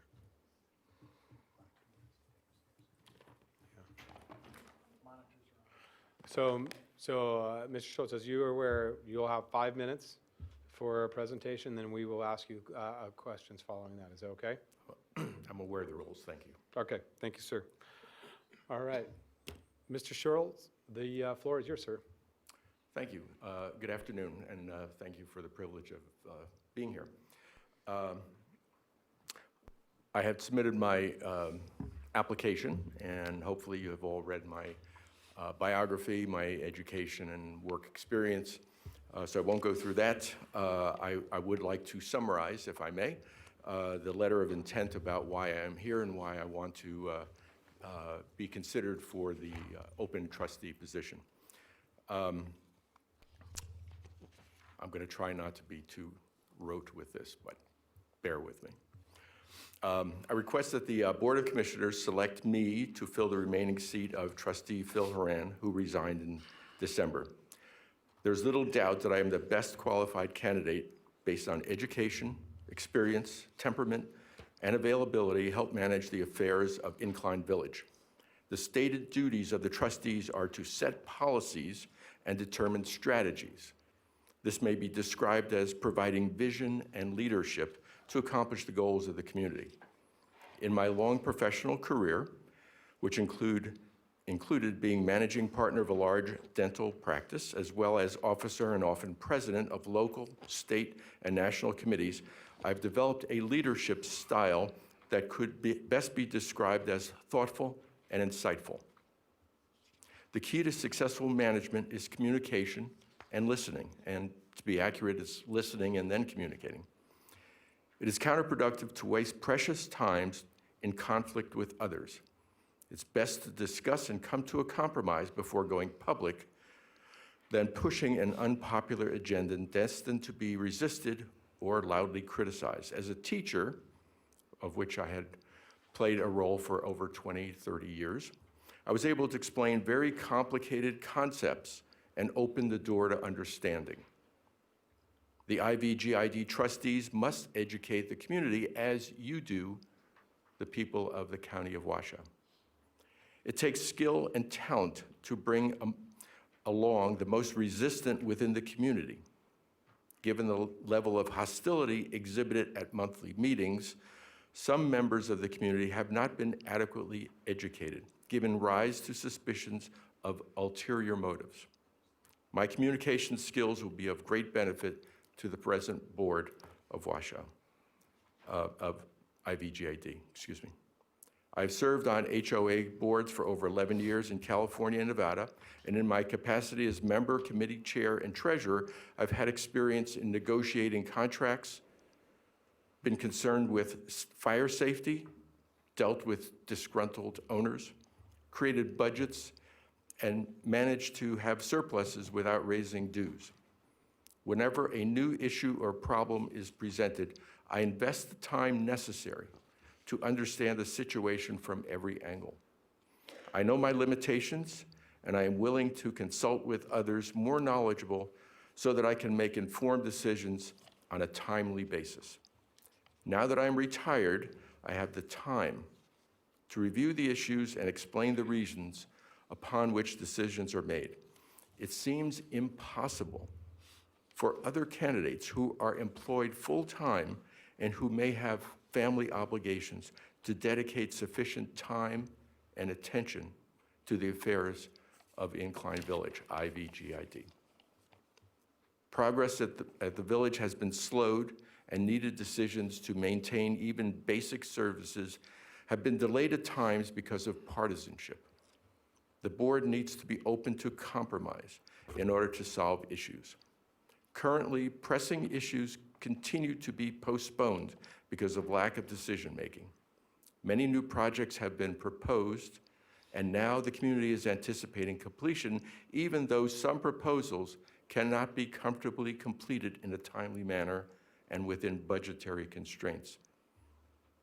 I feel I have the negotiating skills and talent to bring together the members of the board and the community who are resistant to change. I will assume a big role to navigate the process so that the solutions will be found and implemented, and that the roadblocks to progress will be eliminated. I am the best candidate to fill the vacancy created by this resignation. I'm open to your questions. I did include a list of projects that have been discussed at board meetings and in periodicals that are pending. And if you had reviewed this, you'd notice the list is very long. And sometimes I think the goals of recreational facilities are taking precedent over other needs. Thank you, Mr. Schultz. We appreciate the presentation. So this time, I'm going to open up to each commissioner. So we'll start, I think at this end, we'll start down with Commissioner Herman. Do you have any questions for Mr. Schultz in regards to? Not these. You can go, so you can ask your own or go right off of those, however you choose, Commissioner. All right, so if you're appointed, do you intend to run for this seat in the coming election? Oh, yes. Okay, that's an easy one, right? Not an easy one, no. I'm sure the position has challenges, and as I said, I have the time, interest, and energy to meet those. And as long as I feel like I'm making a contribution, I don't see any reason why I wouldn't want to continue. Okay. Commissioner Hartung. Thank you, Mr. Chairman. I'm going to be a little blunt. To say that the current board is fractured is a mild statement. The contempt that I saw for the two sides was palpable, unbelievable. What will you do to bring those two sides together so that consensus can be found and so that a decision that benefits the community can be arrived at in some of these very, very contentious situations? Good question. Absolutely good question. I think I have the temperament and the personality to deal with the difficult. And if I need to spend time with each board member individually or collectively, I will do so. I think I'm persuasive. I try to look at, as I said, any problem from every angle, and I'm sure I could find, with a little bit of diligence, a position that everybody can agree with. I think I have the talent to do that. Okay. Great. Thank you, Commissioner Hartung. Commissioner Jung, I'm going to jump down to you if you're ready. Thank you, Mr. Chairman. Mr. Schultz, what do you believe are the biggest challenges facing, and if good for short term, because this is only a short-term appointment? What is a short-term issue? What's an issue that you think you're going to work on in short term? I think the best short-term issues that I could be addressing is just the ability of the board to work together. There are decisions, as I had mentioned, that seem to be continually put off as to whether or not we're going to be able to solve every one of those in the next 11 months. Difficult to predict. But I think anything that comes up, so for example, the next meeting has to do with the effluent pipeline, and there are problems with that, problems that have been put off. So I think addressing things as they come up is the best way to do it, and I think I can manage to get compromises. Thank you. Commissioner Burke-Bickler. Thank you, Mr. Chair. Mr. Schultz, what do you think the purpose of the IVGID board is? Leadership and vision. Leadership and vision. It is not to micromanage everything. It's not to dictate what is to be done and what is not to be done. It is to listen to the community and put their needs into action. Okay, Mr. Schultz, I'm going to try to be as politically correct as I can. I believe that the challenge, not only has the board not just been fractured in Incline Village, but I think the relationship between Incline Village and Washoe County at times has been challenged. I believe Incline Village is a very unique and dynamic community that requires a lot of attention. But how do you propose that you, as an IVGID member, would increase and improve the relationship between Washoe County, the parent agency, and IVGID with the responsibilities that you have in front of you? The best way to do anything is direct, active participation. When I first moved to IVGID, I made a point of going to monthly meetings. And a way of integrating Incline Village with the county is direct participation. So being here, getting to know all of you, getting to know the important chairs of the committees. It's the best way is direct participation. Face-to-face meetings are never well substituted by telephone or text or emails. So as I said, I have the time to do this. I don't know if all the candidates have as much time as I do, and I am very willing to spend my time for the betterment of the community. Great. Mr. Schultz, thank you. We appreciate it. Is there any follow-up questions? You do have a minute left. Commissioner Burke-Bickler. Thank you, Mr. Chair. Mr. Schultz, could you tell us what active activities you're doing in the community and how active you've been in the community to date? Relatively mildly so. I participate in the Incliners, which is a social group. There's an informal men's group. There's a senior citizens conversation cafe. I've participated in those to a degree. Commissioner Hartung, you have one subsequent question. I do, Mr. Chairman. Thank you. Thank you so much. Mr. Schultz, you were at the last meeting, and everyone talked about compromise, and yet neither side would budge to make a true compromise. And I actually could have proffered an idea that a compromise could have been reached, but I was not at that meeting. Compromise means nobody gets everything they want, but everybody gets something that they want. How will you bring a spirit of compromise to that board? Exactly as you outlined. Nobody gets everything. Everybody gets something. You just have to look at the issue at hand and figure out what's important to individuals and where you can, the word manipulate is wrong, but where you can work with the individuals so as to reach a compromise. I don't think compromise is ever impossible. It just depends on the individuals who are willing to listen and participate. Thank you so much. Thank you, Mr. Chairman. All right. Thank you, Mr. Schultz. That would conclude your Q&A time today. So you're allowed to stay within the chambers here for the remainder of the other interviews. And obviously we'll be taking more public comment and deliberation after all the interviews. So you're welcome to stay and participate. I would ask one question of the board. Sure. It seems that active lobbying is taking place or has taken place. And while that is not described at all in the process, I don't know the weight that those activities will bear on the selection process. I don't know if we can. I don't know that you need to answer the question. Can we just push disclosure?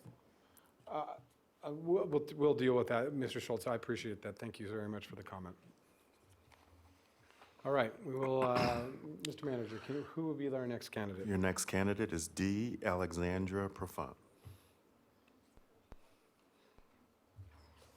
And Mr. Chair, while we're waiting for that candidate to approach the podium, I have been provided with documents from the candidate to distribute to you. They include 3 letters of support, one from Linda Newman, one from Jack Dalton, and one from Willie Crucell, as well as a couple of opinion pages from the November 22nd, 2019 Tahoe Bonanza. Thank you. Ms. Profant, Yes. welcome. As been pre-described, you have 5 minutes to present to the board, and then we will go right into your Q&A for you. Okay, is this on? It is on. Thank you. I'm nervous. I usually don't get nervous. Thank you very much for hearing me. My reason for being here. One thing, can you state your name for the record? Okay, I'm sorry, what? Can you state your name for the record? Yes, technically my name is Dawn Alexandra Tatu Profant, but I go by Alexandra Profant. And for the record, thank you very much for being here, letting me speak and including me. And I agree with everything you said about the authority of the candidacy.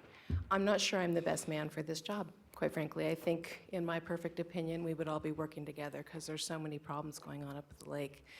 And were it up to me, if GID would actually appoint a historic seat for a second homeowner that lives in Reno, in order to have somebody who lives in Reno and has a second home up there to actually have a voice, because that's part of the historic pattern in Incline Village. My training is as an architect conservator, and in architecture, it is the one discipline where self-determinism is allowed to persist and exist, but only if the government steps back to allow people to do that and realize their dream with their private property.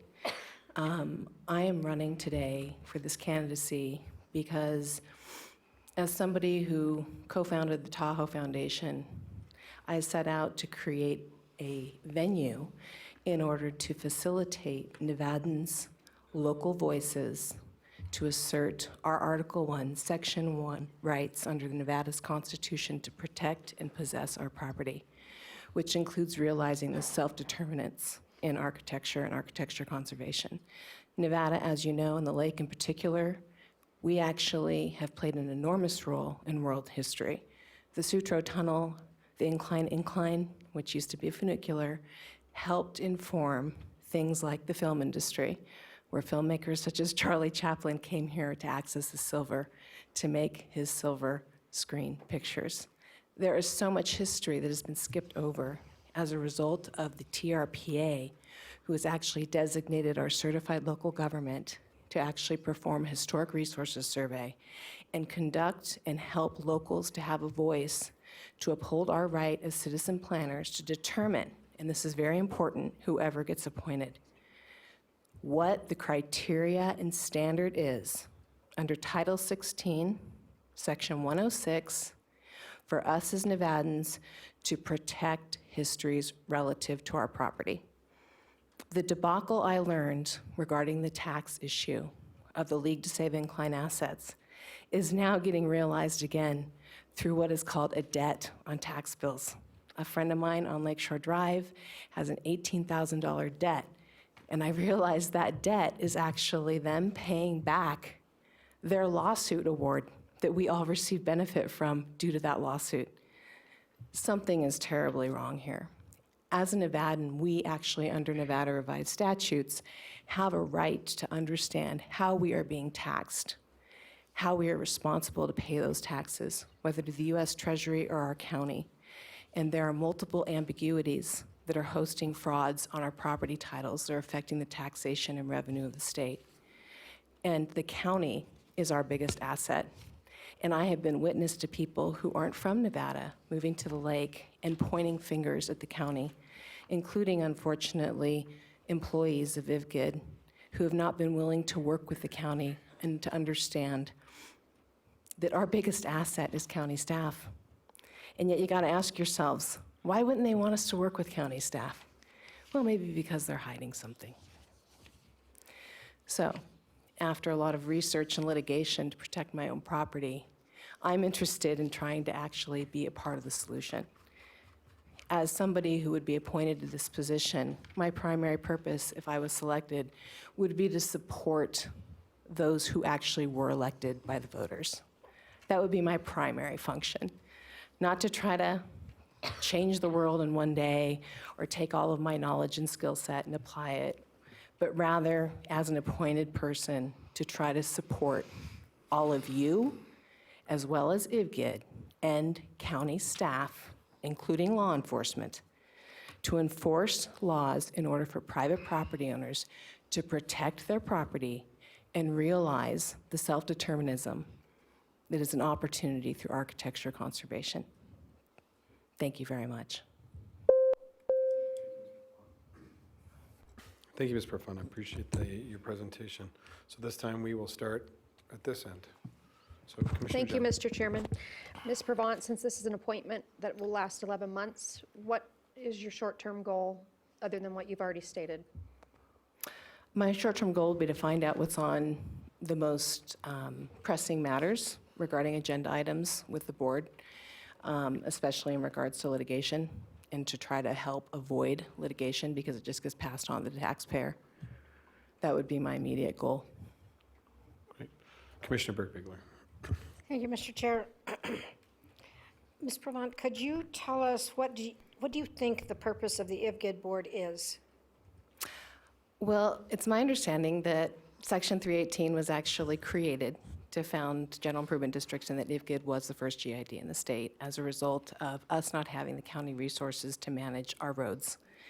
And so we also obviously created sewer and trash, and recreation is a component of that. What I also have learned through many years of research and reading the law is that the IVGID board has a unique opportunity, provided they work with the county commission and county staff, to uphold and assert our rights to understand Title 16 as relates to establishing criteria and standard for property protection. I don't think they know this. Many actually people in the West don't know this. But ironically, there is an opportunity for them to realize this. It was attempted through Incline Vision, of which I was a chair of the External Relations Committee and the Demographics Committee. But at this point, I feel that their role has been confused due to the litigious nature of confused issues that are going on with employees and staff. So to answer your question, Marcia, I think that, if you read NRS 318, it's pretty specific, and if you look at it as relative to planning law, which the state used to actually put out something relative to planning law. For instance, they have a right to do a survey if a property owner needs a survey done. I'm a property owner who needs a survey done along with 100 other property owners on my parcel. They have the right to help solve this problem, remedy this problem. They don't know it because they're not working with county staff. So they have the opportunity to solve problems in a planning capacity, but they aren't, or rather, many of the citizens have been pointing the finger at the county, saying it's all the county's fault, when in actuality, the county is our biggest asset. Madam Clerk, it seems like the timer was a little quick. It was set for 2 minutes for the answer. That's my understanding of what you wanted for the time for answering the question? No. Oh, okay. It was 5 minutes total for the entire commission, and it was only to set when she was answering. So. Oh, okay, I totally misunderstood. Okay. Sorry. So, can you add, please, 3 minutes back to the, Sure. to the clock? Oh, thank you. I'm a little less nervous now. Anyways, I don't know if I answered your question, but I would interpret it specifically according to help with county legal counsel as relates to NRS. That would be my answer. Thank you, Ms. Profund. Commissioner Herman. Ms. Brabant, Mhm. is that correct? Yes, that's correct. Okay. Do you intend to run for this seat in the coming election? You know, I'm not sure. I joked with all the other candidates that whoever wins, we need to get together because there's so many problems, and the same people keep, showing up. And I would endorse anybody if they were a better candidate than me. And, our lives are so complicated right now. If something came up where I got a job or something and I couldn't run because suddenly I had to be out of the country to do a design job, I wouldn't run. If I got from my fellow constituents that they felt I was the best man for the job, I would consider it. Okay, thank you. Commissioner Hart. Thank you, Mr. Chairman. Ms. Profant, you have lovely handwriting. You have the writing of an architect. It's Thank you. very distinctive. My question comes to compromise. As you know, the board has had some distinct differences. What will you bring to that board to bring a spirit of compromise so that decisions can be made where all members of the board feel as if they've gotten something out of the decisions that are in front of you? Well, interestingly, in architecture conservation, one of the big training aspects, which I don't like to call myself a historic preservationist because out west so many people have suffered takings at the expense of historic preservation. However, one thing you learn in school is how to facilitate productive outcomes with large stakeholders so that there can be win-win situations. I'm a nonpartisan. I joke and say I'm a Democratic Republican who is interested in multi-partisan opinions and healthy debates for constructive solutions. I think that the way I would approach problems would first of all be to have direct interaction with the people at the meeting, and also to allow for there to be an interactive comment with the board. It's something I've really think has been neglected. When I used to go to IVIA meetings, it was very basic. People would show up in their shorts. Now you go, it's the chateau. My dad used to play the chateau when it was a trailer on the golf course, and now there's all these fancy white tablecloths and this huge spread, and it's like, what happened to the Republican values that founded this lovely community? And I don't mean in a partisan way, I mean in actually supporting the Republic in a freedom kind of a way. And so as far as, I don't mean to interrupt. focusing Use your on time that. wisely. Excuse me? Use your time wisely. As far as focusing on facilitating solutions-based debate, dialogue, and longevity in the application, I would try to talk to each person in a context with the public who showed up where there would be more time to speak than is allowed right now. Okay, thank you.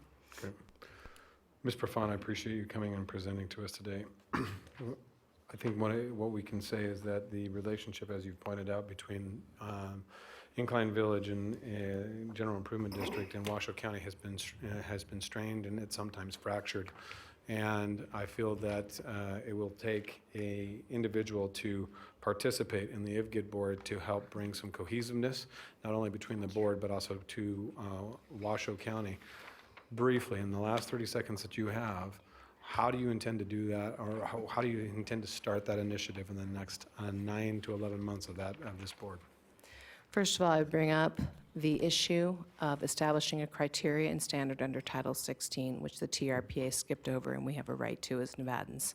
Second of all, I would focus under Title 16 on 469, which is part of U.S. Code Annotated, which actually addresses the authorization of appropriations for preservation of data. We need to address the ambiguities in our databases immediately as it's affecting Nevada taxpayers, especially as relates to Incline Village. That is how I would bridge that gap, because that is the discussion point that needs to get addressed. Great. Thank you very much. Really appreciate it. Sure. Thank you very much. Thank you. All right, Mr. Manager, who will be our next applicant? The next applicant is Sarah Schmitz.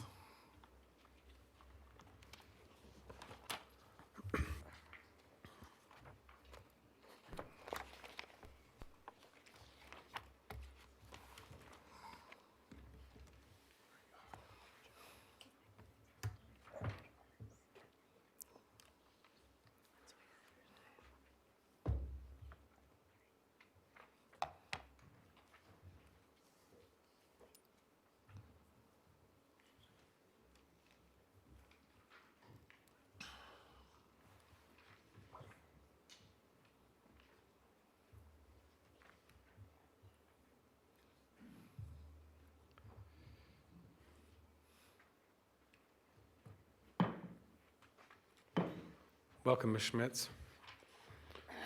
So I'm going to briefly go through this really quick. You'll have 5 minutes for your presentation, and then it'll be 5 minutes of Q&A, which you'll have all 5 minutes that the commissioners will ask their individual questions. You will not be penalized your time in that 5 minutes for the question and answer, but we will make sure that your answers will be sequestered to just that 5-minute time period, okay?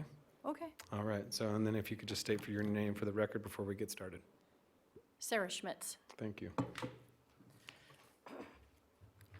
Good afternoon, Commissioners. Thank you for taking the time to appoint an IVGID trustee.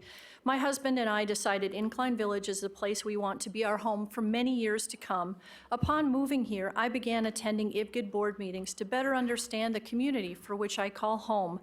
I observed a demeanor that to me was unproductive for our community. That prompted me to run for IVGID trustee. While campaigning, I learned that with the loss of our local newspaper, The Bonanza, there was a huge information void. I did my best to share accurate information during the campaign process. While I was disappointed I was not elected, I felt honored to receive such wide support. This motivated me to spearhead an educational nonprofit called Incline Village Crystal Bay Community First for the purpose of objectively informing our community on issues related to our governance. In 2018, an illegal PAC called True Blue Facts spread hateful and inaccurate information that divided our community. Incline Village Crystal Bay Community First, the nonprofit, was created so that our community would never be duped by incorrect information again. Our voters deserve to know what is real and vote with truthful understanding. I've become entrenched in our community through volunteerism at the elementary school and by attending and actively participating in about 90% of IVGID, CAB, and community forum meetings for the past few years. I've been appointed as an alternate CAB member for Incline Village in Crystal Bay. I work with Mr. Solero, Interim General Manager Winquist, and Commissioner Burke-Bigler to address issues that confront our community. Thanks to this collaboration, we now have a safe speed limit on Lakeshore Boulevard. We have bear boxes on order for our walkway trash, and we have no overnight parking signs to be installed this spring. Thank you. I began my professional career as a software engineer. I was quickly promoted up the ranks of management due to my communication and leadership skills. As Vice President of IT, I was responsible for all nationwide IT projects, IT strategy, and business consolidation. This encompassed leadership of team members, effective corporate-wide communications, project schedules, and finances. As COO of a web development and hosting company, I grew the business and increased profitability. As Director of Client Services at Siemens Business Services, I was responsible for all client accounts, including staff and financial oversight, covering the territory from Ohio to Colorado. Throughout my career, I developed a reputation for being forthright, collaborative, and results-driven. I loved the challenge, and I was proud to work with talented people. If elected as trustee, I'll focus on 3 priorities.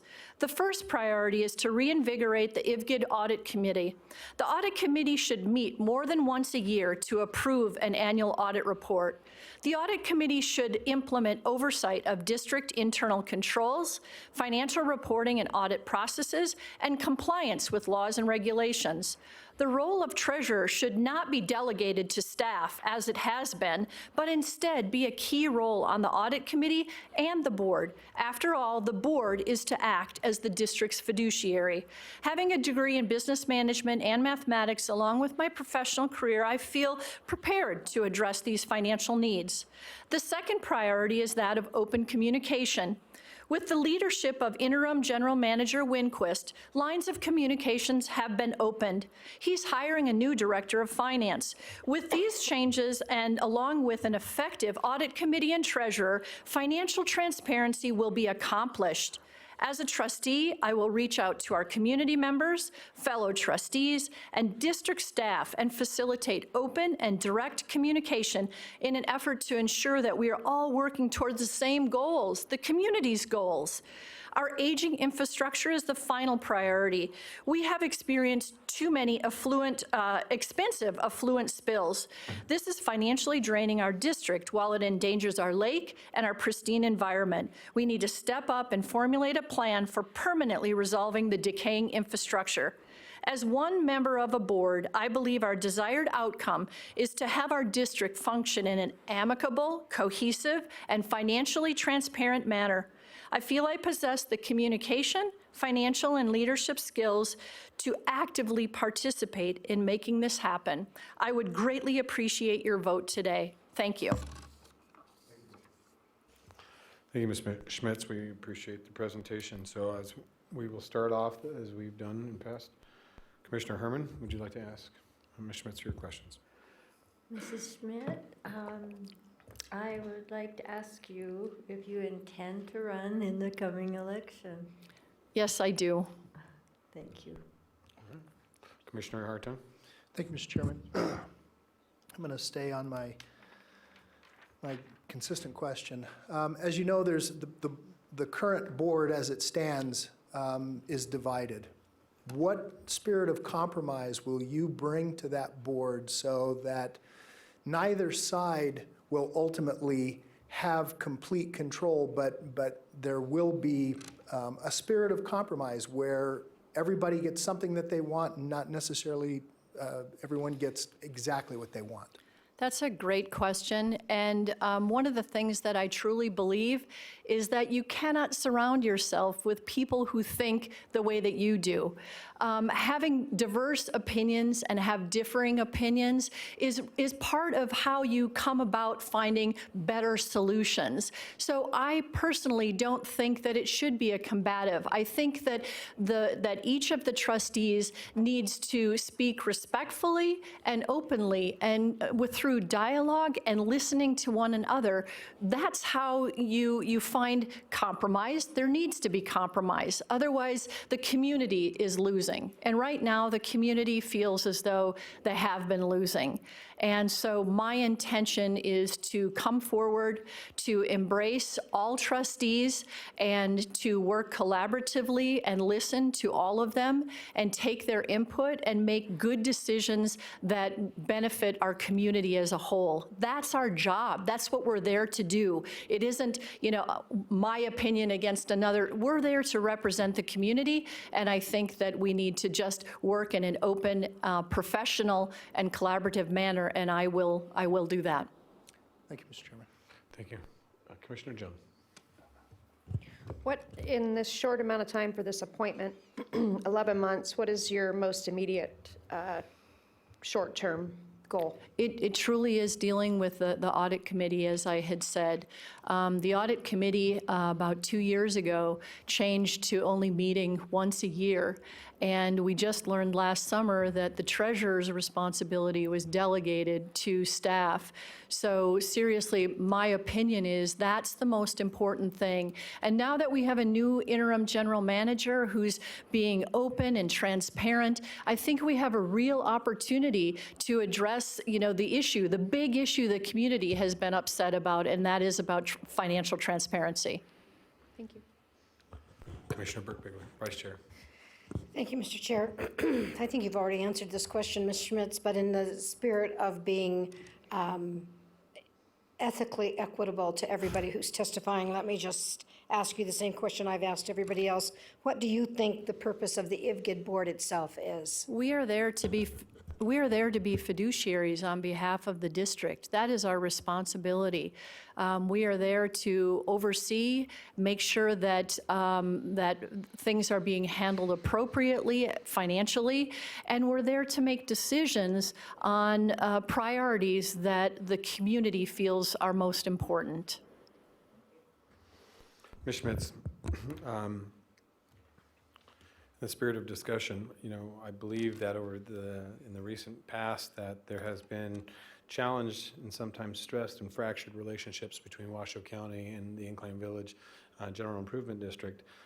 In the short period of time, in the next 9 to 11 months, what are your intents? How do you intend to improve those relationships and help to improve the relationships not only between the two entities but also within the Incline Village area as a whole? A couple of things. You said specifically that there is, and I don't want to put incorrect words in your mouth, but that there isn't a good relationship between IVGID and the county, and I'll be honest, I am not aware of that. My understanding, especially with interim general manager Winquist, I believe that the cooperation with the county has been okay. If I might not be informed as it No, I relates to think IVGID.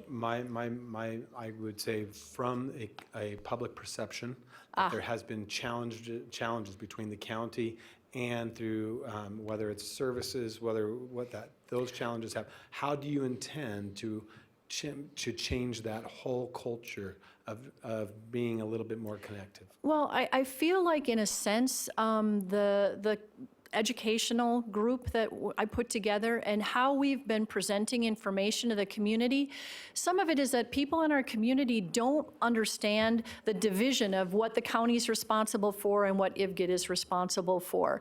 So some of what we have been doing with our newsletter, trying to help people to understand, is to help the community to understand what is IVGID responsible and what is the county responsible for. And me personally, I'm grateful for, Mr. Solero has been helpful. I think that when it comes to building, if there is a bad relationship, it's all about open communication and making sure that we're all understanding who's responsible for what and who's made what commitments. And we just need to do a better job of, in our case, educating our public and our community as to what's actually going on. Great, thank you. You have a minute left for some subsequent, Commissioner Berkwiegler or Commissioner Hartung? Yeah, thank you. Thank you, Mr. Chairman. Thank you, Commissioner Berkwiegler, for yielding the floor. Ms. Schmitz, you talked about the aging infrastructure in Incline Village, and you mentioned the effluent pipeline that's had a number of, that has been compromised a number of times. What will you do as a trustee to work immediately to deal with those things, because you obviously have to deal with that, one, and two, how will you go about funding it and getting a consensus at your board to fund that? Well, we do have a meeting coming up on January 29th. We have a workshop scheduled to address that issue. So the current board has identified it as a priority. I'm simply stating that I too believe that is a priority and it needs to move forward. We need to figure out a plan. We have been setting aside $2 million a year, so we do have funds in reserve. It's my opinion that we need to act sooner rather than later. We've been doing a lot of waiting to see if there might be other funds available. And in the meantime, we've been chewing up cash by fixing all of these breaks that we've had. We've had 2 this year. So I think that it's important that as a board, we prioritize it and we work with staff to make it a priority, and we start putting the phase of the project in and start moving it forward. We have to get the pond lined, which hasn't been done as of yet. So we have a number of tasks, and the longer we wait, the more time crunch we have with actually implementing it. So I truly believe it needs to be identified as the #1 priority for the district. Thank you. Thank you, Mr. Chairman. Thank you. And that concludes your time, Ms. Schmitz. We appreciate you. Thank you for your presentation. Staff, Mr. Manager. Yes, our next applicant is Tony Lilios.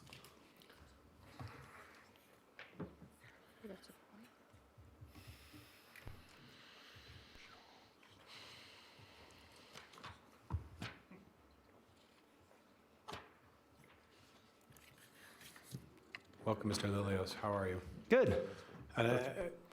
Just as I've explained to the previous applicants, you will have 5 minutes for your presentation, and then each commissioner will ask you questions. You will have 5 minutes to answer those questions. You will not be penalized that time for the commissioners during their question towards you. You will have all 5 minutes, so 10 minutes in total. So the floor is yours, sir. Thank you. Good afternoon, commissioners. I wanted to take this time to highlight a few things that are covered in my application and build upon them. I've lived in Incline Village full-time since 2010 and have been a homeowner since 2012. I chose Incline as a place to start and raise my family, and now have a 6 and a 4-year-old actively involved in the community. Maybe sometimes it feels a little bit too active. Sometimes people use the venues, and they say they do, but I can't imagine any of the applicants today could possibly use them more than us. From tennis to skiing to the beaches and boating, We can be found swimming at the rec center weekly, closing down Burnt Cedar Pool from spring until fall, doing laps along the buoy line at Incline Beach. We use the playing fields and the playgrounds. We use IVGID's programs and facilities to support our lives and to learn new things, from Kid Zone and Tiny Timbers to Tai Chi classes and golf putting lessons, gathering groups at the pump track and walking the trails.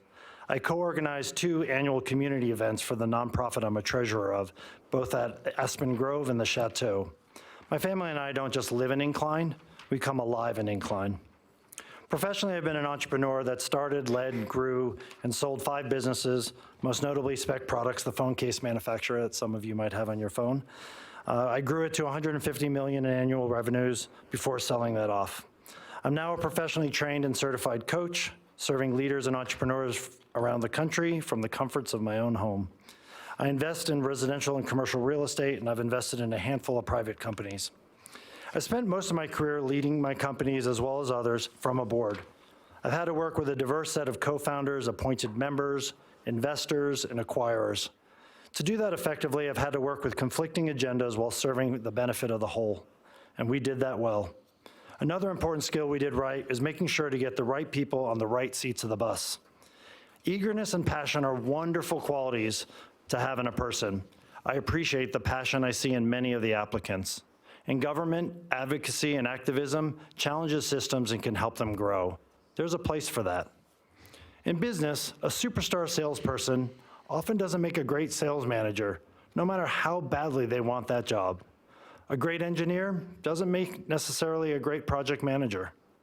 I think it's important to keep clear here that you're not just looking for someone who's great in isolation, but rather someone who's great for this role as a collaborative board member in a situation where we find ourselves in an unprecedented divisiveness. I'm not sure we've ever been here at the county before as a result.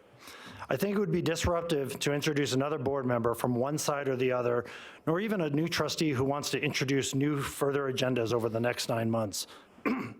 The role of trustee, in my mind, is to work with what's already here and to help bridge us through the primaries in the next few months and the election in November when the public can vote. So much has changed recently with the departure of the general manager and the director of finance and many people beneath them. Public opinion has shifted quickly. The elephant in the room is that we all know that whomever is appointed to this trustee position as an incumbent will enjoy an unfair, huge advantage in the general election in November. I want what's best for the district, and I think the public being able to evaluate all the candidates on equal footing would serve them best. Toward that end, I want to be more explicit than I was during my previous interview with the trustees. As I stated in my application, if appointed, I commit to not running in the general election in 2020. I am willing to sign anything to bind that commitment. While I believe I have a lot more to give the community, I think it serves the district best to have a truly interim trustee and to let the election process run its course shortly. There's been a political tug-of-war going on for almost 10 years in our town between Team A and Team B. It's become so commonplace that when I was inquiring about the transparency of this process, I was presumed to be a Jim Clark crony, one of the PACs we have in town. It was said I was motivated by fear or loss of control. The fact that another possibility beyond a power struggle between A and B wasn't even considered. I got involved because I refused to take the "it's just politics" story and to stand by watching the destructive game of tug-of-war that goes on. My hope is to cut the rope and to restore civility, conversation, and collaboration. IVGID is good, but it can be better. I'd like to work with the trustees to make it great. Thank you. Thank you, Mr. Lilios. All right, this time we'll start with questions. Commissioner Jones. Thank you, Mr. Chairman. Mr. Lilios, what is your number one short-term priority for these 11 months should you become the appointed? Appointed. I'll go. The first priority that became really apparent in this process most recently is to restore conversation between the board members. It was really nice to come here and watch you guys all with nice clean laptops, clean tables, nothing on the table. I'm not sure you're aware, but in our board meetings, that's clean. We have cell phones out, laptops out, sidebar conversations happening between board members and the public in real time. And it's not allowing a real conversation to happen between board members in real time. They're getting talking points from the side with staff. And so for me, I feel like a simple change like that of respecting, being present for each other and actually talking with each other would be a great short-term change. And a lot would manifest from that, I believe. All right. Commissioner Burkbiegler. Thank you, Mr. Chair. Mr. Lilios, what do you think the purpose of the IVGID board is? The purpose of the board is to provide oversight for the district, to manage the general manager. And so it's really, that's their primary responsibility. They don't, yeah, simple as that. Great. Thanks, Mr. Lilios. Commissioner Herman. Hello, Mr. Lilios. Yeah, you got it right. I'm going to ask you a question that you kind of reverted to or spoke about, but you said that if you were appointed, that you probably wouldn't run for the second term. Well, my question that I've got on my list is, do you intend to run for the seat in the upcoming election? So you kind of already answered that. Do you want me to elaborate a little on that? Sure. Or, yeah. It came up kind of interestingly at the IVGID trustee meeting, and it was confusing to people. I never said it explicitly, but I think it's the elephant in the room. I think it's so obvious to everyone that, being an incumbent, this is like the on-ramp to get in and to get that unfair advantage and to kind of break the cycle of a proper campaign. And I think it's important, especially with the frothiness and the changes that we have in our town, that it's that people show up equally and the town really gets to see the new candidates and make a decision across the board. So I feel like taking politics off the table, I'm willing to be that bridge to get us from here to there. Whether it's not me or anybody, I think I would love for you to ask that of anybody, to ask them to be interim trustee, to just be a bridge from here to that point. And I think I can do that well. Thank you. Yeah, you're welcome. Commissioner Hartung. Thank you, Mr. Chairman. Mr. Lilios, you mentioned a tone of civility and collaboration. What will you do to bridge the two sides that have been at odds with one another? I watched the meeting. I watched the direct conflict that occurred and the lack of compromise that the board members were willing to exhibit to try to come to a solution so that we didn't have to make this decision for them. I'm sorry. So what will you, I'm not looking for an apology. I just want to know, what will you do to bridge that gap and bring a tone of civility and collaboration? Yeah. What happened, so you wanted me to respond specifically to that meeting because this is a common No, I don't want you, that meeting is in the It's just past. one example. That's just one example, Exactly. and It I don't think that that's a singular example. I think that that's a fairly consistent attitude. Yeah. it is. Sadly. It And I'm is. sorry to call the board members out, but it seems pretty apparent to I me. appreciate it.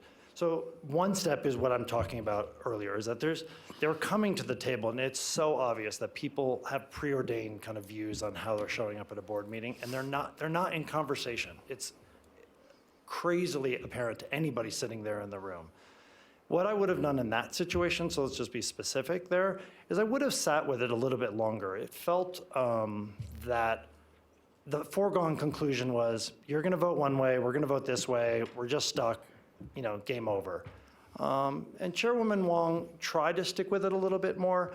I probably would have started walking through candidates, possibly, another method of tell me about this person. Start a conversation. There was no place to even start. They just kind of were, there wasn't even a place to have an impartial, maybe pull a fifth candidate out that wasn't even being discussed, just to start a conversation. It was, the art of that navigating and facilitation is missing, and that's what I do professionally, is what I do as a leader, and so, it doesn't always work. But I think there's more options there on the table than there were explored. Thank you. Thank you, Mr. Chairman. You're welcome. Thank you. Mr. Lilios, you kind of pointed to it a little bit within your presentation, a new frothiness, as you described it within the village. Incline Village is a very dynamic and very unique community, very special to Washoe County. But in the previous years, there has been a common perception by the residents of Incline Village that the county and Incline Village can't work together, or are at odds at certain times. Not all the time, but at certain times. And from my standpoint as an individual, how would you as a trustee try to bridge that gap of creating a new relationship or a new kind of demeanor or culture between Washoe County and Incline Village? Yeah, that's a good question. I'm not sure I have a solid answer for you on that. I do think it is a problem. I think understanding and starting with respecting where each person's domains are, like on both sides, understanding what you stand for in your domain that you oversee and what we are in charge of as trustees is really important to understand clearly and respect. I think an elephant in the room is the tax situation that we have, and it's that's a really hard thing to navigate any conversation with when we've got that coming in. So I think that's the first thing to kind of walk through and make sure we get some clear resolution of if there's going to be an appeal or not, and what's going to happen with that. It's the biggest thing that stands in face of any conversation between the two. Great. Yeah. Thank you, sir. Sir, you have 43 seconds left in your questions. Commissioner Hartung? Commissioner Brigler will ask you a subsequent question. Thank you. Or Commissioner Jones? I'm sorry. Okay. Mr. Lilios, could you tell us what activities you've been active in the community with that relate to IVGID and relate to what a board member will do? In terms of, I listed a bunch of activities that we, so are you just talking about? You listed activities, yes, but I'm talking about things that relate to IVGID itself and the responsibilities that you would have as a representative. Yeah, so I put it in my application that I think part of the issue that we have is that between when the packet comes out and when they have the meetings, when I talked to the clerk, she said the biggest thing she wished for in the village is that in the district, on the board, is that the people actually spent the time to review the packet.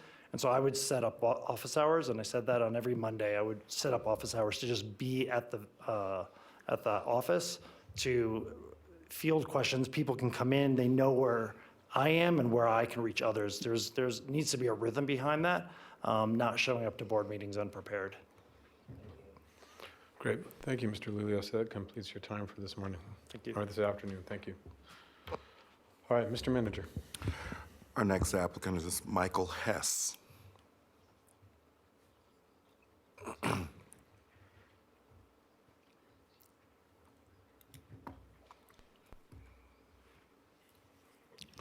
Welcome, Mr. Hess. Thank you. As I've explained to previous applicants, you have 5 minutes for your presentation, and then you'll have five minutes for questions to respond to questions from the commissioners. You will not be penalized by the time it takes for a commissioner to ask you those questions. Thank you. The floor is yours, sir. During my 20 years I've lived in Incline Village, I've participated in the Sierra Angels, the Incliners, the Crystal Bay Yacht Club, and I've utilized the rec center. I served as a precinct captain for the 2016 election. I've also volunteered at the Shakespeare Festival, and I'm a current member of the VITA organization. Last year, upon full retirement, I worked with Sarah Schmidt and others to help form the IVGID Incline Village Crystal Bay Community First organization. Our role was to educate and participate in the community. I also serve on the STR committee for Incline.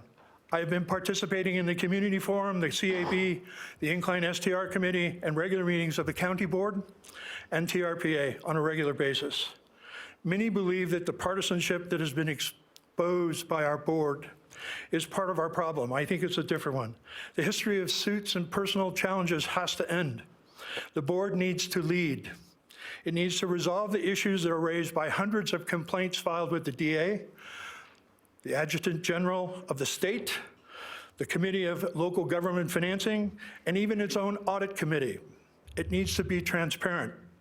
When I heard it was thought that the reported balances of accounts were not correct, I met with staff and conducted my own internal audit against the balance sheet. I found nothing wrong. I reported on it publicly. When I heard ATM cards were being used to dispense cash, I met with Lori, the controller, and confirmed that that was not true, and again, reported it publicly.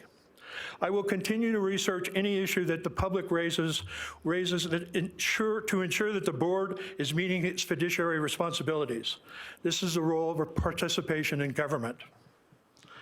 Further, it is my belief by giving more direction to the staff, the board can receive better evaluations and solutions. Requesting an audit of internal controls is another way to ensure the public that funds are being correctly handled. This is something the Audit Committee should affirm each year as part of its duties. I've worked with the Incline Village General Improvement District staff to review items of interest to me. In doing so, I have found them competent and willing to look for suggestions and input. They can feel subject to personal attacks based on the open comments that are made at board meetings and results in low morale. It will be my personal objective to work with anyone in the community who has issues to find satisfactory resolution outside of the courts, the DA, the Attorney General, and any other venue that has been currently being used. Thank you. Thank you, Mr. Hess. All right, we will jump right into questions. Commissioner Herman. Okay. Hello there. I have one question, and it's an easy one. Do you intend to run for this seat in the upcoming election? My answer to that is yes, I will. Okay, that's all I have. Great. Thank you, Commissioner. Commissioner Hartung. Thank you, Mr. Chairman. As you know, Mr. Hess, Incline has some issues with aging infrastructure. What would be the first on the list of priorities for you in terms of that aging infrastructure, and how will you go about funding the necessary repairs and upgrades? The most serious one is the effluent pipeline. We've had breaks in 2009, 2014, and this 2019. It's got $8.8 million worth of funding for a $23 million project. We have the capacity to go out and raise funding on the bond market, and this is such a priority, we should consider doing that. Okay, thank you. Thank you, Mr. Chairman. Commissioner Jung. Thank you, Mr. Chairman. Mr. Hess, because this is a short appointment period, 11 months, what's your number one priority? My number one priority, besides dealing with the effluent pipeline, is financial reporting.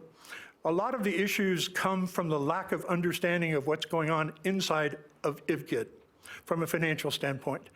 And it's because we are neither an orange nor an apple. We are part government and part business.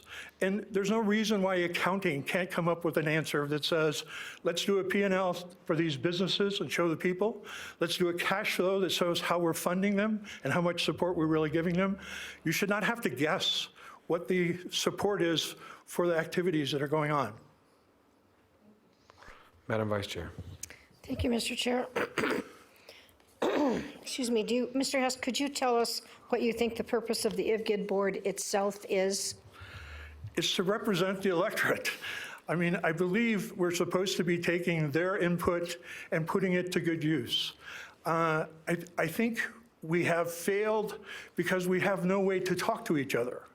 Many years ago, we had the Bonanza, and we had meetings every week to talk about issues in general. We didn't have a strict open meeting law as we do now, but it was a little easier to do things. I think we have to come to grips with some of this stuff in terms of how do we approach learning about what the best thing is.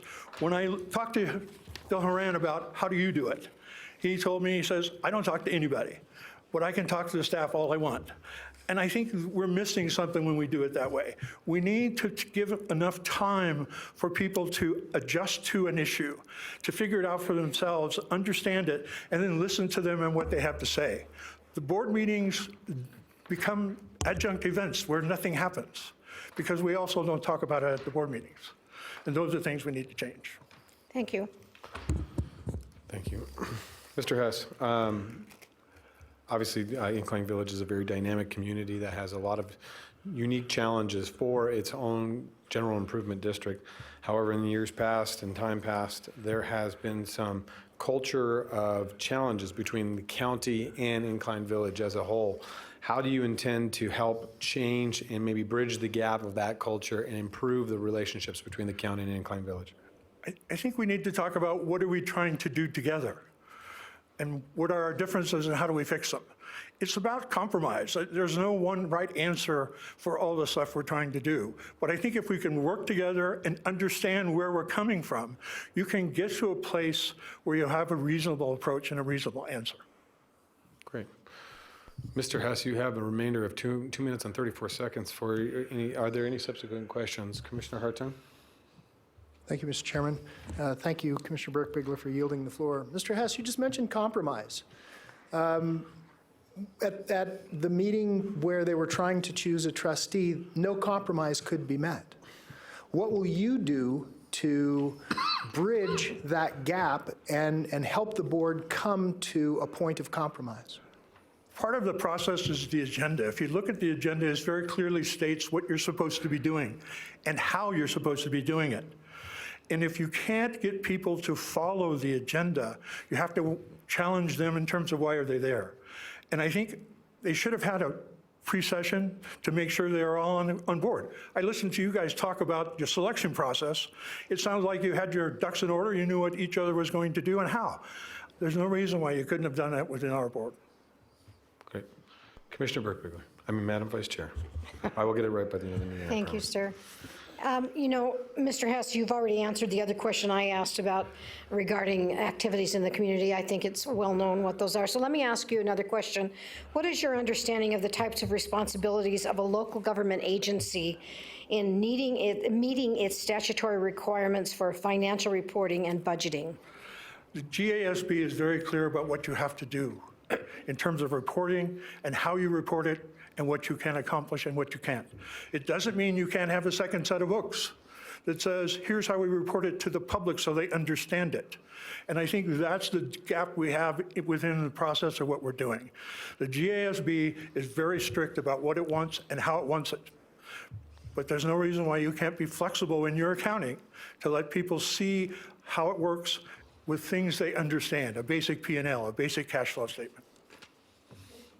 Yeah, Madam Vice Chair. Let me clarify, I don't like the term second books. I have a real serious problem with that term. Okay. So Explain it. In accounting, you're allowed to do any secondary work you want to do. You can put it in any format you want to do. You can report it any way that the board wants, the CFO, the CEO wants, without it regards to whether it meets GASB or FASB rules, because it's not a legal reporting to the public. It is an internal for use within the organization.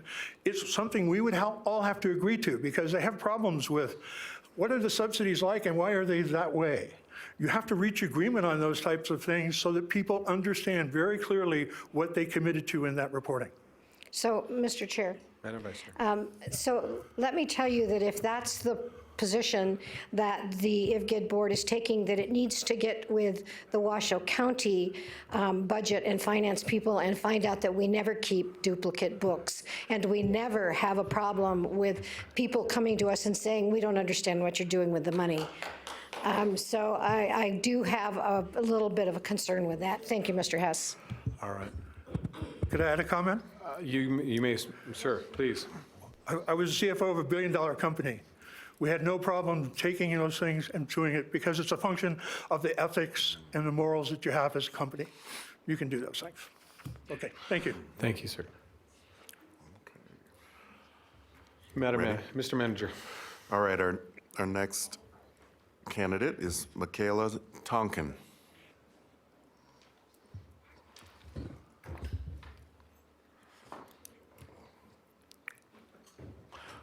Welcome, Ms. Tonkin.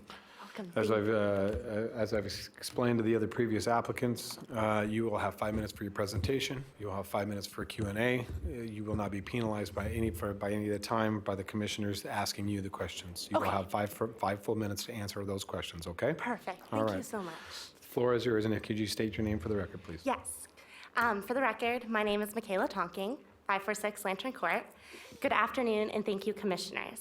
I'm a full-time resident of Incline Village, working for Educate Nevada Now, a nonprofit focused on K through 12 education. There's a popular saying in Incline Village. It was even featured on my kindergarten graduation shirt. It takes a village to raise a child. I was lucky enough to be one of those children raised in this amazing place. Growing up, I skied at Diamond Peak, I swam on the rec center swim team, and I learned the importance of a strong work ethic at my first job as a tennis center host. IVGID gave me the safe place to grow and learn, and most importantly, IVGID taught me the true definition of community. I'm applying to the Board of Trustees so that I can ensure this community continues to impact residents in the same positive way it's impacted me.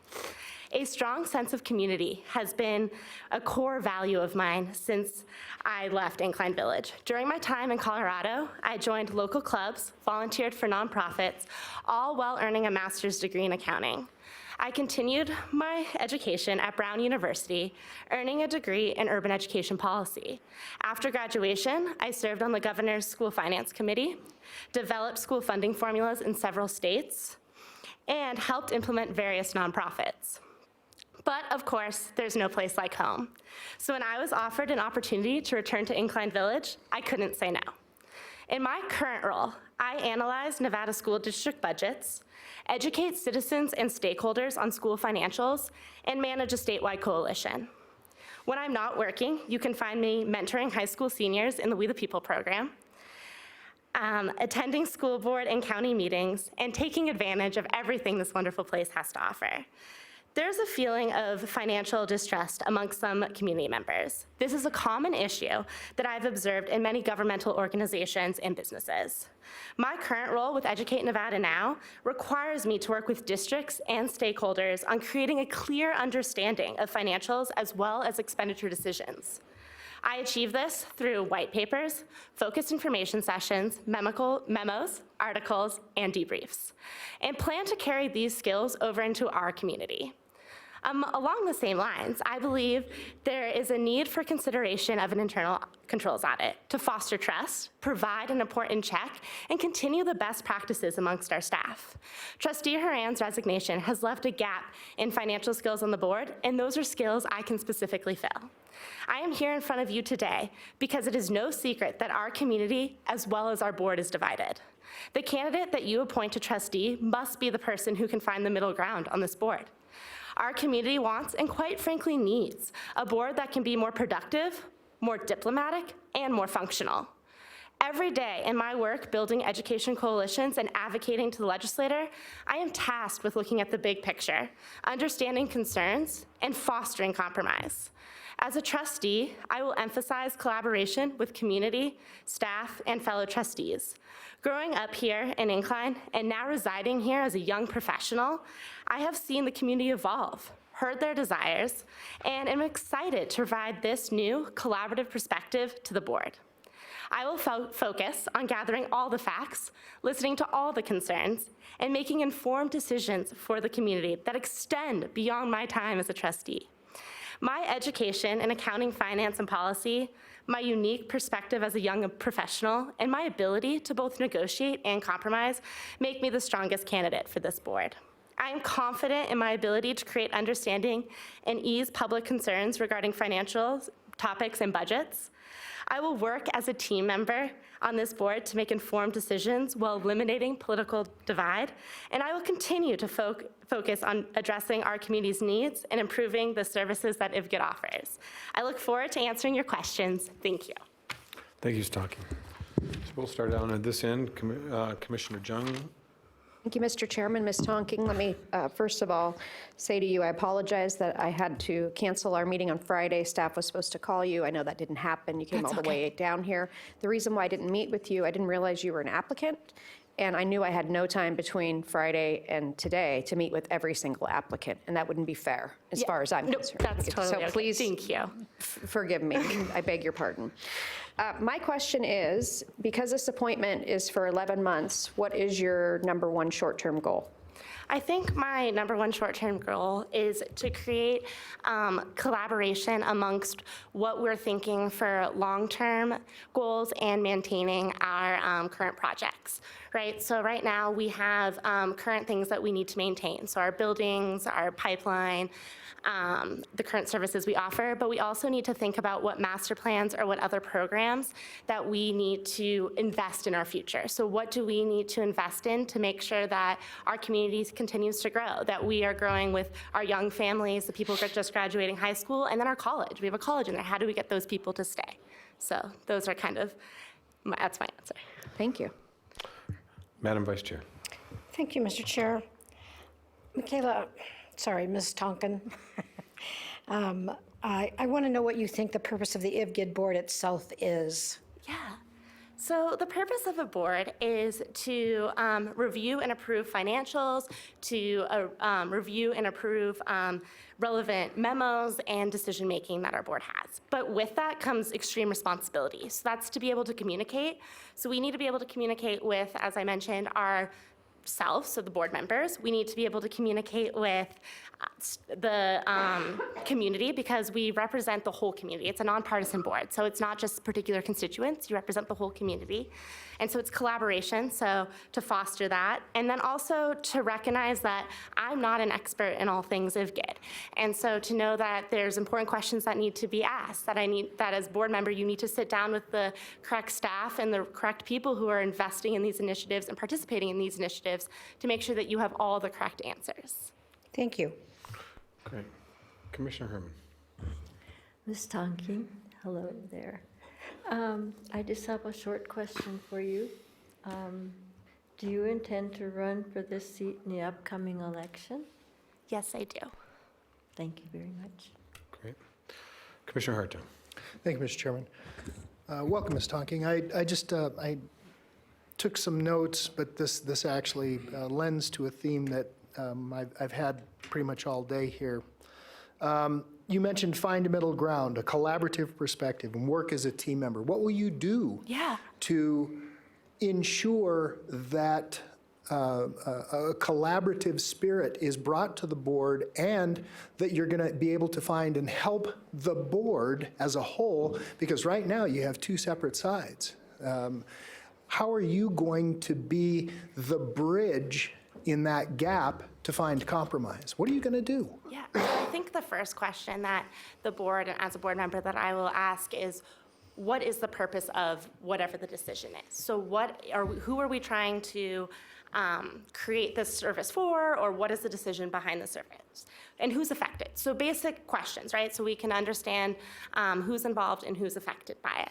But then also asking all of the questions from staff, from our community, because our community has many opposing sides. Like, we see the two most opposing relevant at meetings, but we don't see the rest of the community. So I think that comes in forms of information sessions and making sure that they're informed on some of the bigger issues and understanding them. I also think that comes with asking the trustees their specific questions. So where are they coming from? What are their ideas? So I think my role is really being a facilitator to understand all of those and facilitate the conversation and gather all the facts. And then to be able to moderate back, these are the facts and these are what we've heard.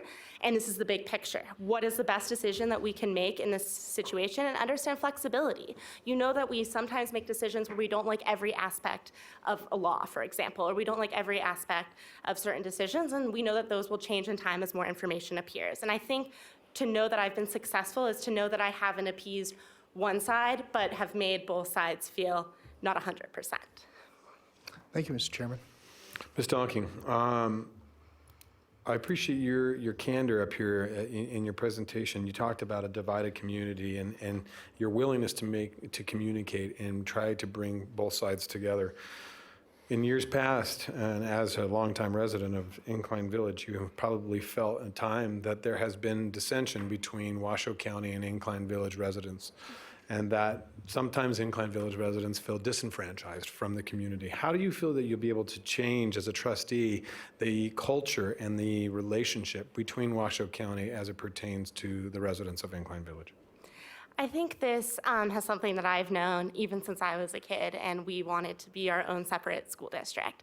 And now working on schools and school funding specifically, I know that that's a very hard and possibly unfeasible action. And so it's expensive. And so I think being able to communicate like some of the implementation issues that could occur and some of the pushback that would be received on some issues that I already know about, I think I can provide that information. But I think also being able to come down here, meet with the Board of County Commissioners and make sure that I understand the rationale behind your decision making, to then be able to explain it up here, and also to be able to explain our perspective. Like, I used to work with Jefferson County in Colorado, and there was a big issue with the city proper versus the the mountain districts and short-term rentals. And so there was different needs that needed to be occurred, but trying to explain your own individual perspective on exactly what's going on and being able to be a liaison between the board and my community and this community that I'm also part of as Washoe County.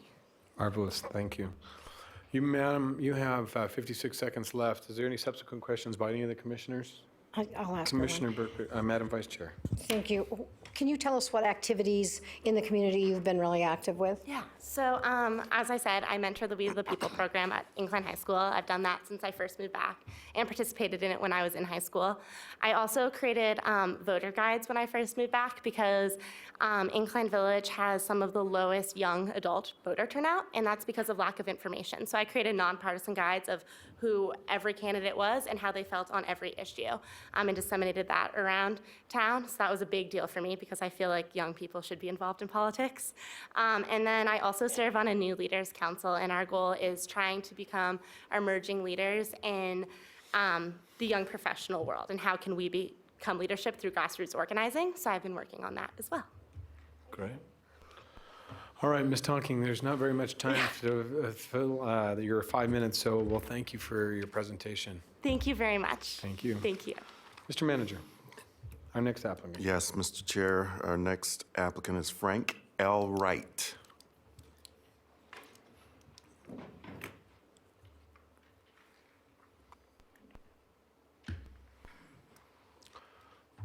Welcome, Mr. Wright. As we've told the applicants before you, you will have 5 minutes for your presentation, and you will have a 5-minute Q&A from all the commissioners directly to you. You will not be penalized your time from the commissioners asking you the questions. You will have the 5 full minutes to answer all questions. The floor is yours, sir, if you could state your name for the record. Right.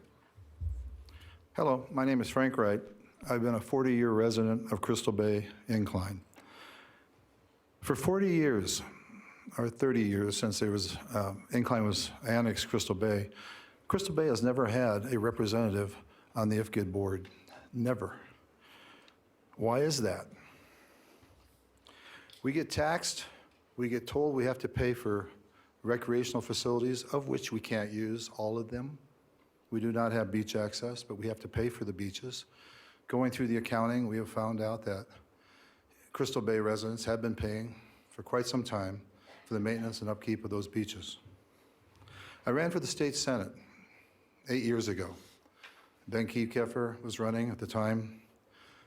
Kitty was running for office at the time. We got to know each other well. And there's only 2 candidates that I see here who have been engaged in our community for the last 4 or 5 years. I've been engaged in our community and going after this for well over 10 years. There's been 10 years of events that are just unspeakable that have taken place in our community.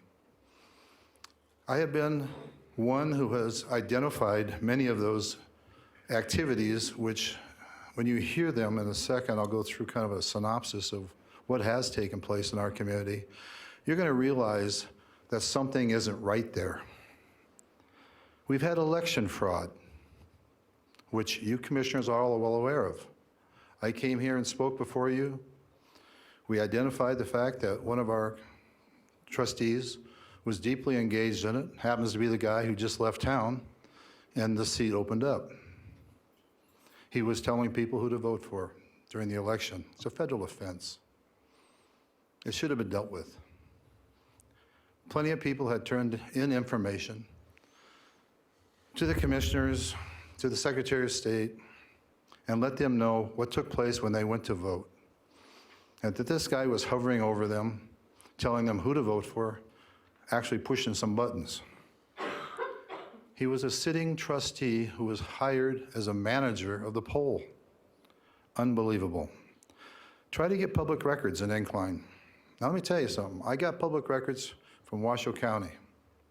What a joy to ask for a public record and be accommodated in a way like I've never been accommodated in Incline. Got it when I asked for it, no problem. Incline, we'll get back to you in 6 to 8 weeks. The attorney who represents Incline Village General Improvement District's attorney, Jason Guanasso, ran for public office. He lived in the wrong district. I turned him in. He went before Judge Flanagan.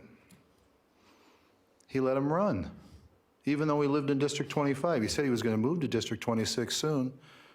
He is our attorney on our board, honest person. He gets $144,000 a year. He launches lawsuits against our district without board approval. I have filed a criminal complaint with the Attorney General where he's taken our money to defend himself in that lawsuit.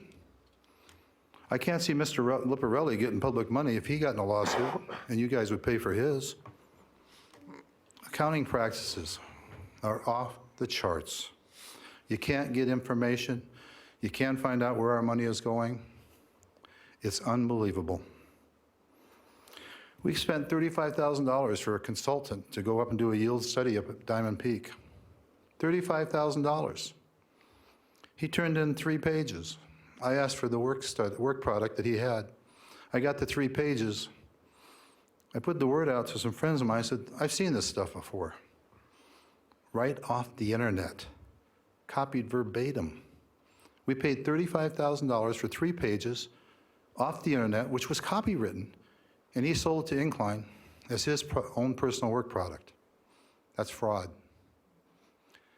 He should be in jail. Only 2 candidates deserve to be in this job. The 2 candidates are Sarah Schmidt and myself. We have been working diligently to make things right in Incline, Crystal Bay. I'm asking you, commissioners, to give us your support. Thank you. Thank you, Mr. Wright. Commissioner Herman. Mr. Wright, hello there. Hi, how are you? I'm doing well, and I hope you are too today. I'm fine. All right. I have a short question. Do you intend to run for this seat in the coming election? Oh, absolutely. I will. I've made that statement at the board candidacy in Incline, and I'll stay with that. I am going to run the next election. Thank you. Commissioner Harta. Mr. Chairman. Mr. Wright, any relation to Frank Lloyd Wright? No. That's 2. I'm only allowed 3 dad jokes per day, and that's 2 now. And that question doesn't count. The chairman is now keeping track. I did not expect. That's okay. I'm only allowed 3. We're going to sequester him in a minute. Yes. All right. You're very familiar, all sincerity, you're very familiar with the division that exists on the board right now. That's correct. What will you do to bring the board together and act as a bridge in a collaborative nature to find compromise on some of the very difficult issues that pertain to IVGID in the very near future, not the least of which is some much-needed repairs on infrastructure and the funding of said repairs? If you are a board member, like you members, and you do your job, and you back your job with facts, you incorporate input from the community, and you listen to the community, and you work within your board to come to solutions to make your community better, then everybody will fall in line. They will understand that you're there for the right purposes. Everything I've done has been for the right purposes. I want to make my community better. I want to make my community operate as a legal operating venue. But you can't do that if you're spending most of your time chasing people who are doing things that are illegal. And it's wrong. And the division we have has been created by an individual that has pretty much taken over our community, and it's really sad. Thank you. Thank you, Mr. Chairman. Thank you. Commissioner Jones. Thank you, Mr. Chairman. And Mr. Wright, in this brief period of which you would be the appointed in this seat for 11 months, what would be your #1 priority? End the lawsuits, bring back sanity to the board, work with the other board members to find out how our money is being spent and get an accounting of those funds. That is critical right now because there's a lot of money that's out there that we can't account for, and that's got to be priority number one. Madam Vice Chair. Thank you, Mr. Chair. Mr. Wright, what do you think the purpose of the IVGID board is? The IFKID board has been placed there to provide sewer and water and trash. And it was given the opportunity to provide recreation in 1968. And they run recreational venues. Are they supposed to be in for-profit? No. Are they supposed to be making money off utilities? No. But they do. And our job is to oversee those facilities and to make sure the people who are managing them are doing their job and they have accounting. If you go to our managers at all of our facilities, you'll find it very unusual if any of them know the bottom line for their own venues. That's unbelievable. There is no bottom line, and you can't get a bottom line. The key word has been, every time I've ever asked for the bottom line, is we're under or over budget. Well, what's the budget? How do you come to that? They don't know. But the venue managers do not know if their venue is making money or losing money or what the bottom line is. And I cannot get any of them to ever give me an answer to that question. Mr. Wright, thank you. As you've pointed out, this trustee seat is a very difficult seat. You act as an intermediary between not only the public, but also the staff and the other trustees that you work with on the board. And many times in years past, there has been a sense of probably not as a beneficial relationship between Washoe County and Incline. And what would you do as a trustee to solve maybe some of that culture and that dysfunction between Washoe County and Incline as a whole? Well, some of you commissioners have dealt with me, and you'll find I'm very reasonable, that I'm very approachable, and then I'll sit down and talk to you, and we'll come to a conclusion. And we have done that on the voter fraud, on some land issues. I mean, we had a financial director who was giving away public land that Washoe County gave as open space, and I uncovered the fact that he was selling it to private individuals on a secret list. And we brought it to the county, we worked it out, we stopped it, and now we've had legislation passed by the Nevada legislature to delineate exactly how public land is disposed. So it's just a matter of working together and understanding our positions and what we should be doing. And I've done that. I can do that. That's not a problem. Great. Thank you, Mr. Wright. Mr. Wright, you have a minute 38 left in your question and answer period. Are there any subsequent questions? Madam Vice Chair. Thank you, Mr. Chair. Mr. Wright, since I think we already know what you've been doing as far as your activities in the community, I'll ask you the same question I asked Mr. Hess, and that is, what is your understanding of the types of responsibilities of a local government agency in meeting its statutory requirements for financial reporting and budgeting? The CAFRs are the yearly reporting, and our CAFRs have not been accurate. Our CAFRs have been misreported. Citizens in our community have come before the board and have pointed out serious flaws in those CAFRs. And the Department of Taxation seems to, for some reason, oversee what's going on with our financial reporting, and they don't catch on the fact that these things, and our audit company seems to miss a lot of that. I want to know where the money that is coming in and where that money is going. And if you do that and you have a financial director who is sharing information, our financial director doesn't share information. We've been trying to get inside those books for 5 years, can't do it. It's impossible. And now he's gone. We have a new financial director coming on board. I'm hoping those things change. And I guarantee you that the people who are taking over now, our new general manager, our financial director, I believe are good people that will get to the bottom of a lot of these questions. And I think that will start to work itself out. Great. Any subsequent questions? I don't think we have much time, but Mr. Wright, thank you very much. We appreciate it. Thank you so much. All right.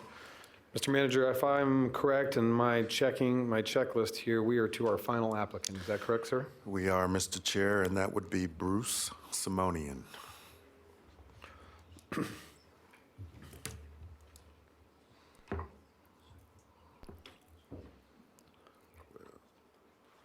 Welcome, Mr. Simone, and we appreciate it. You are our final applicant for the day. As the applicants before you, they were allotted 5 minutes for their presentation. You will have 5 minutes for question and answer from the commissioners. You will not be penalized for that time from the commission, and you will have the 5 full minutes to answer all questions from the commissioners. So if you could please state your name for the record. Bruce Simonian. The floor is yours, sir. Thank you. Thank you for taking the time to interview us today. I apologize as a community member for passing the proverbial buck down to you. No pun intended. I've been a local resident for over 40 years. I owned and operated Simonian Flooring from 1979 until April of 2009. During this time, we did several projects for IVGID, including the administration building, the chateau, the maintenance building, the ski lodges, the mountain golf course, and the recreation center. This gave me an in-depth knowledge of what our infrastructure looked like, what was being proposed, what was being built, and how it was being maintained. Because of community pressure, we did not spend the money necessary to do the jobs required. This is one of the reasons I ran for and was elected to the board in 2010. I am here because these issues continue today. We cannot move forward as a community until we come together as a board. The relentless pursuit of impropriety by a tireless vocal minority has stifled the growth of Incline Village and Crystal Bay. I was on the Board of Trustees from 2011 through 2014, serving the last year as chairman. During my tenure, we dealt with the sale of unbuildable lots, Ordinance 1, which is the waste management contract, and Ordinance 7, which was picture passes and beach access. We completed studies on the mountain golf course building and the administration building. The sale of unbuildable lots was taken off the table as misinformation about the process and legality made it difficult to resolve. The current members, while correct in their endeavor, found it exhausting to fight and decided to deal with it later. The Parasol building potentially provided IVGID an effective way of mitigating the administration building capital improvement issue. Capital improvement projects do not get cheaper as we put them off. The first proposed structure at the Recreation Center in 2013 was estimated to cost $3.5 million. The offer submitted to us from the Parasol Foundation for their 30,000 square foot building was $5.5 million. The estimated cost to build for a new building after the Community Services Master Plan was completed was $7.5 million. We have a fiduciary duty to spend when it is required and makes sense. We end up paying more in the long run when we don't. I still continue to work with staff and directors on various community issues. I was on the Diamond Peak Steering Committee when we came to a consensus 9-4 to move forward with summer activities at Diamond Peak. For several reasons, this has stalled. After tens of thousands of dollars spent on consultants and many hours of discussions, surveys, and public input, some still characterize it as frivolous and as an amusement park. However, the overall majority of the community would like to see a new Snowflake Lodge, enhanced opportunities for biking, hiking, and recreating with available food service.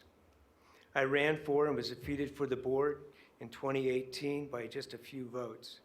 I consider myself nonpartisan, pragmatic, and a common sense problem solver. I have a reputation for being honest, accountable, and forthright in my convictions.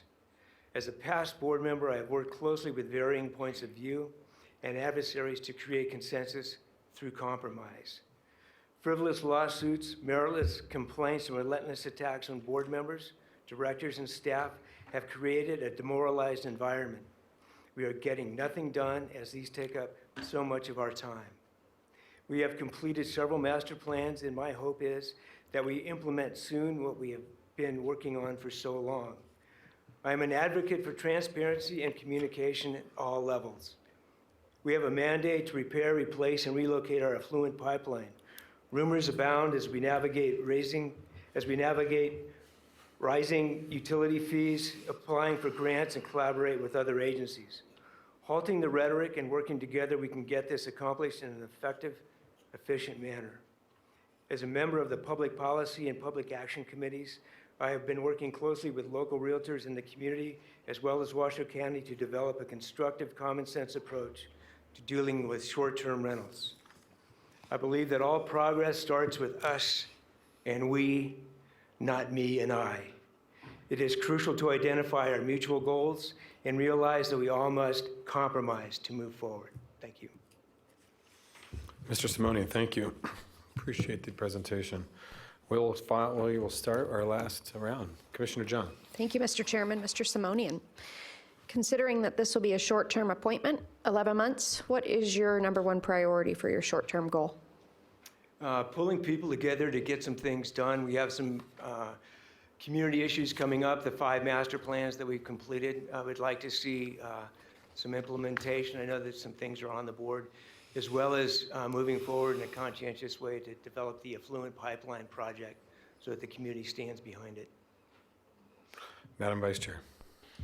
Thank you, Mr. Chair. Mr. Simonian, since you served on the board, this should be an interesting response from you. What do you think the purpose of the IVGID board is? What are they responsible for doing?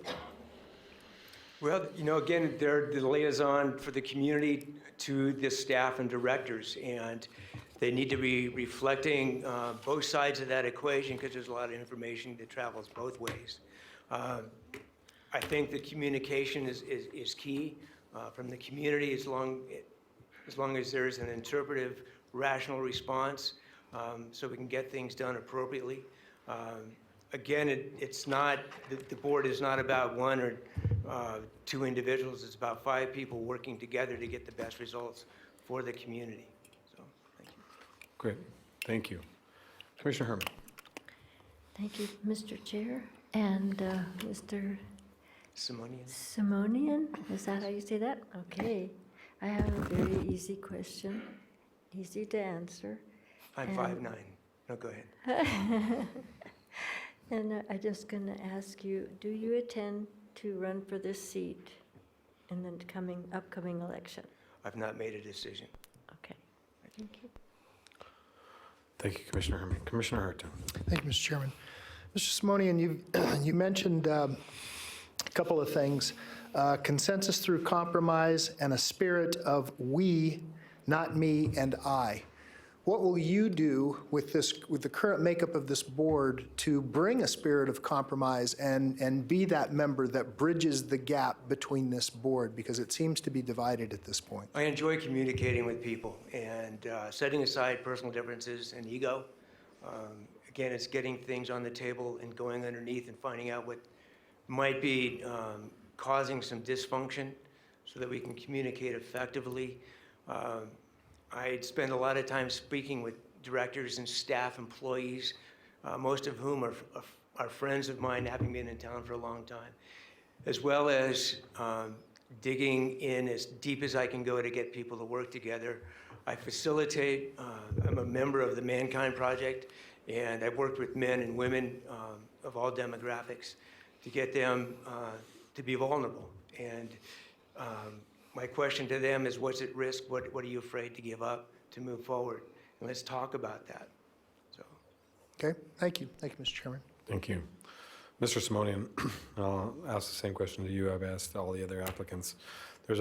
Incline Village is a very dynamic individual place, and as you served on the Board of Trustees in years previous, there has been challenges at times between Washoe County and the residents of Incline Village.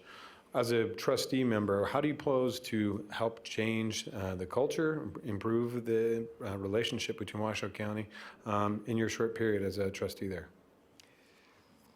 For me, it's directly engaging more often and more completely with Washoe County as things come up.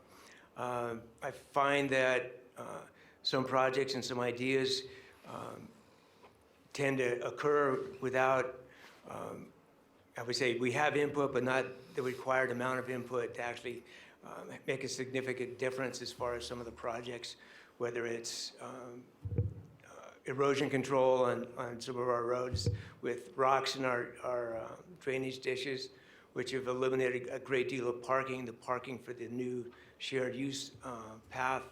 I think that from our standpoint, we need to be more actively involved with some of these decisions that are made that affect us.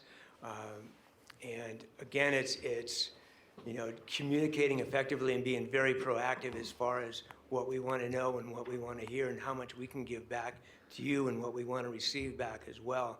The other issue that I would like to bring up is actually becoming maybe our own city or county again, so that we can control our own destiny. Some people feel that we are like the stepchild up there. And again, that's a communication issue. If we can remedy that without going that direction, that's fine too. Great. All right, Mr. Simonian, you have about 2 minutes left in your present Q&A section. Madam Vice Chair, would you ask a subsequent question, please? Thank you, Mr. Chair. Mr. Simonian, can you tell us what activities in the community you're very active in on a daily basis or a weekly basis? What was that again? What activities in the Incline Village area you are active in? Are you doing things to help with traffic? What are some of the things you're doing? I'm a member of the Tahoe Incline Rotary and a past president. I'm on the ITF board, the Incline Tahoe Foundation. I'm also on the Public Action Committee and the Public Policy Committee with the Realtors.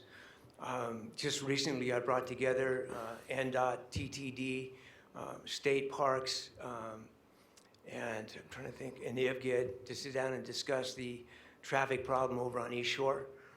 Without public input, we just had a private meeting, a brainstorming session, and I feel it was very productive. I'm very active as I can be, trying to solve problems outside the scope of politics. And so Carl Lackey and a few other people were there. I have a whole list of names, but it was very productive. And what we found out was that State Parks is possibly implementing a reservation system to help with the flow of traffic in and out of the park. They were talking about putting up gates where you'd actually pull in, get a ticket, then pay on your way out. It was very productive. And Carl was also talking about buying the old elementary school and turning that into a transit center. At that time, the Duffields were looking at that particular property as workforce housing, and we were afraid if that was eliminated as a transit hub, we might have additional problems. So again, I've been involved and stay involved with many groups and committees. Great. Any subsequent questions? There's not much time left, so we will probably end that here right now. But Mr. Simonian, we appreciate you coming up and Thank you. speaking with us. All right. What's up? Okay. All right, so I'm being asked by some of the fellow commissioners for a quick bio break. We will come back in about 10 minutes if we can, so we'll start right back at 4:05. We will be in break and recess till 4:05.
All right.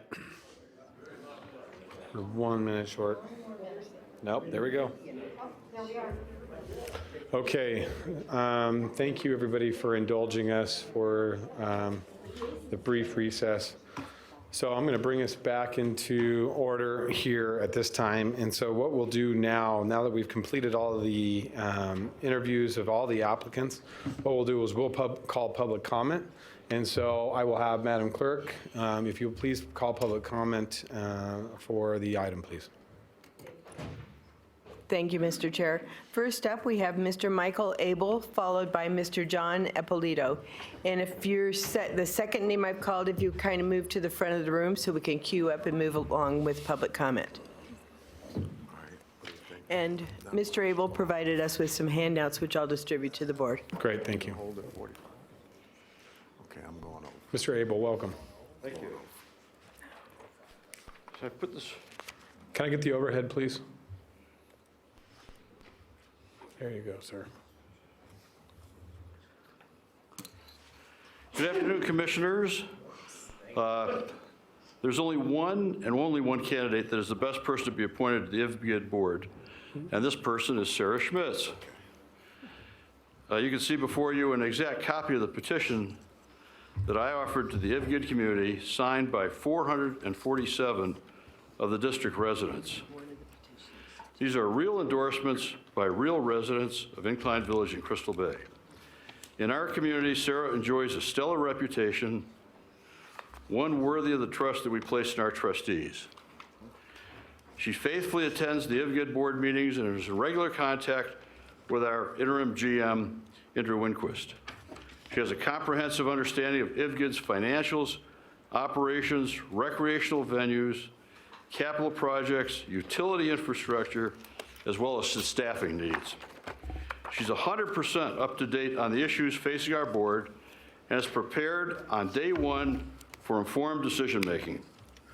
Her business, finance, project management, and IT background will be a vital resource to our board. She's founder of the nonprofit Incline Village Crystal Bay Community First. Through this, she has provided an online newsletter to objectively inform our community of important meetings and issues vital to our interests. This was something that was lacking prior to 2019. Always engaged, involved, and respectfully listening to everyone's views and concerns, she will always undertake the proper actions to benefit our community. As our petition states, she garnered 2,279 votes in the last election, barely missing the mark by 14 votes. That should be 2,279 reasons alone for her appointment. Other applicants for this seat have offered a merit-based petition to this commission. Even by this standard, Sarah is the clear choice. As our petition, and here's just part of the petitions right here, it's a big stack, signed by 447 of our residents, states, I urge you to respect the overwhelming support of our voters and appoint her to the vacant seat on the IVGID Board of Trustees. Thank you very much for your time. Thank you, Mr. Abel. Mr. Abel, can you state your name for the record? I'm sorry, sir? Can you state your name for the record, please? I'm sorry. Michael Abel, a 10-year resident of Incline Village. Thank you, sir. Mr. John Eppolito, followed by Ms. Carol Del Carlo. Welcome, Mr. Eppolito. Thank you, sir. My name is John Eppolito. I'm a 21-year resident of Incline Village. I think you all have some great candidates to choose from, but only one candidate who really stands out. This candidate, 1, faithfully attends IVGID meetings. 2, does an incredible amount of research on Incline issues and presents same in a clear and concise manner at IVGID meetings. 3, ran for IVGID board last election and was only a few votes short of getting a seat on the board. In my opinion, our community has already chosen this person. 4, I see this person as a problem solver. 5, in my opinion, this person will always act with civility and in the spirit of collaboration. 6, most importantly, this person always presents themselves in a respectful manner, even with those they disagree with on issues.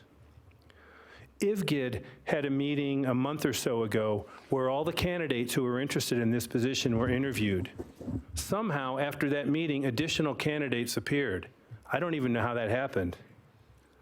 Most of the current candidates rarely attend IVGID meetings.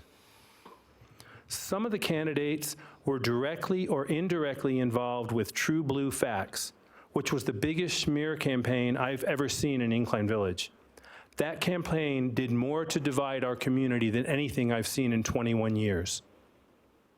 Because of everything above and the poise this person possesses, I wholeheartedly support Sarah Schmitz for this board seat. Thank you very much for the opportunity to express my opinion. Thank you, Mr. Ippolito.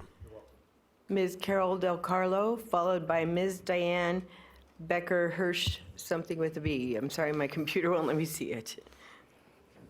Thank you. Good afternoon, Commissioners. My name is Carol Del Carlo. I'm a native of Washoe County, and I've lived up in Incline Village since 1995, and I bought my home there in 1982.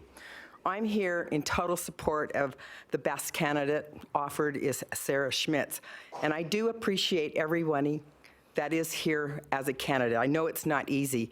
I am speaking to you as a private citizen. I also am an elected Nevada official. I'm a regent on the Nevada System of Higher Education, but again, I'm here for myself. I've seen candidates come and go. I've been involved in politics my whole life. I love politics. I love both sides. I love the argument. I love the art of persuasion, all of it. When you see candidates come, a lot of times they lose and go, and you never see them again. And I didn't find that at all with Sarah. She got involved, and she went in and dug in and decided what our community really needed. And what it really needs is better communications. We really have been, it's really sad that we don't have a local newspaper. It's a big enough community, but we don't. It's very hard to get good, positive information. And she put together that pack. It was mentioned earlier by someone else, and it really has been helpful because if you don't have a newspaper, we don't have a city center, as you know. I mean, where do you go? You meet at Starbucks, maybe there's a senior center or the beach, but there really is no central place in our community. So having this online to where she can do surveys is extremely helpful to get the pulse of the community, and I think she has that. It's been said she only lost by 14 votes. She had over 2,200 votes last time. We have over 400 people that have signed petitions. She's retired. She has the time. She has the interest. She has the desire. She's eminently qualified. I do take umbrage with one of the candidates that talked about lobbying. To me, lobbying is one of the greatest forms of government we have. I mean, that's what we do. We do it at all levels. We have our badges on. We've got our petition. We've made our emails. We've made our calls. We've done all things. And that's how you do get elected. I cover 9 counties, and I had to go out and lobby and campaign hard in those counties to win my seat. So I just hope that you will totally respect the choice of our commissioner, who is Commissioner Marcia Burke-Bigler. She has expressed who her choice is, and I really hope as fellow commissioners you will support her choice. And please appoint Sarah Schmidt as our interim commissioner or trustee, and she will have to run again as any others that want to, and may the best person win. Thank you. Thank you, Regent Del Carlo. Ms. Diane Becker-Hirschberg, followed by Mr. Tony Lilios. I don't know if you still intend to make a public comment or not. Good afternoon, and I'm here to speak on behalf of Sarah Schmidt. I wanted to express some things that have already been expressed, so let me speak about my personal experiences with her serving on boards and committees and observing her, which is very important because we do have a situation at the Board of Trustees that people are not working well together. I've found that Sarah is a person who comes into meetings and listens to everything that everyone says. Even if she's researched it and has a very strong opinion, she comes into a meeting and listens to what everyone says. And I have seen her on many occasions change her mind. Sometimes she has changed it in response to something I've said, and sometimes she has changed my mind in response to her advocacy. She's a very good advocate. Because she researches things so carefully and reads them so carefully. That is something that we in Incline really deserve. Somebody who will read the whole packet that is given to the trustees before these meetings, which is quite thick, as you all know, for your packets, and who will really analyze them and come knowledgeable to the meetings. I've also seen her act always with dignity. She's never mean-spirited. She's always positive. And when something doesn't go the way she wants it to go, instead of being like some people who get upset or angry, she always thinks about, well, what's her goal, and has come up with great solutions. And one example that I wrote in a letter to you I'd like to raise, one of the things that in Incline we've been worried about with the short-term rental situation is the fire safety issue. So what is the fire safety issue? Well, she thought it's because we're worried that people don't know about fire safety in the mountains. And so she came up with an idea, which I know Commissioner Burkbiegler is aware of, I don't know if the rest of you are aware of, but of infomercials on fire safety that could be shown on, on television and other places, so that the people that are coming up there can understand the strange fire safety issues related to the trees and everything else in the mountains. She came up with the idea. She got budgets. She found people that would do them, and she went to the public officials and said, this is a concern, and the fire department's, I know, on board and is going to work on it, and I'm sure that she's going to approach other public agencies if this works. She doesn't make $1 on this. She doesn't get paid for doing it. But she comes up with solutions. And I believe, in response to all of your concerns about what will happen, how will the board work together, is that she's going to hear what other people's concerns are, and she's going to be able to address them with positive, ways to address them that will benefit the entire community. Anyways, I hope that you'll hear all of the people in Incline who really support her, and at least give some credence to our hopes. Thank you very much. Thank you, Ms. Hirschberg. Mr. Tony Lilios, followed by Mr. Omer Raines. Welcome back, Mr. Lilios. Hi there. First of all, I want to thank you all for clearly considering this process carefully and reviewing the documents that I had provided, excuse me, as I'm sure there were others to review that needed a review for this process. So thank you for doing that, including the DA here. I wanted to reiterate my disappointment with the IVGID board's inability to appoint a trustee themselves. It sounds like most of you have a sense now, if you didn't before, of the depth of dysfunction that we have at the IVGID board. The ironic part about this is that our district is actually an amazing place to live in, and people are grateful to live there, consciously have chosen it as a home, and are quite content with the day-to-day activities there. You wouldn't know that if you were a Martian that just dropped into an IVGID meeting. But I want to assure you that the animosity in and around the board is not reflective of the general population. Further, I've heard from our own trustees and others in this process about how some specific candidates are neutral and not polarizing at all. I find that disingenuous when we clearly have a polarized board and there are applicants who have actively campaigned in teams on one side or the other. They're part of the existing tug-of-war power game that we have going on. I hope we can end that, even if just for the next several months until the next election. The tugging is getting so sloppy that we have nonprofits that are being used as PACs. One PAC recently reached out to me and wanted to give me their email list for me to use it as my own, dangling it in front of me like some irresistible carrot. I had to actively reject that offer multiple times. The polarization has gone so low that I'm not sure whether or not you're aware that in the last election, DUI photos were circulated of one of our trustees. It's sick and reprehensible. You know this job, especially as a trustee, it leans way more in the camp of volunteerism than a job at $9,000 a year. I feel the erosion of respect, decency, and civility is shameful. It's a mess we have, but I don't think it's overwhelming to clean up. We can do better, and I hope to show you how I'll do it. Thank you. Thank you, sir. Mr. Omer Raines, followed by Ms. Ann Rossman. Welcome. Thank you. Good afternoon, Mr. Chair, members. My name is Omer Raines. I reside at 180 Lakeview Avenue, Crystal Bay. I've been there off and on for many years and Incline for approximately 15 years. But I do say off and on because I'm frequently traveling abroad, especially into rural and remote parts of the developing world. But I return each time to the Incline Village, Crystal Bay area. I do thank you for the opportunity to make a few remarks concerning this important agenda item. I personally know several of the applicants for the vacant position on the IFGID Board of Trustees, and there are also some I do not personally know. But with respect to the latter, I have carefully reviewed the applications they submitted to you, and many, as written, are quite impressive. However, past actions are always a better judge than eloquent words in determining how a person will conduct himself or herself in the future.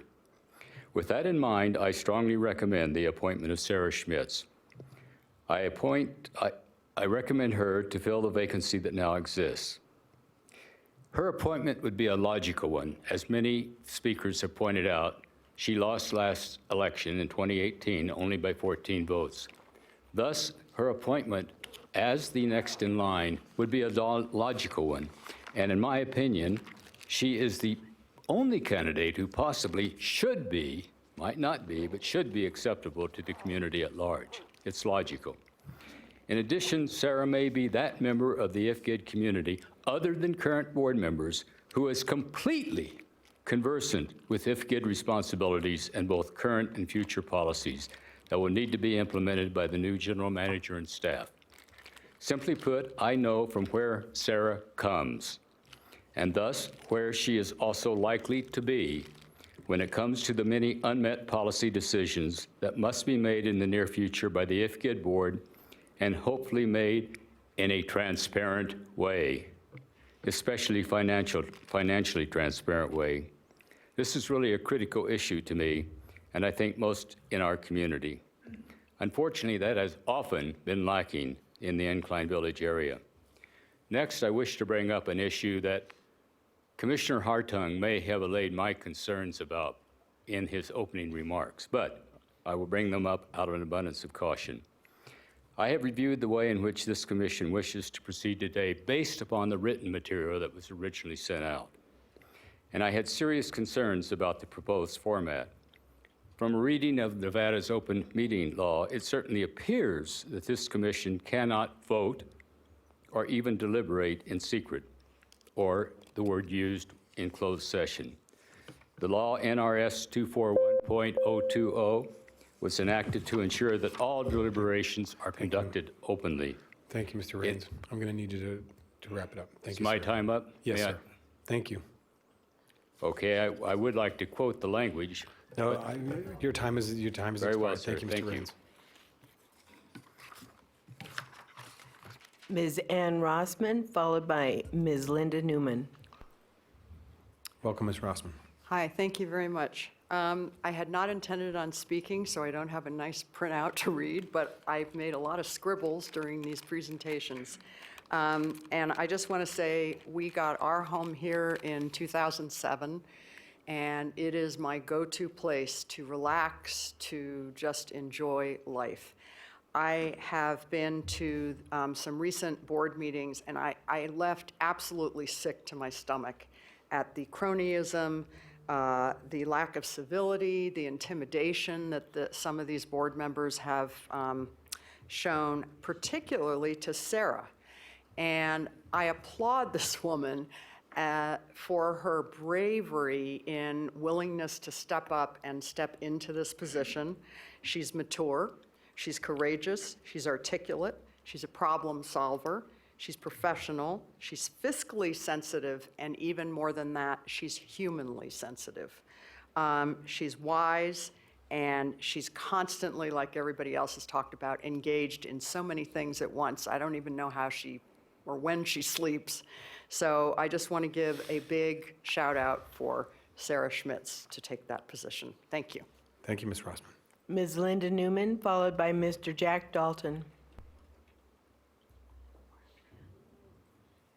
Hi, I'm Linda Newman. Good afternoon. Please stand with our Incline Village, Crystal Bay community and appoint Sarah Schmitz as IFGID trustee. In the 2018 general election, 2,279 citizens cast their vote for Sarah to improve our governance and initiate change for the better. Over the last 3 weeks, more than 440 homeowners and residents have signed an online or paper petition voicing their support, and dozens more have taken the time to write our board and our commissioners highlighting Sarah's leadership, integrity, community engagement, and comprehensive understanding of all the vital issues and challenges facing our governance.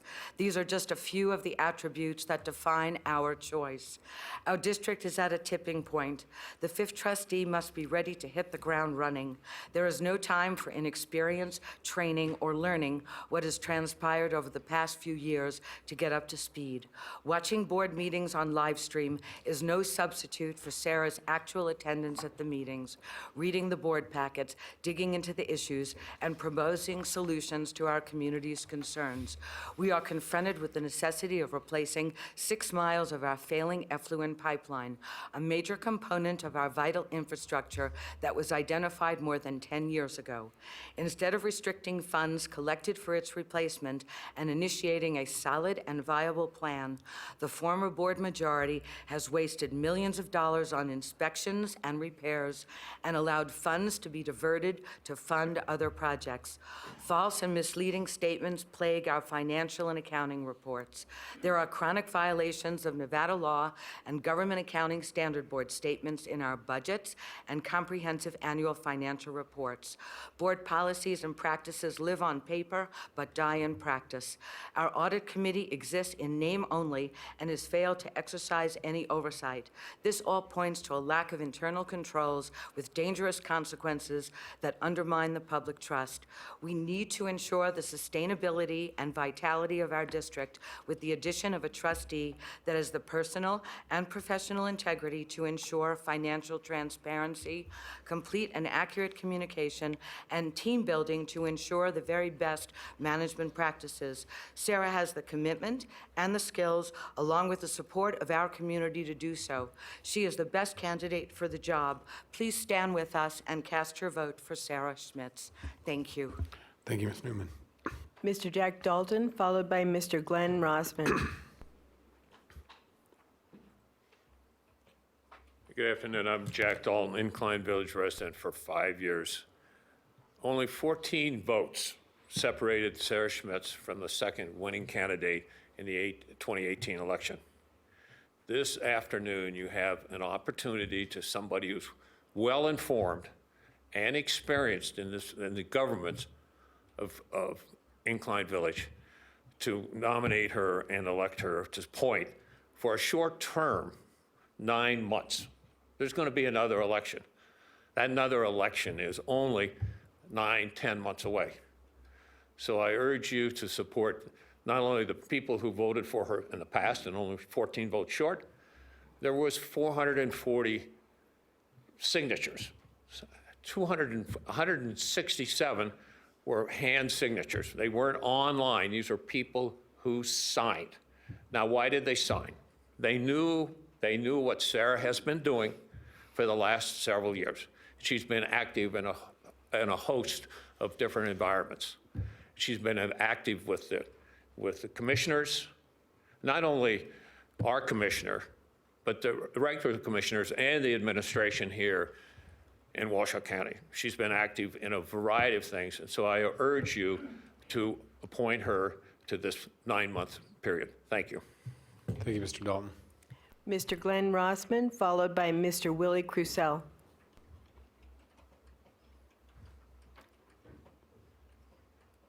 Sorry, I just had back surgery, so I'm still walking a little funny. Take your time, sir. Okay, so I'm another one of the advocates for Sarah. Can you state your name for the record, Mr. Rossman? It's Glenn Rossman. Thank you, sir.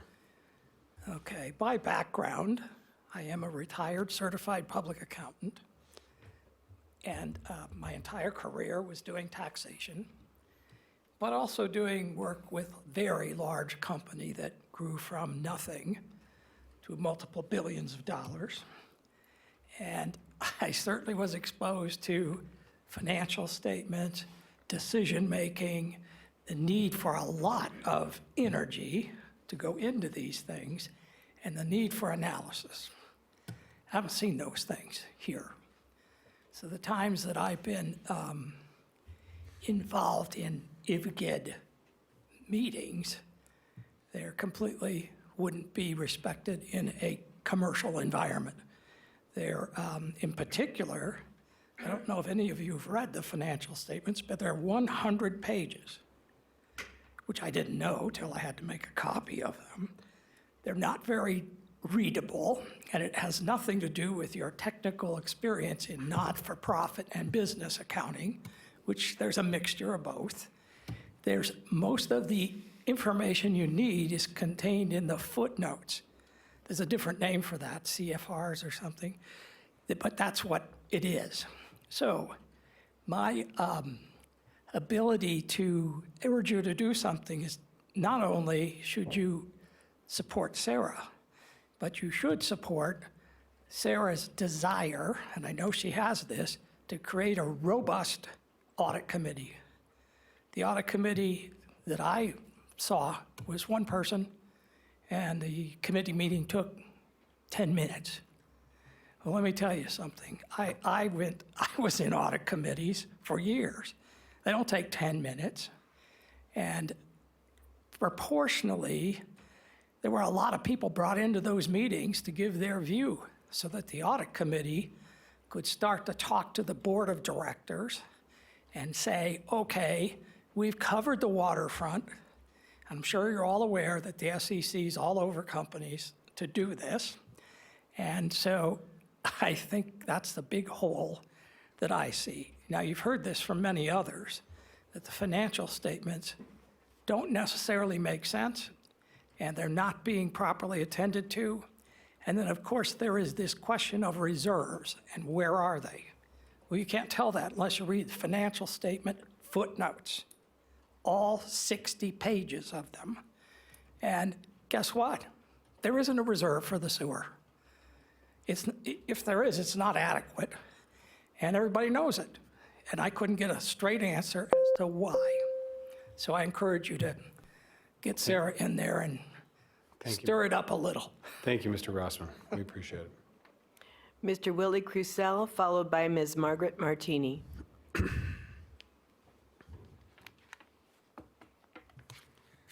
Willie Crucell, Incline Village resident for 21 years. Good afternoon, Commissioners. The issue before you, the appointment of an appropriate IVGID trustee, is critical to our community. As others have said, our IVGID board has many pressing issues.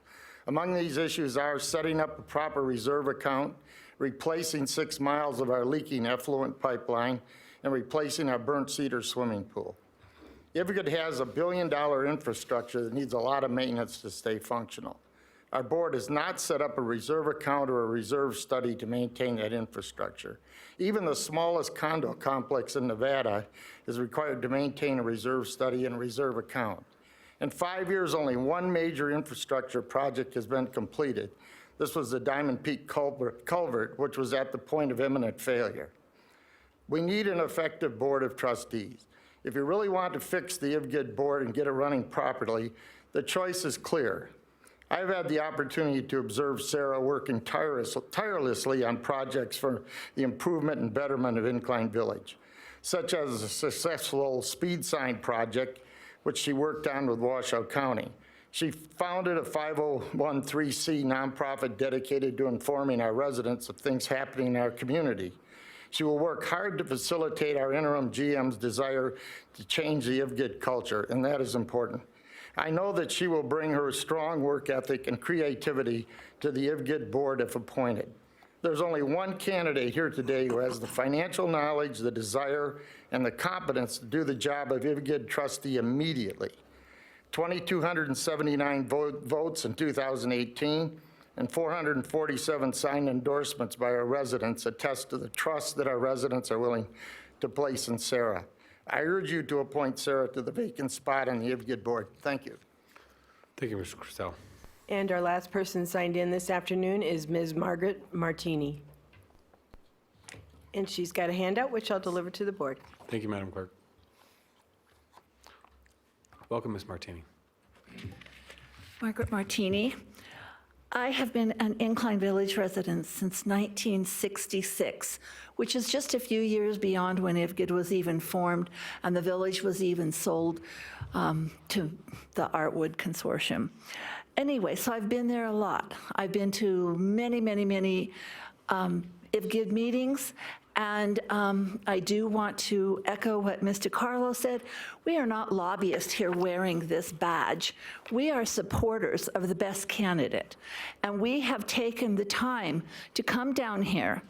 We are all involved in community affairs, so this is not a lobby. This is concerned citizens supporting a candidate that should be in this position. It is my great pleasure to endorse Sarah Schmidt to be appointed to IVGID trustee. As a longtime homeowner and full-time Incline Village resident, I can say with certainty that Sarah is one of the most qualified candidates to run for IVGID trustee in a very long time. I don't say this lightly. As a businesswoman, realtor, and community volunteer active in improving our local governance and our community, rarely have I encountered an individual with Sarah's passion and commitment to finding solutions to the challenges that face our district. For Sarah, accountability, open communication, and transparency are not just words, as she demonstrates them through her actions. These traits are also the foundation for good governance. By example, Sarah will improve IVGID's culture and strengthen its foundation. Facts will always triumph over opinions, and respect for the voices and views of all of our citizens will inform her judgment. Without a moment's hesitation, Sarah will do the right thing because it is the right thing to do. This was clear to all the voters that supported her in the last election. This remains clear to all of those who have taken the time to endorse her appointment by signing petitions and expressing their support by writing letters to our board and commissioners. I ask you to listen to our citizens and validate their votes. If you appoint Sarah Schmitz, you will be appointing the best candidate to fulfill the one-year position. In your voting, you have a second choice also. I would say that Frank Wright follows very closely behind Sarah in knowing what the needs of the community are, being actively involved in every IVGID meeting. These are people that attend the meetings. They're not just Googling later for live stream. These are people that are actively involved in our community. Our citizens would welcome the opportunity to learn who the other trustees are when it comes time for the election. Thank you, Ms. Martini. Thank you. All right. Seeing no further public comment. Correct, Mr. Chair, and if I might, I have a couple of items of correspondence that I've received through various sources. One was an email from Mr. Lilios addressed to the bulk of the board, which I need to put on the record, and then I've got several letters in support of Ms. Schmidt from Wayne Ford, Yolanda Knack, and Patricia Morris. And finally, I have an email from Kimberly Warren about the process of today's meeting. That's all, Mr. Chair. Thank you, Madam Clerk. Appreciate that. So we'll bring it back to the board for deliberation. I wanted to, first of all, before we get into this, I want to thank all the applicants that have come, but not just the applicants. I want to thank the general public that have taken time out of your day and lives to come down and participate in this process. It's a very difficult process, and it just shows your dedication to your community and how committed you are to the process in regards to protecting what you believe so true and love so much. So I want to thank you all for that. So what we'll do now is I'm going to open this up for discussion to all of the commissioners to kind of give their thoughts. And so to kick that off, I'm going to probably ask Commissioner Burkbigler, this is her district, to start with those discussions. Thank you, Mr. Chair. I, as you can see by the notes before me, had spent some time writing out a complete statement to talk about a lot of things about Incline Village. It has been an interesting experience over the last 7 years representing the town of Incline Village in Crystal Bay. And I'm not going to actually say all of this because it's somewhat perhaps let's say negative. And I want to second what the chairman said. I'm really impressed with how gracious and how polite and how wonderful you all were today in allowing everybody, all of the various different candidates to come forward and testify and state their case for why they're the best person for the job. And so I just want to say thank you, Incline Village. You did good, and I'm really impressed that I get to represent you, so thank you for that. I will say that I am somewhat disappointed with IVGID because it couldn't reach a consensus. It seems to me that most important thing of any elected board, and I think you see that with us here, we all have different visions and different opinions on things, and yet we're gracious and we're kind, and we really try to work out what's best for the county. I think the other issue that concerns me a great deal is the perception that because IVGID was incapable, and I actually had somebody send me an email saying, somebody send me emails saying, this is the fault of the county that IVGID could not reach a consensus on their board member, and nothing could be further from the truth. We simply have nothing to do with who you select as your board members, and it really is the responsibility of your citizens and your board members to do the job of representing the interests that the GID has. And so I find it interesting that the county gets blamed for things that they shouldn't get blamed for, especially when, if you had a strong board and good leadership with staff, and I think you're moving in that direction with your acting executive director, whatever you call Indra, whatever his title is. I think you're moving in that direction with him, but I certainly think that it will be a better relationship from the county's perspective and IVGID's perspective, and therefore the citizens who live in Incline Village, if we can communicate as a unit. And we can, one of the things I'll tell you about Sarah, she didn't go away. And so for the life of me, I guess I couldn't understand why your board members couldn't just say, this is a person who jumped in with both feet and didn't go away. Trust me, she didn't go away, because she has been in touch with me, and she and I don't agree on every issue, but she has not let me stop and not follow through on things. When she thought I wasn't following through on things, she jumped in with both feet and said, Marcia, you're not doing what you committed to do. Let's do it. And, you know, in my opinion, she was mistaken. In her opinion, I was mistaken. The bottom line was we worked it out, and we have successfully come up with a lot of good things for Incline Village, and I'm very pleased that we're getting those things on board.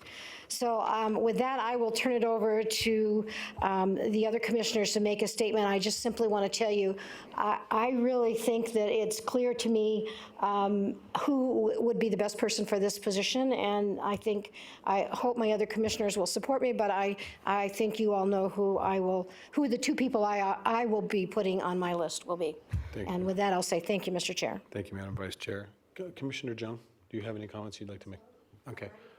Commissioner Hartung would like Commissioner Hartung. Thank you, Mr. Chairman. I'll try to be quick. It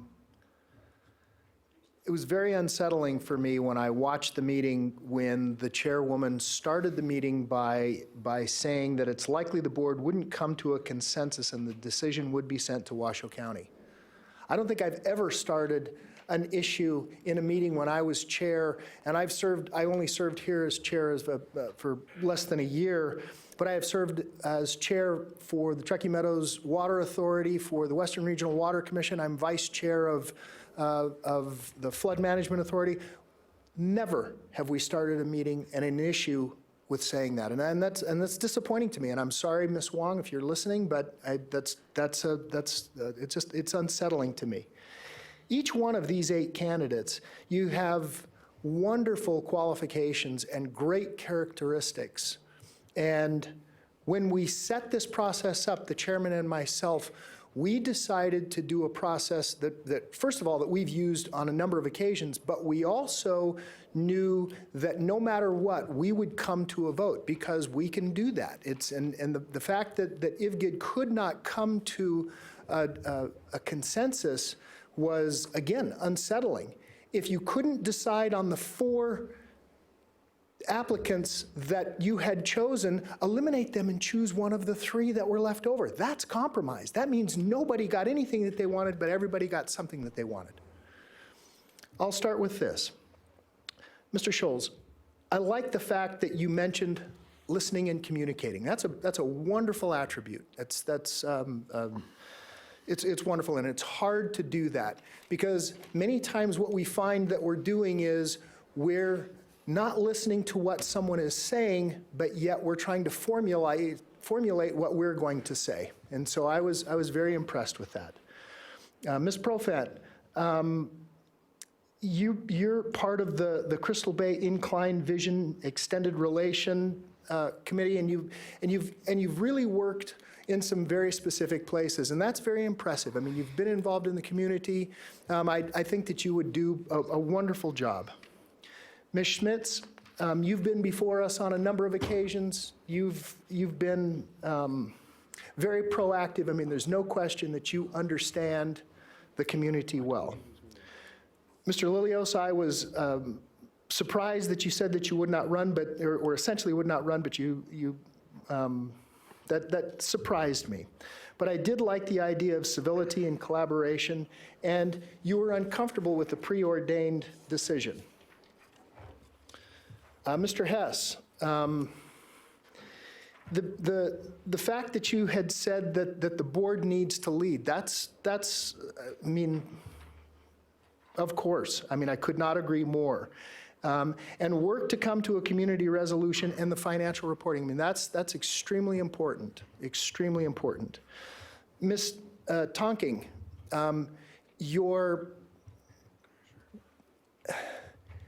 you're outgoing and, I mean, you have this wonderful spirit about you. I was immediately impressed by that. Your background in finance and the fact that you could find a middle ground and a collaborative perspective. You wanted to work as a team member and act as a facilitator. Those are all things that everybody looks for. Those are wonderful attributes, and I mean, that I could not agree more. Mr. Wright, you want to make Incline a better place by being more transparent. And talked about the fact that the IVGID boards, its initial purpose was to provide sewer, water, and trash. And then I was also pleased that you understand a CAFR. Most people don't understand a CAFR, and that's extremely important. And then Mr. Simonian, the fact that you'd been a past board member is extremely important. The consensus through compromise and a spirit of we and not me and I was impressed with all of those things. Those are exactly what I'm looking for in a board member. So as you can tell, I'm not telling you how I'm going to vote. Very intentional. Thank you, Commissioner. Commissioner, any brief comments really quick? Go ahead, Okay. please. Thank you, Mr. Chair. I just want to thank you all for braving the storm and bad roads and everything and getting here in one piece. And I have heard your voice and I'm ready to proceed. Great. I think at this time, I think we've all shared with you our commitment to the process, and we want to thank you for that. So at this time, what I'll do, we will jump right into the voting process. Each commissioner will have a secret ballot, we'll provide it with all the names of the applicants to us, and we will be able to select 2 of those names, and then the clerk will collect those and read off that finally. So, Madam Clerk, if you'll disperse those voting ballots for us now.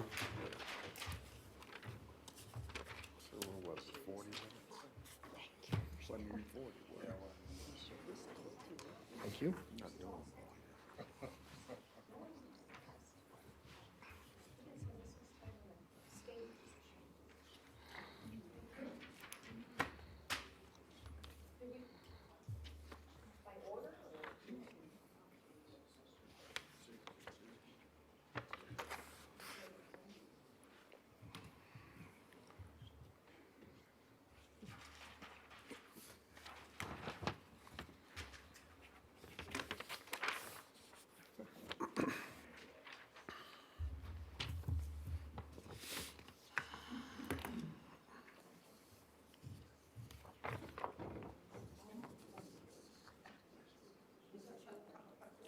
Calm down, just calm down. Mr. Chair, do you have a preference? I'm doing it. Mr. Chair? Thank you, sir. Do you have a preference in what order I read them? No, just one, each commissioner, please. All righty. I will read them as the dais goes across this way. These are the nominations of Commissioner Herman, Sarah Schmitz, and Frank Wright. The nominations by Commissioner Hartung are Sarah Schmitz and Frank Wright. The nominations of Bob Lucy are Sarah Schmitz and Michaela Tonking. Commissioner Burke Bigler has nominated Sarah Schmitz and Frank Wright. Commissioner Jung has nominated Sarah Schmitz and Michaela Tonking. Sarah Schmitz? Yes. Motion to, Yeah. Commissioner Burke Bigler, that is your district, please. Thank you, Mr. Chair. I would make a motion to select Sarah Schmidt as the replacement for the IVGID board. All right, do I have a second? Second. I have a second from Commissioner Herman. All those in favor signify by saying aye. Aye. Aye. All those opposed, motion carries. Congratulations, Ms. Schmitz. Thank you.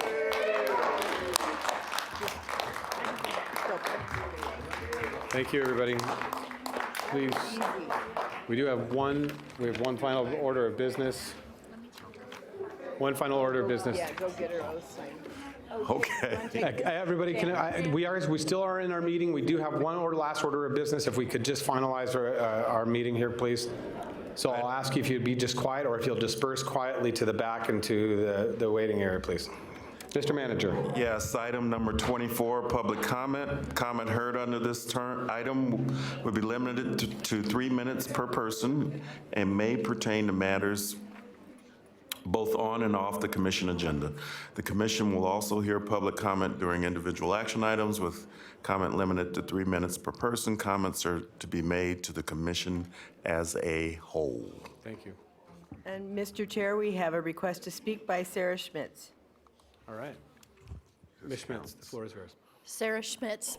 This is public comment. I would like to thank you. I would like to thank all of the people who have worked so hard getting petitions and acting on my behalf. I'm so grateful. I'm grateful for the 2,279 people who voted for me, and I will do my best to uphold all of these wonderful things that were said. So thank you very much, and thank you so much. We have no one else signed in, Mr. Chair. All right, we'll close public comment. We're on to item 25. This is Commissioners and County Managers. Mr. Manager, do you have any final announcements? I do not. Any managers have any final announcements? Seeing none, we are adjourned. Thank you very much, everybody.